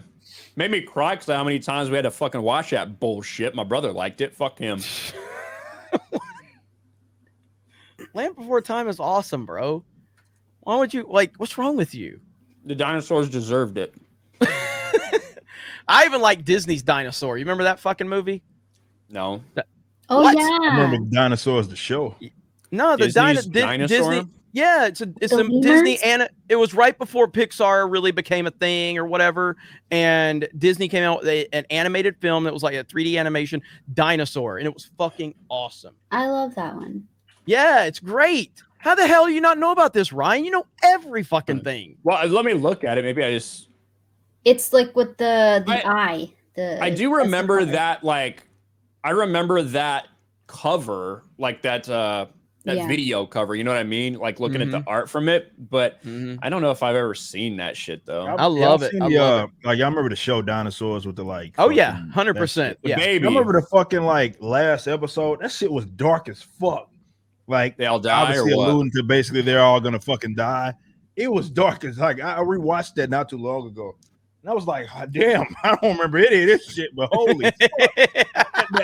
that was a fucking dark ass like, and they ended the show on it. They ended the show on it. Like it was dark. What a dark ass ending that was. Holy shit. I don't remember the ending, so I may have to check that out. It's like the end of Sopranos. It's dark as shit, man. It's like the end of Sopranos, the implication that they're all just about to get fucking whacked. Oh like, man. Insane, man. That's awesome. That is good. That is good stuff right there. Let me catch up on some. Go ahead. No, go ahead. No, I'm just saying I want to go back and watch it. Is it on YouTube or would I have to buy it? Like, so you're talking about the whole series? Like, how long did that series go? What? Dinosaurs? I don't know. That's a good question. It's available on one of the streaming services. I know it is. I don't remember which one though. Your mic's going Dan Vask on us, Ryan. Mine is. Yeah, so that's what happens, right? When you fucking upgrade equipment, it always goes to shit. Yeah, right. Everything That's woke just the turns bottom to line. shit. So everything woke turns to shit. Yeah. Let me catch up on some of these super chats. Jason Smoot, real quick, for two $20 super chats. What's up, Jason? What's up, Jason? One is, hail, great to see you guys. Thank you, Jason. Another one is, Bionic isn't wrong.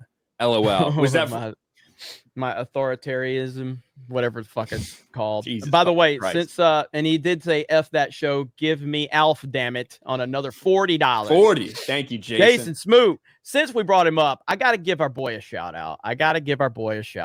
Dan Vass just released a new Christmas song, like only Dan Vass can. Ripa, have you heard this yet?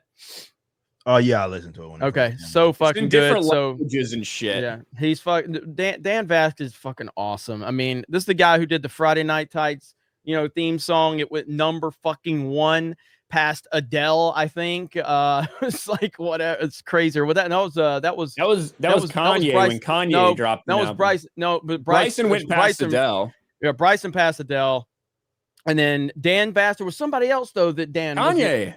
Yeah, there was another rock band that we all like, old school rock. Oh, it was like a fucking release of a Metallica album or something like that. Yeah, but let's listen to a minute of this real quick.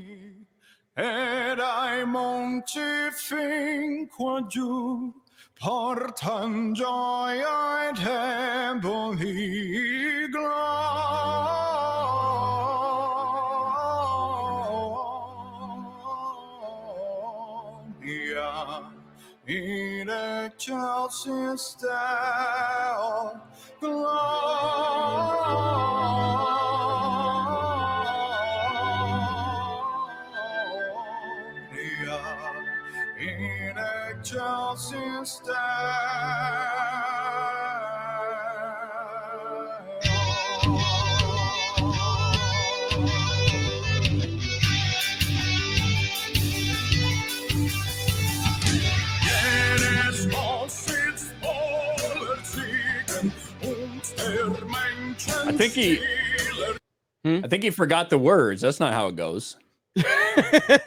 Well, Dan is awesome. You guys go watch that entire video over on his channel, Dan Bask. So he is the man. We appreciate him. Love that Dan, dude. he did it in like Portuguese, German, English, like a bunch of different languages. He said all the languages of the people like who watch him. He wanted to do something from everybody for Christmas, or at least the majority of people. So he didn't do it in Canadian. Sorry, Krista. Yeah. Well, nobody wants to hear any of that anyway. So Ozzy Oz for Ozzy Oz 10 for $5 says, have a look at the comic Foot Rot Flat series. It's a farming comic from the view of a dog. I'm really enjoying it and still have the books. Have you ever heard of that, Ripa? Foot Rot Flats. There you go. That's fucking awesome right there. Yeah, that's got like 8 million views. 8 million? No, Jesus. 7.5 million right there. Nuts, So man. That's just hell nuts, yeah. man. Hell yes. That just tells you the possibilities when you make content that's relevant for more than 24 hours.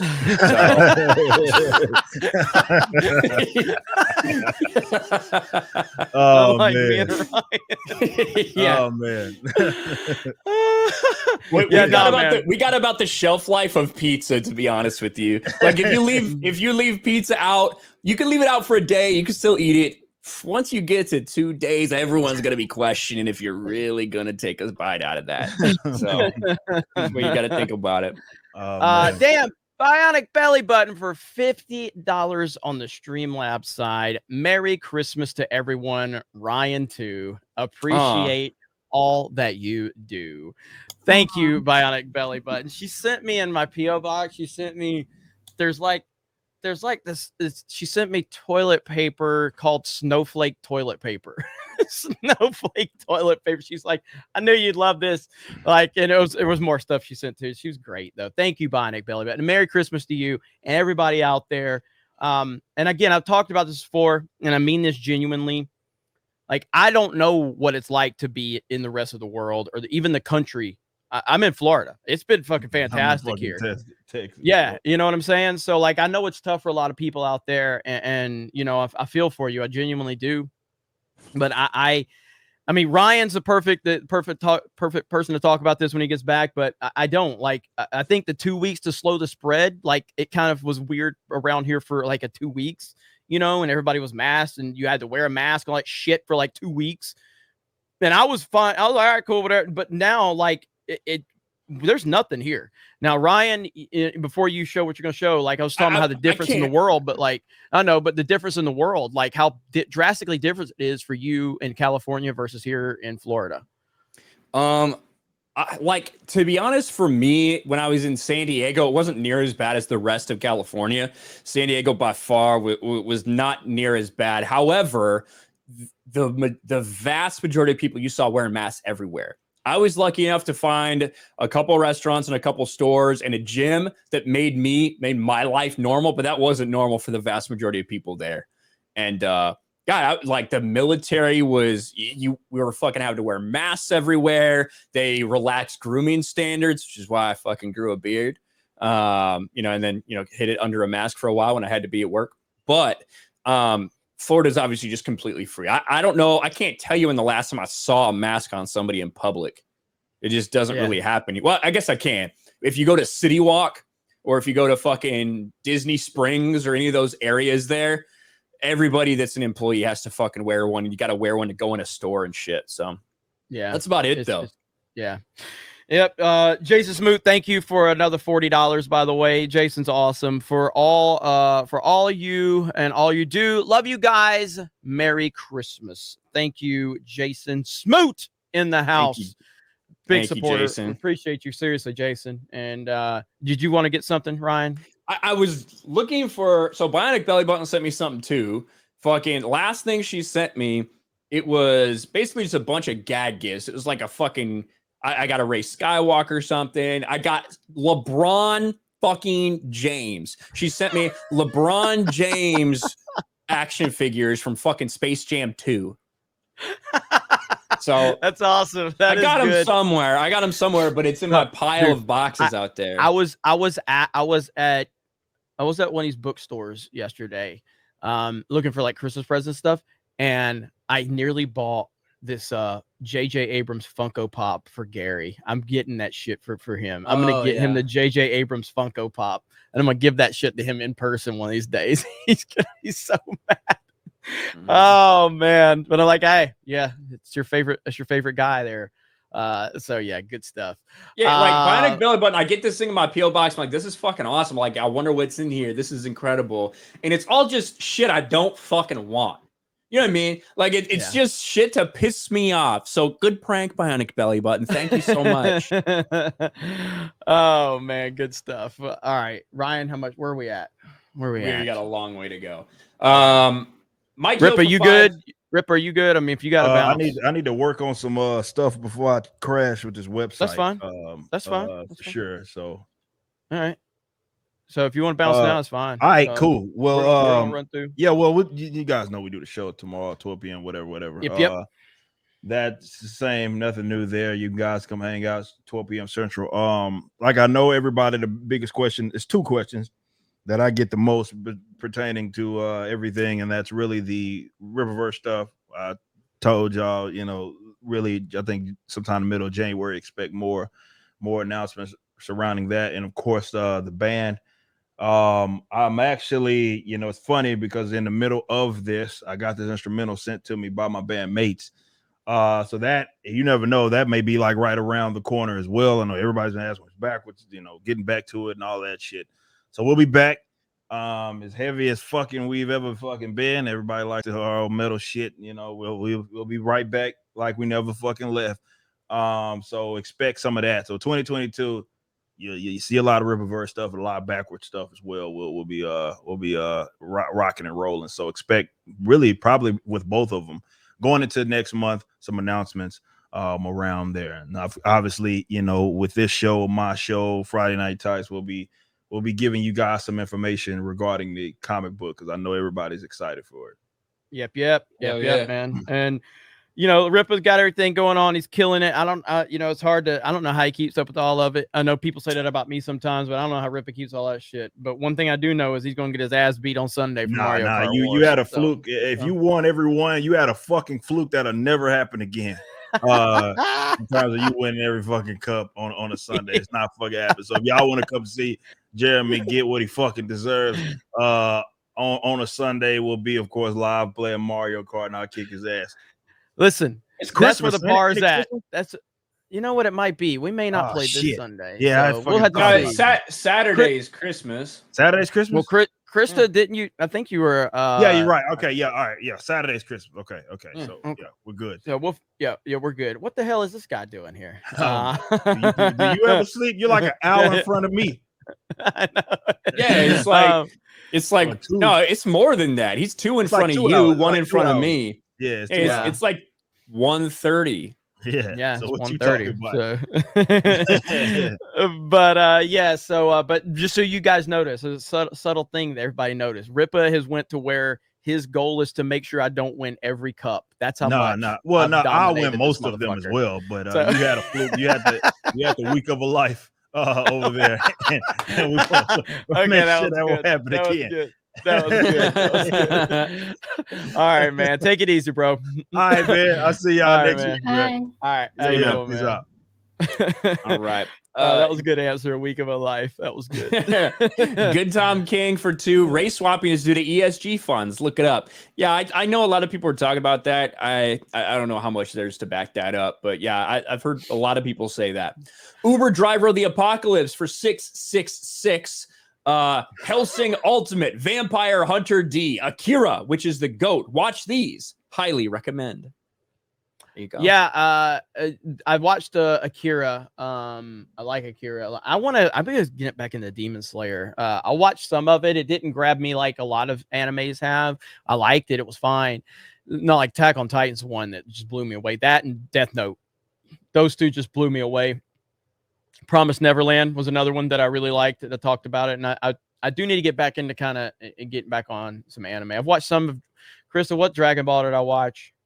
You watched Dragon Ball Z Kai. Okay, yeah, and that's just it's too fucking hard to understand what the fuck is going on in Dragon Ball. There's too much going on. There's too much lore. There's too much. Yeah. It's so hard to process. Yeah. But it is what it is. We're Mo Zamboni for 5. I'm 41. Love Blade and the Spawn cartoon series on HBO in the 90s. I never ever thought about them being black. I just love the characters. Yeah, I fucking love Blade. Blade is a fucking badass. I wish we had Wesley Snipes back to play Blade. It's one of the it shows you how these people that are pushing this nonsense, how much they really don't want what they claim they want, because Blade should be a film that is like constantly talked about on a ridiculous level to this day, but they don't want to acknowledge that Blade ever existed. Like, Blade is such a fucking fantastic film, and Wesley Snipes is such a badass in that movie. It's such a good action film. It's a good comic book film. It's a good story. Like, it's just great, man. And I would never want Blade to be white. Never. Fucking like, no. I mean, Blade is. Imagine if Ryan Reynolds was Blade. Ugh. Oh God, that would be so bad. Like, I would make so many hate videos about that, and Ryan Reynolds would have red eyes if that ever happened. You know what I mean? Mm-hmm. I'd be like, no, this is bullshit. But it's just sad, man, because they don't really want what they say they want. They want to continue to create division, and that's just where we are. But Blade is fucking badass. Yep. Bird Up for 5. Elementary was full of race/gender swaps, and it was one of the few times I can think of where it didn't seem like an exploitative virtue signal. Elementary, was that Sherlock Holmes show on CBS where Lucy Liu played Watson? Is that what I'm thinking of? I haven't seen that. I think that's what it is. I didn't watch it, but I remember it. Look at this right here. New York Post. Miserable Matrix Resurrections is the worst sequel so far. Mm-hmm. Not being too kind to it. Yeah, people are very split on it. Yep. So, from what I heard, it's just full of fucking woke shit. The person I know that saw it said that it's full of woke shit, but it doesn't interfere with the story or something like that, to that effect. But I don't have a good feeling about Matrix at all. So it comes out HBO Max Thursday? I think so. I think it's in theaters tomorrow. Yeah. I may have to go check it out in theaters. I don't know. I want to watch it so I can make a lot of videos, so I can make a lot of money, because I like to grift. Yeah. Sejong the Great for $5. Frangilla Vigo was written in the books as being almost the palest white. She was also the embodiment of evil, so The Witcher made her not white. Yeah, I haven't watched a single moment of The Witcher season 2. I don't care. I feel like it got overhyped last year. Like, I thought it was good, but I also just didn't think it was. Everybody was fucking freaking out about it, and I just have not heard that same energy for season 2 at all. And I love Henry Cavill, so tells you all you need to know, I guess. The Rockbiter for 5. I'm waiting for the next Goonies or the Explorers out of Hollywood. I'm sure it'll never happen though. Just remakes and reboots. Yeah, I mean, there are some good, original stories, but they fly under the radar, and then Hollywood they're not going to put, and they won't put the advertising or the money behind it to push it so people know it exists. So yeah. Where was I? Woke Hogan for $10. Listen here, brothers. The wokester hates the Matrix. The wokester takes the blue pill to last extra long outside the ring, brother. What are you going to do when Wokamania runs wild on you? I love how Ryan read it in character and everything. You got to. If somebody's going to go to the trouble of writing it in character, I got to say it in character. That is true. Speaking of in character, Ryan Kinnell sucks cock, like CAULK, for $2. Let's go, Adam. Tuesday night's politics show is on. Hell yeah. Thank you, Ryan Kinnell sucks cock. Lane Bristow for $5. Let's not forget that we're 3 Tomb Raider movies in. Lara Croft has dropped cup sizes with each successive installment and has yet to fight a dinosaur. Yeah. I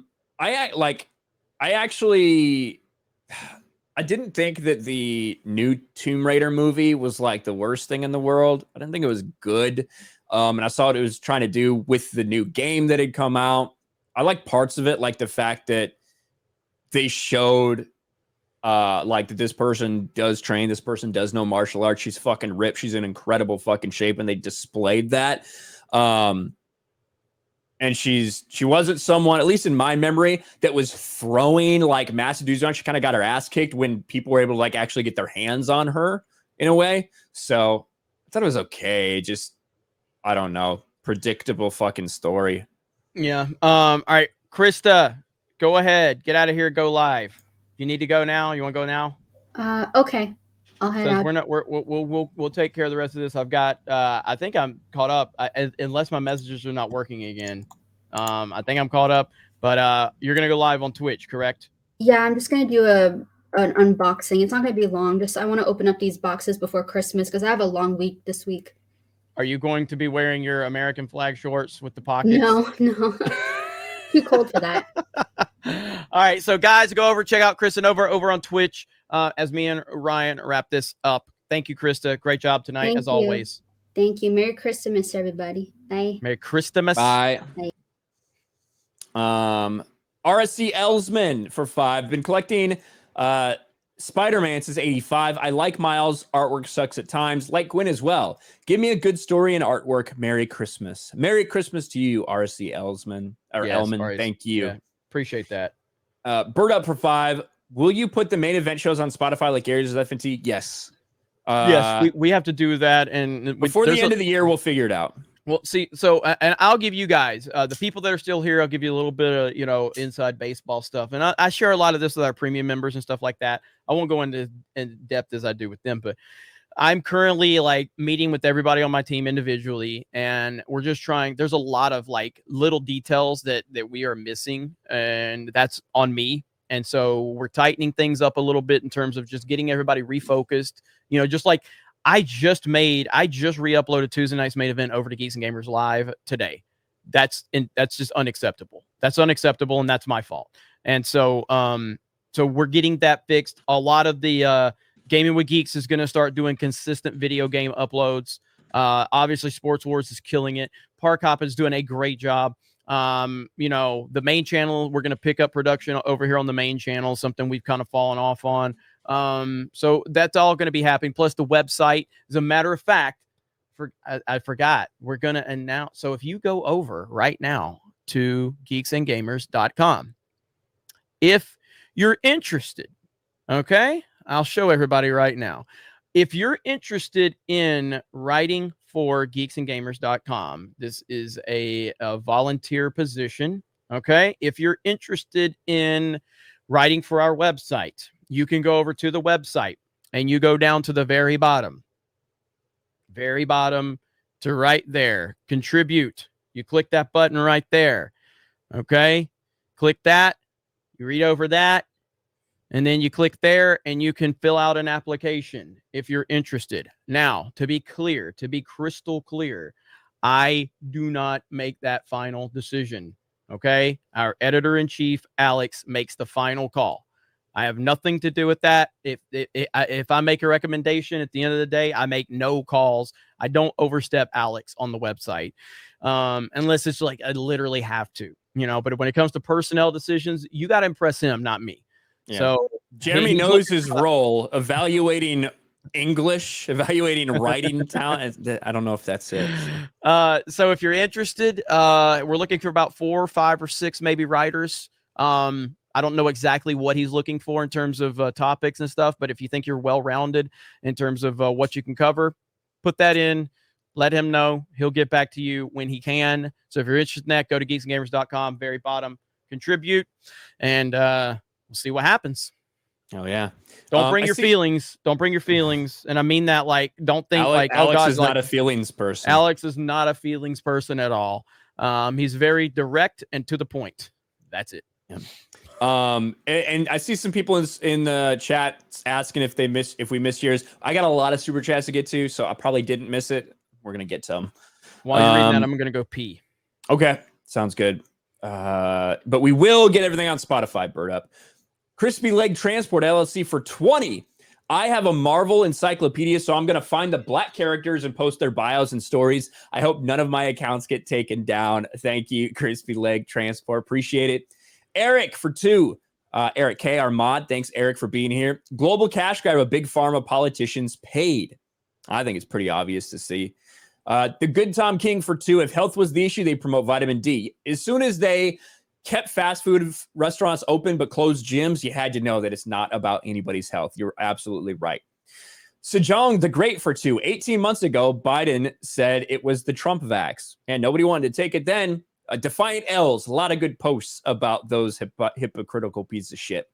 Black Cat 997 for $15. Race swapping these adaptations is typically the first indicator that not only were the actors chosen for the wrong reasons, but everyone else in production was chosen for the wrong reasons. Yeah. And now we've heard some things like that some of the stuff is mandated by studios and things like that. And for like Dune, for instance, there was a rumor out there, can't confirm it at all, that, Denis Villeneuve, however the fuck you say that, he was basically mandated to have one character that was race swapped. And it was a character that ended up dying in the movie. So who knows? D-Day Direwolf for $2. What's good, everyone? The Mexican jokes kill me, lol. Thank you for being Ivan here. Was D-Day fantastic. Ivan was on point. Yeah, Ivan was on point. If he's free, then he's going to be here on Tuesday. I thought Ivan was fantastic. So, and Lane, just to answer that, anyone here, anything on Josiah Rises lately? Wishing him, well, he's dead. He's dead. So he's not dead. So Josiah unfortunately had to move, and he moved out into the country and literally no internet. So he's been waiting for fiber to be installed. His channel was remonetized right before this happened. I feel terrible for him, but he will be back at some point. I don't know when, but he will be back at some point. So motherfuckers never heard of a mobile hotspot, apparently. Yeah. Dude, if I didn't have internet for 2 months, I'd die. Legitimately. Hey, Smoot, we have a sports channel. Okay. There you go. That's right. Longtime fan, first time caller. Are the Bears an absolute decade crazy long time dog crap as they seem? Thanks for hanging up and listening, guys, to us. Yeah, Jason, go to Sports Wars, where we actually every Monday night we do Monday Evening Quarterback, where we specifically talk about football, NFL, and college, and then we stream on Sundays as well there. But yeah, as a Bears fan, I can definitely say, yeah, they're fucking awful, dude. They're fucking trash. Everybody was freaking out about Justin Fields. I said from the beginning, I was like, it's exciting, but he's not the guy, and it definitely looks like he's not the guy so far. The whole team's fucked. Yeah, I was never a believer in Fields, really, but yeah, I mean, I love our sports channel. I love Sports Wars. So you guys, if you're interested in sports, definitely please go over there. I mean, and that's the YouTube thing. I created Sports Wars because every time I talk sports, we just lose viewers like we are now. Because there's not as much carryover as you'd think. But we do have a sports channel with 115,000 subs? Closing in on 115, yeah. 114.5, something like that. So that's fucking crazy, dude. Like, it's crazy to me that we have a sports channel that's that big. It's unbelievable. So, but you just reminded me, I'm finishing this fucking thumbnail. This looks like shit. Literally just looks like fucking shit. You kept getting blamed on it, right? It got limited. I don't fucking know why. Of all the videos on that channel, for that one to get limited, I know that's very weird. Did you clip that? Did you clip that from me, you, and Robert Barnes when we're talking? Okay, because Robert Barnes typically shows up every Monday for Monday Evening Quarterback when he's available. He's been there the last few Mondays. So Robert Barnes. You think that dude has an endless amount of knowledge on law and just regular shit? Wait till you hear him talk about sports. I was like, how the fuck does this guy know? Good Lord, the information is insane. Yeah, absolutely.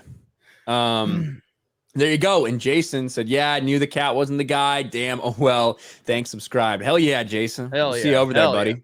Hell yeah. Thank you, man. I think did we get this Ruben one? Ruben for $20. I support science. I believe in vaxes. I'm highly educated. I am my own man. I am American. I am my own authority. Know that we no longer have journalists. We have the NWO narrative, the New World Order narrative. Fight back now. Never give up. Thank you, Ruben. We appreciate you, brother. And iCanalyst, I see you saying good night. We'll say good night to you, iCanalyst. Thank you for all your support. Appreciate you. And look, I know that anytime there's a streams, got a lot of viewers. There's going to be a lot of super chats.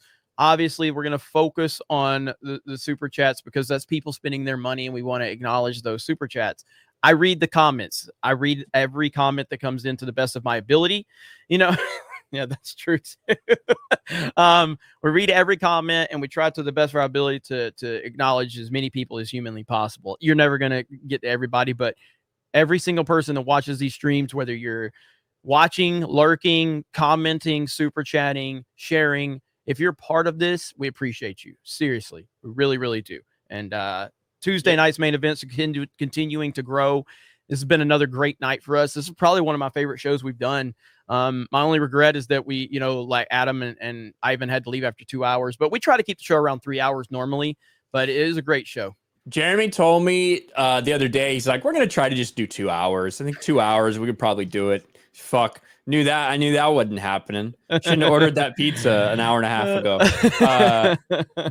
John Kokoza for 5. What's up? Our buddy John. What's up, John? In San Diego, big win. LetThemBreathe.org sued the United School District, and judge said the mandates for children goes against state law. That is huge. That is huge. I'm glad I got out of there when we did because of all that bullshit. But yeah, there you go. Thank you, John.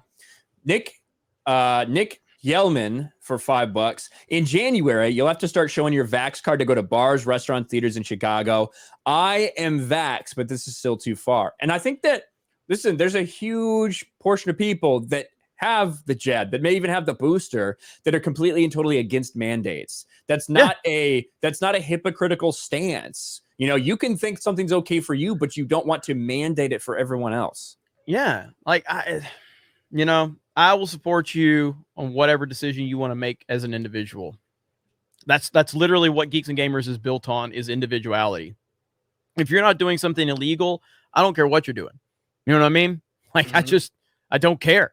It's not my business. It's even coming down to how people spend their money. You spend your money on whatever you want. I have no fucking right to tell you how to spend your money.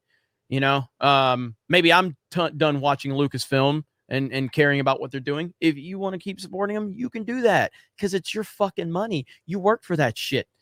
It's just this weird way of thinking, man. It's wild, but we saw it. First it was a movie and you had to like the movies they liked, and now it's got to the point where you have to take everything they take, and if you don't, then you're a horrible person. Yep, absolutely. Where did I go? Markaloff for 5. In Quebec, people are preventing family members from coming to Christmas because they don't have their Vax passport. Also, max of 10 people per party. It's we're seeing what's going on in America, and you can only imagine what's going on in other places, And we've seen. I'll be honest with you. I'm inspired by the shit we're seeing in Europe as far as citizens marching in the streets and the massive crowds every weekend for these protests. It's incredible. And I wish we saw some of that stuff here. I heard that. Did you already read this one? About Sydney? Let's see. You should try to have Sydney Watson on. She said on You Are Here that she's a gamer and into anime. Would be a good guess. We would love to have Sydney on the stream. I'm sure Rippa could make that happen. So we'd love to have Sydney on here. We'd love to have Elijah on here. Be awesome. Yep. And we got plans to get, Rippa knows all these people. So, he's got connections. He's friends with them. So yeah, if Sydney's a gamer and into anime, that'd be a great guest.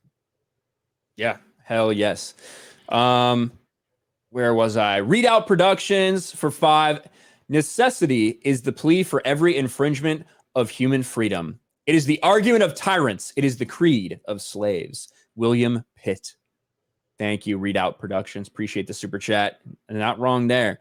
Young Sykes for 5. Eric is right. These cocky son of a bitches think they run things, and Beetlejuice runs a crappy city. Glad I live in Tennessee. I loved Nashville when I was there. I loved Nashville. It was fucking awesome. I was like, fuck, I wish I would have bought a house here. FMJHP 762 for $10. The one thing we learn from history is that we do not learn from history. Yeah. Look at what Gina Carano, right? Look at what Gina Carano got fired for, and look where we are now in this very same countries. It's insane. Where exactly are you? I'm trying to catch up to where you are so I can help you now. I'm at Pee Pierre for $5. What should we do with the woke / authoritarians, politicians, and non-politicians who want to take away freedom and hurt those who disagree with them? What do we want? What do we do with the politicians and non-politicians? So, I mean, with the politicians, Rip is going to tell you not to vote. I think you should vote. But I think most importantly, the thing that'll affect your life the most are local fucking elections, right? Local elections. And that's where you have to get involved. You can't be ignorant of that, because that is what will affect your day-to-day life. That is what will affect your county, your township, whatever it may be, your school district. Those are important things, and people get in power very easily there who are lunatics, and they could really affect your life or your kids' lives. But yeah, it's very true. Mike Hill for $5 says, have you seen the new trailer for Attack on Titan yet? I know it's out because Krista told me, but I don't want to see it. I just want to experience the show. So yeah, I have not. And so I'm really looking forward to it. I know nothing about it. I know the manga is done, so I know that whatever happens is known, but I don't want to know. So I love Attack on Titan. I think it's fantastic. So I can't wait. I don't really know even when it's coming out. It's kind of how much off the radar I've kind of kept it, just because I just want to see it. I'm not going to watch each episode as they release. I'm not sure how they're going to release it. I want to see, I just want to binge all the way through it, because that's how I've watched the series up to this point. I've just binged through it because I was so far behind on it. The Good Tom King says, clout has nothing to do with truth on social media. It does, in terms of if you get your message out there, if you got clout, regardless if it's if it's the true message or not. That's why so much. Look at fucking Jesse Smollett. Yeah, I think that reference was to your Mike Zero. I think that was about. I think that's what he's talking about. Was like when you were like, "Oh, big subscriber!" Like he has a lot of subscribers. Everybody wants to know him. I think that's what he was talking about. But that's the thing, though. But it gives an initial amount of credibility. We all do it. You know, if I see a person in my chat that's got a YouTube verified check mark, I'm immediately going to go, "Oh, who is this?" You know, because it's just immediately, that's how your mind is programmed. You know, it doesn't make it right, but that's just immediately how you look at it. So when I looked at Mike Zero, I didn't know much about him. I'm like, oh, he's a big channel, you know? So it doesn't have anything to do with truth, but it has a lot to do with narrative and how people perceive something. Yeah. Yes. Eric K says, damn, Jeremy, Star Wars Explained is married to his sister. Damn. Pork Lamp, Jar Jar is the true Sith Lord. That's why Gary's such a big fan. Bird Up, Lightfoot looks like X-Ray Girl's dog crashed into that toxic waste container from RoboCop. Holy fuck.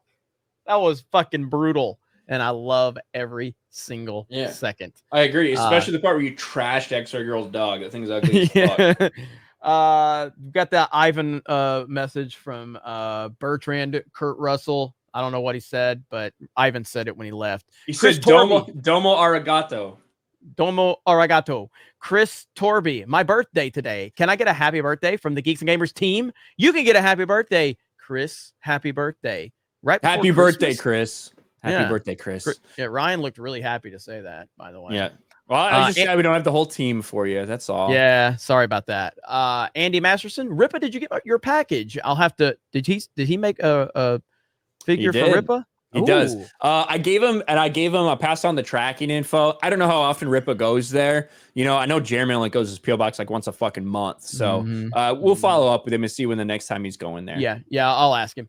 The Craig Lee Lawrence experience. Merry Christmas, guys. About to watch No Way Home. Well, you're gonna enjoy the hell out of it. And Ryan, if you need a bounce, if you got a pizza, I can handle this. I was just kidding. So okay. Fuck you then. Jeremy's like, oh shit, pizza, it's serious. Oh no, look, I don't like Ryan, I don't respect him, but if he's got pizza, I'm gonna be like, all right, I'll give you some. No Way Home is fantastic. I think you're gonna have a lot of fun with it. It's a great experience, and I'm going to try to watch it again before Friday Night Tights if I get a chance, Yeah, it's so fucking good, man. It's really good. Spy 721 Mercedes July. You can have a ladies' night with them. Mercedes July. You can have a ladies' night. Ladies' night. Skyhound 28. Best of luck to you and your team, Rippa. Pete 1972 for 20. Thank you. If you fellas want to take the first steps to figure out why the world is falling apart, I will just say that regardless of the political views each of them preach, they all belong to a specific group with an eye emoji. You're speaking Ryan's language. Thank you, Pete. You're speaking Ryan's language. All right, the Craig Lee Lawrence experience. At this point, we got to wait and see The Matrix Resurrections because it will be a turning point in filmmaking storytelling. Also, fuck that Jack Murphy. I mean, I'm going to check it out so I can give you my opinion on it. And look, there's always going to be somebody that's going to be upset with whatever approach you take to anything. I remember when I didn't go see Captain Marvel, and not to say I got a lot of complaints, but I got a lot of constructive criticism from our subscribers and people that follow us. They're like, we wanted you to go see the movie so you can talk about it firsthand. Same with Solo. And by the way, Solo did lose money. I didn't go see Solo, and people I heard it constantly. Hey, you should go watch this. You go watch this. And I was like, I don't want to fucking watch it. But you know what? That's why people follow the channel. So I have to separate okay, well, if I can spend $10 on a movie ticket and I can convince 200 people not to go see it, how's that a bad thing? You know what I mean? Or vice versa. If I can convince those 200 people to go see it, if it's good, because that's essentially what you want. So that's just part of it. It's a juggling act. It's a balancing act. I think anybody's justified by not going to see anything from Hollywood. If you don't want to give Hollywood a dime, you have my support 100%. 100% my support. You also have my support if you want to go, because like I said, you can do what you want with your money. It's not really up for me to decide. D-Day Direwolf, the Undead Chronic, and his chat rated the stream Murphy was on and kept bringing up his 2015 Cuck article. Talk to Chronic to learn more. Regardless of how it happened, like, if it's that, so okay. Now, the only thing I will not, so if I ever go on a stream with anyone, they always, generally professional people, at least. When I say professional, I don't mean I just mean people that come in. Even like me.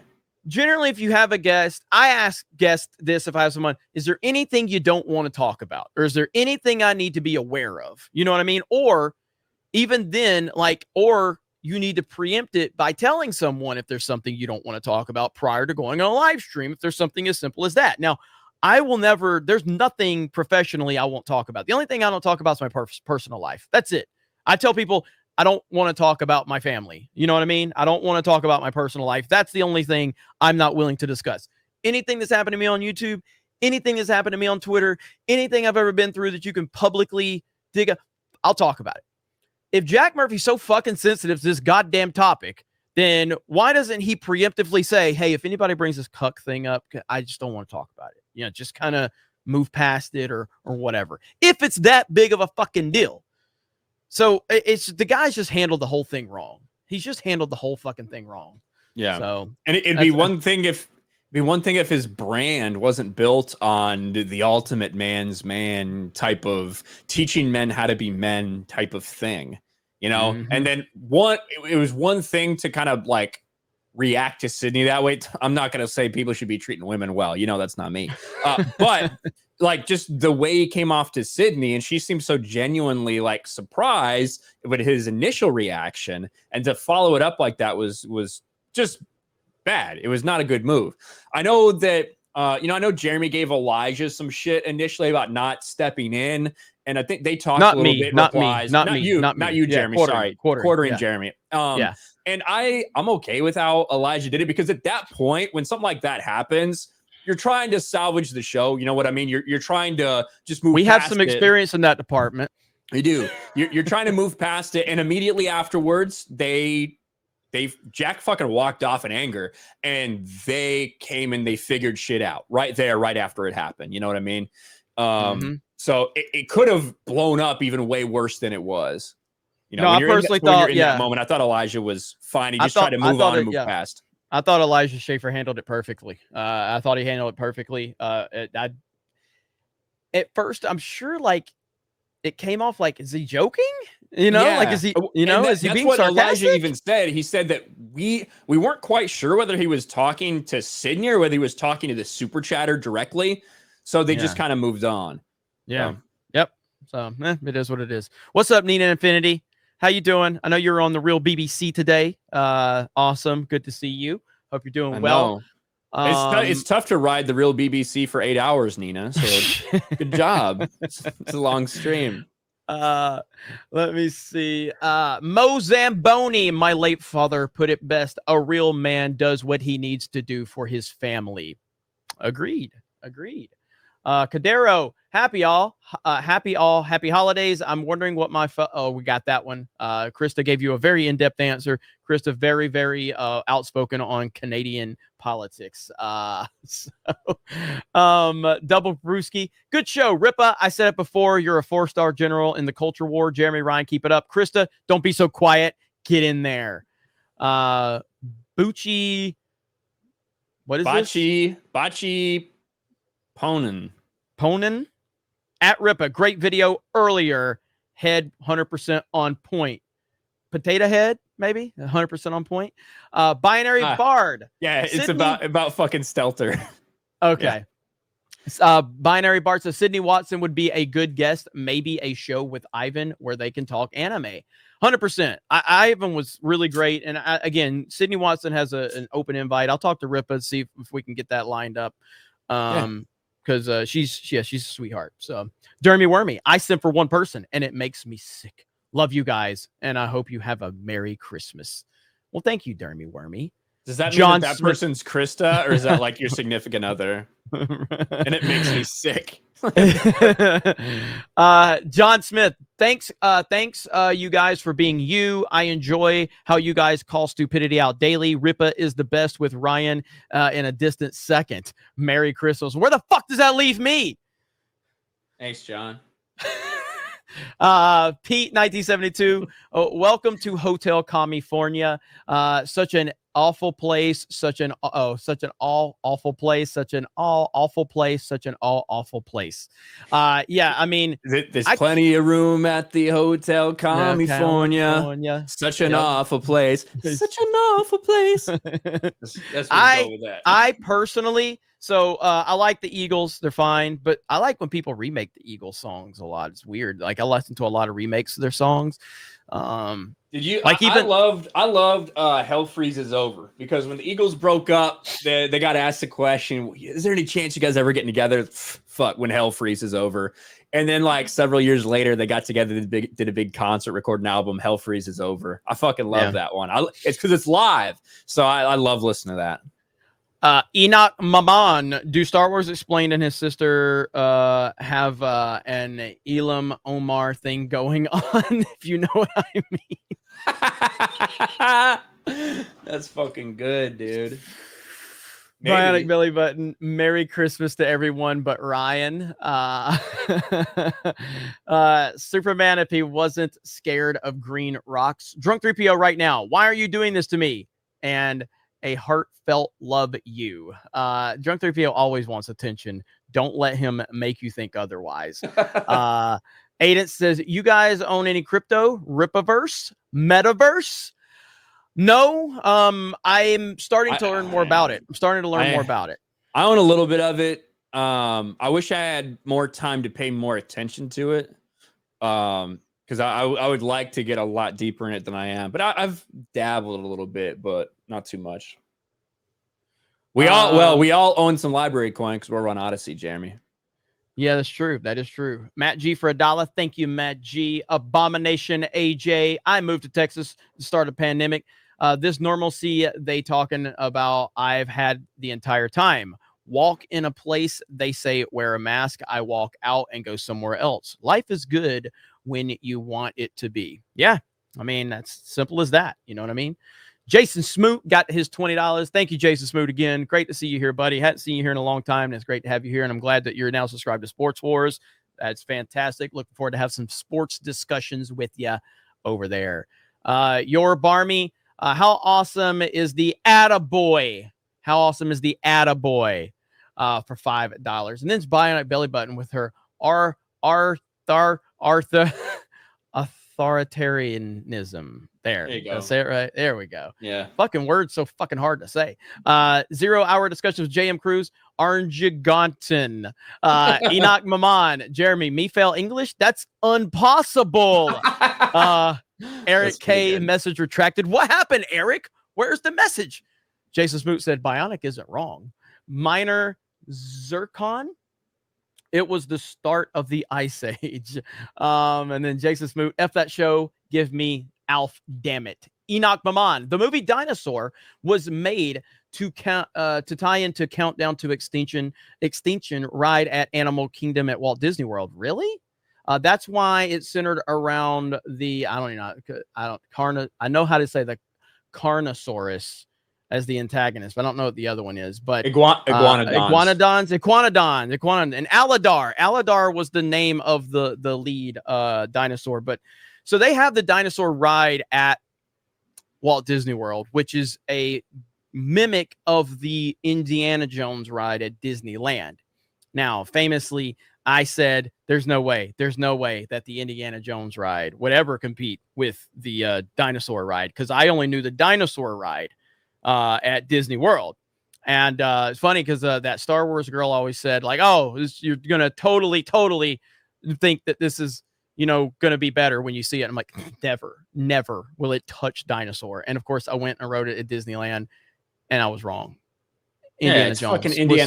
Dude. Indiana Jones was so much better. Now I still have a place in my heart for the dinosaur ride at Walt Disney World, but Indiana Jones at Disneyland, substantially better.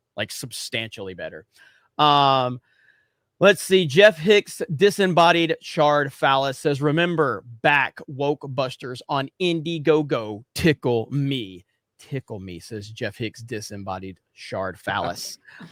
Jesus Davila says, hail panel, hail mods, and hail chat, hail geeks and gamers. Y'all always making me think and cracking up laughing. Keep doing what you do. Thank you.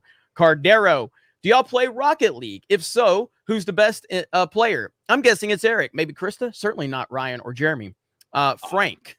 I don't know if Eric plays fucking. I don't know if Eric plays. Me and Jeremy are the best of everybody else on the team. We're basically the same players. I bet Ripple would get really fucking good at it really quick. Honestly, don't tell him that. On his streams. But as for right now, me and Jeremy are tied. We do have some other people that are connected that played with us, and we quit because of that, because they were too good. Frank works on the servers on geeksandgamers.com. He played with us, and he made me and Ryan feel like Jack Murphy. Like, we felt like pathetic losers. He's just so much better than we are that it just made it to the point where we didn't even want to play. I was getting ready to join the liminal order. Yeah, it was bad. It was really, really bad. So that's that. Okay. But we would love to play some more Rocket League, but we have to keep anybody that's like Frank's level out because it makes it unplayable for us. Jason Smoot again. Yeah, Jason Smoot again. I just want to say $40. Thank you. He says, for all of you and all you do, love you guys. Merry Christmas. Thank you, Jason Smoot in the house. D-Date Direwolf. You like Ninja Scroll, you will love Berserk. So I watched Ninja Scroll. It's the first anime I ever watched long time ago. I need to rewatch it. But yeah, I need to check out Berserk. Abomination AJ, I enjoy anime. Don't love it, but I definitely watched Samurai Champloo and Kill La Kill. Real men content and not mainstream at all. There's Berserk, the what is that edition? Deluxe edition. Deluxe edition. So all right, we're getting close to the end. I got a few more. I'm gonna share my screen because Krista is live. So let's get some of that. We need some of that simp money. So yeah, just share it. we're gonna snipe her. So you guys keep sending super chats if you like Krista. No. Not really at all. Jess, SPD girl, what's up? SPD girl sent me this and a bunch of other awesome gifts. So my presents, where you picked out half of them, was nice after a gag box. I loved how excited you were to show off your Master Chief. I sent Jeremy. Yes, I really appreciated that. The poster you sent and the Master Chief, the Mario Kart, and all that. I really do. It's really cool. I appreciate that. SPD girl is awesome. She really is. Bird Up, Blade revamp starring Brie Larson as Blade. Oh God, dude, that would be really good for the Geeks and Gamers channel. Just saying. Larry, $20. Merry Christmas to the Geeks and Gamers crew. Hail Krista, Tugs, Jay, Jeremy, Ryan, Ripa, and others. Best wishes to all of you in 2022. Keep being you. Thank you so much. Guyver-Mectin, have a Merry Christmas, Geeks and Gamers. Thank you. Jason Smoot got that one as a longtime fan. Are the Bears absolute decade-long crazy time dog crap as they seem? They are. And then I talked about subscribing to Sports Wars. 0 Hour Discussions with JM Cruz. Ryan, get Alan Roberts EDDF on. He's always game. Yeah, Alan Robert. That's actually a good idea. That might be interesting. Thank you for the idea, 0 Hour Discussions. Yeah, I think he follows me we follow each other on Twitter. So let's see here. Taker says vaccines can be dangerous. Ryan took one and now look at the size of his forehead. You guys guesting on EFAP for those episode 9 leaks is one of my faves. Well, thank you. That's awesome. I had been a YouTuber for about 2 months. Yeah, I know. Nick, is that Shellman? Because PewDiePie Shellberg, so there'll be Shellman, right? I think so, but I don't know. I just heard you say Nick and I didn't see the name. And I thought the last name was gonna be like something else. No, I'm Gurr. No. I've been trolled on that one a few times. Let's see. The funny part is in the Chicago area, 99% of businesses don't enforce the mask mandate. Many have a sign but won't say anything if you don't wear one. That's kind of what we like. That's what I experienced in New York. I would say 99%, but a lot of places had the signs, but they're like, whatever, bro, come in here. We don't give a shit. But go ahead, Ryan. Yeah, it just depends where you go. And now they've literally got cops. Like they've got cops patrolling and randomly surveying people for their cards. So I don't know, especially now in January with these new restrictions coming in, who knows what'll happen. Yep. So there's let's see, Brown Gaijin, Hotel California is about the Hollywood culture. Fuck Hollywood. Nina Infinity, I'm used to long streams. OG Infinite Talk with John was a minimum 7 hours. Also, gamers go all night, which I've always been with a winky face. Hail Geeks and Gamers, Merry Christmas. That is awesome. Thank you, Nina. Appreciate you. You're great. Galaxy Express Media. What's up with Krista Sunday night? She was actually competitive. Hacking happening again. Yeah, Krista was pretty good. She was pretty good.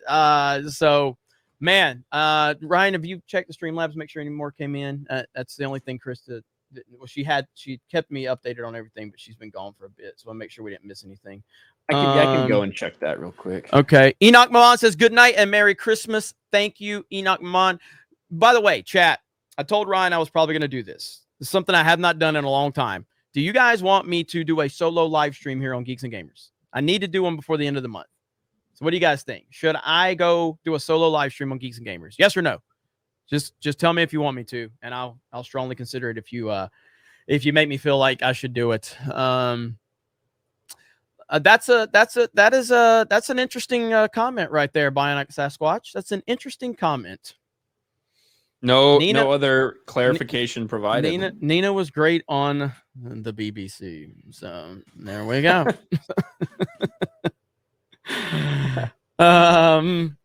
All right. I see a few yeses. Yeah, dude, live streams are always a shit. Dude, I really should do more. I really should. Krista got hugs, not drugs. That's the most nugs. It says nugs. Hugs, not nugs. No. I nugs. know that. That's what you know watching, that it says nugs? Huh? You know that it yes, said nugs? I said the same thing to her the other day. Inside jokes. You're not aware of it, so I shouldn't assume everybody else. I know. I'm saying that. I'm saying that.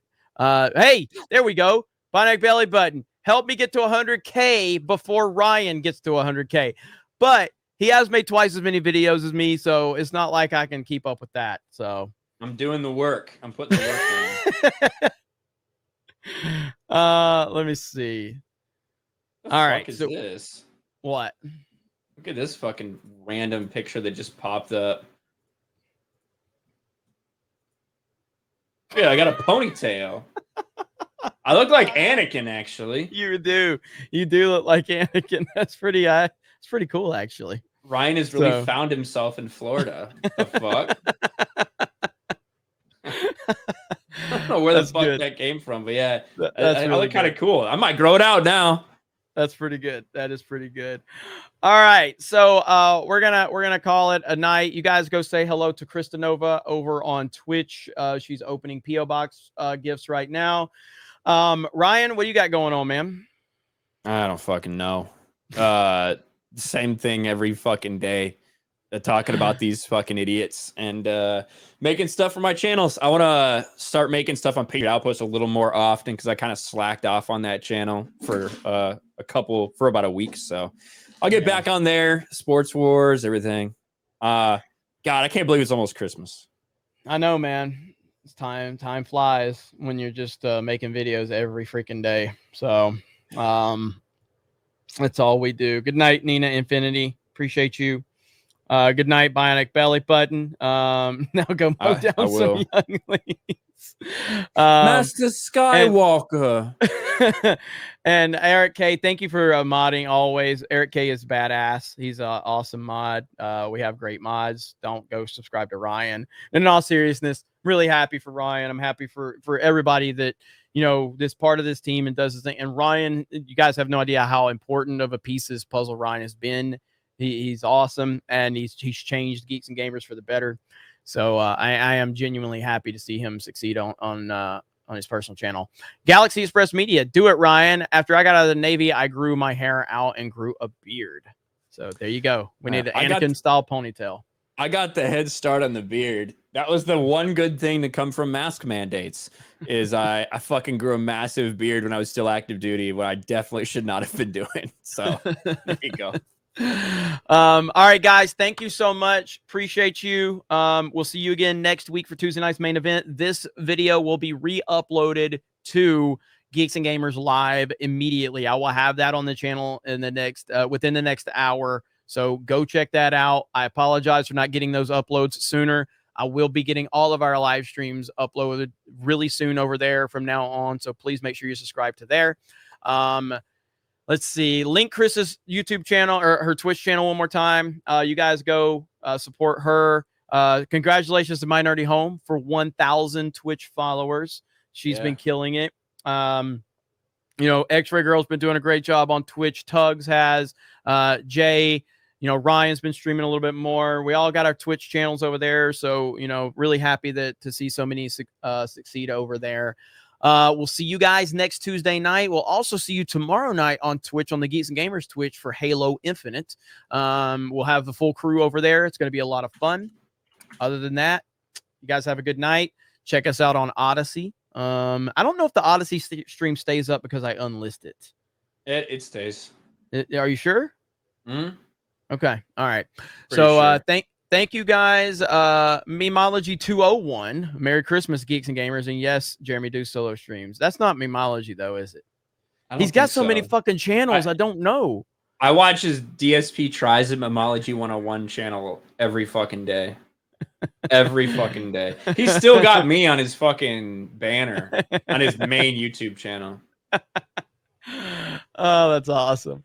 All right. Thank you guys. I really do appreciate you. Thank you for making Tuesday nights so amazing. We cleared over 2,000 viewers tonight. That is fucking awesome. Go check out Krista over on her Twitch channel, and we will talk to you later. Bye, everyone. And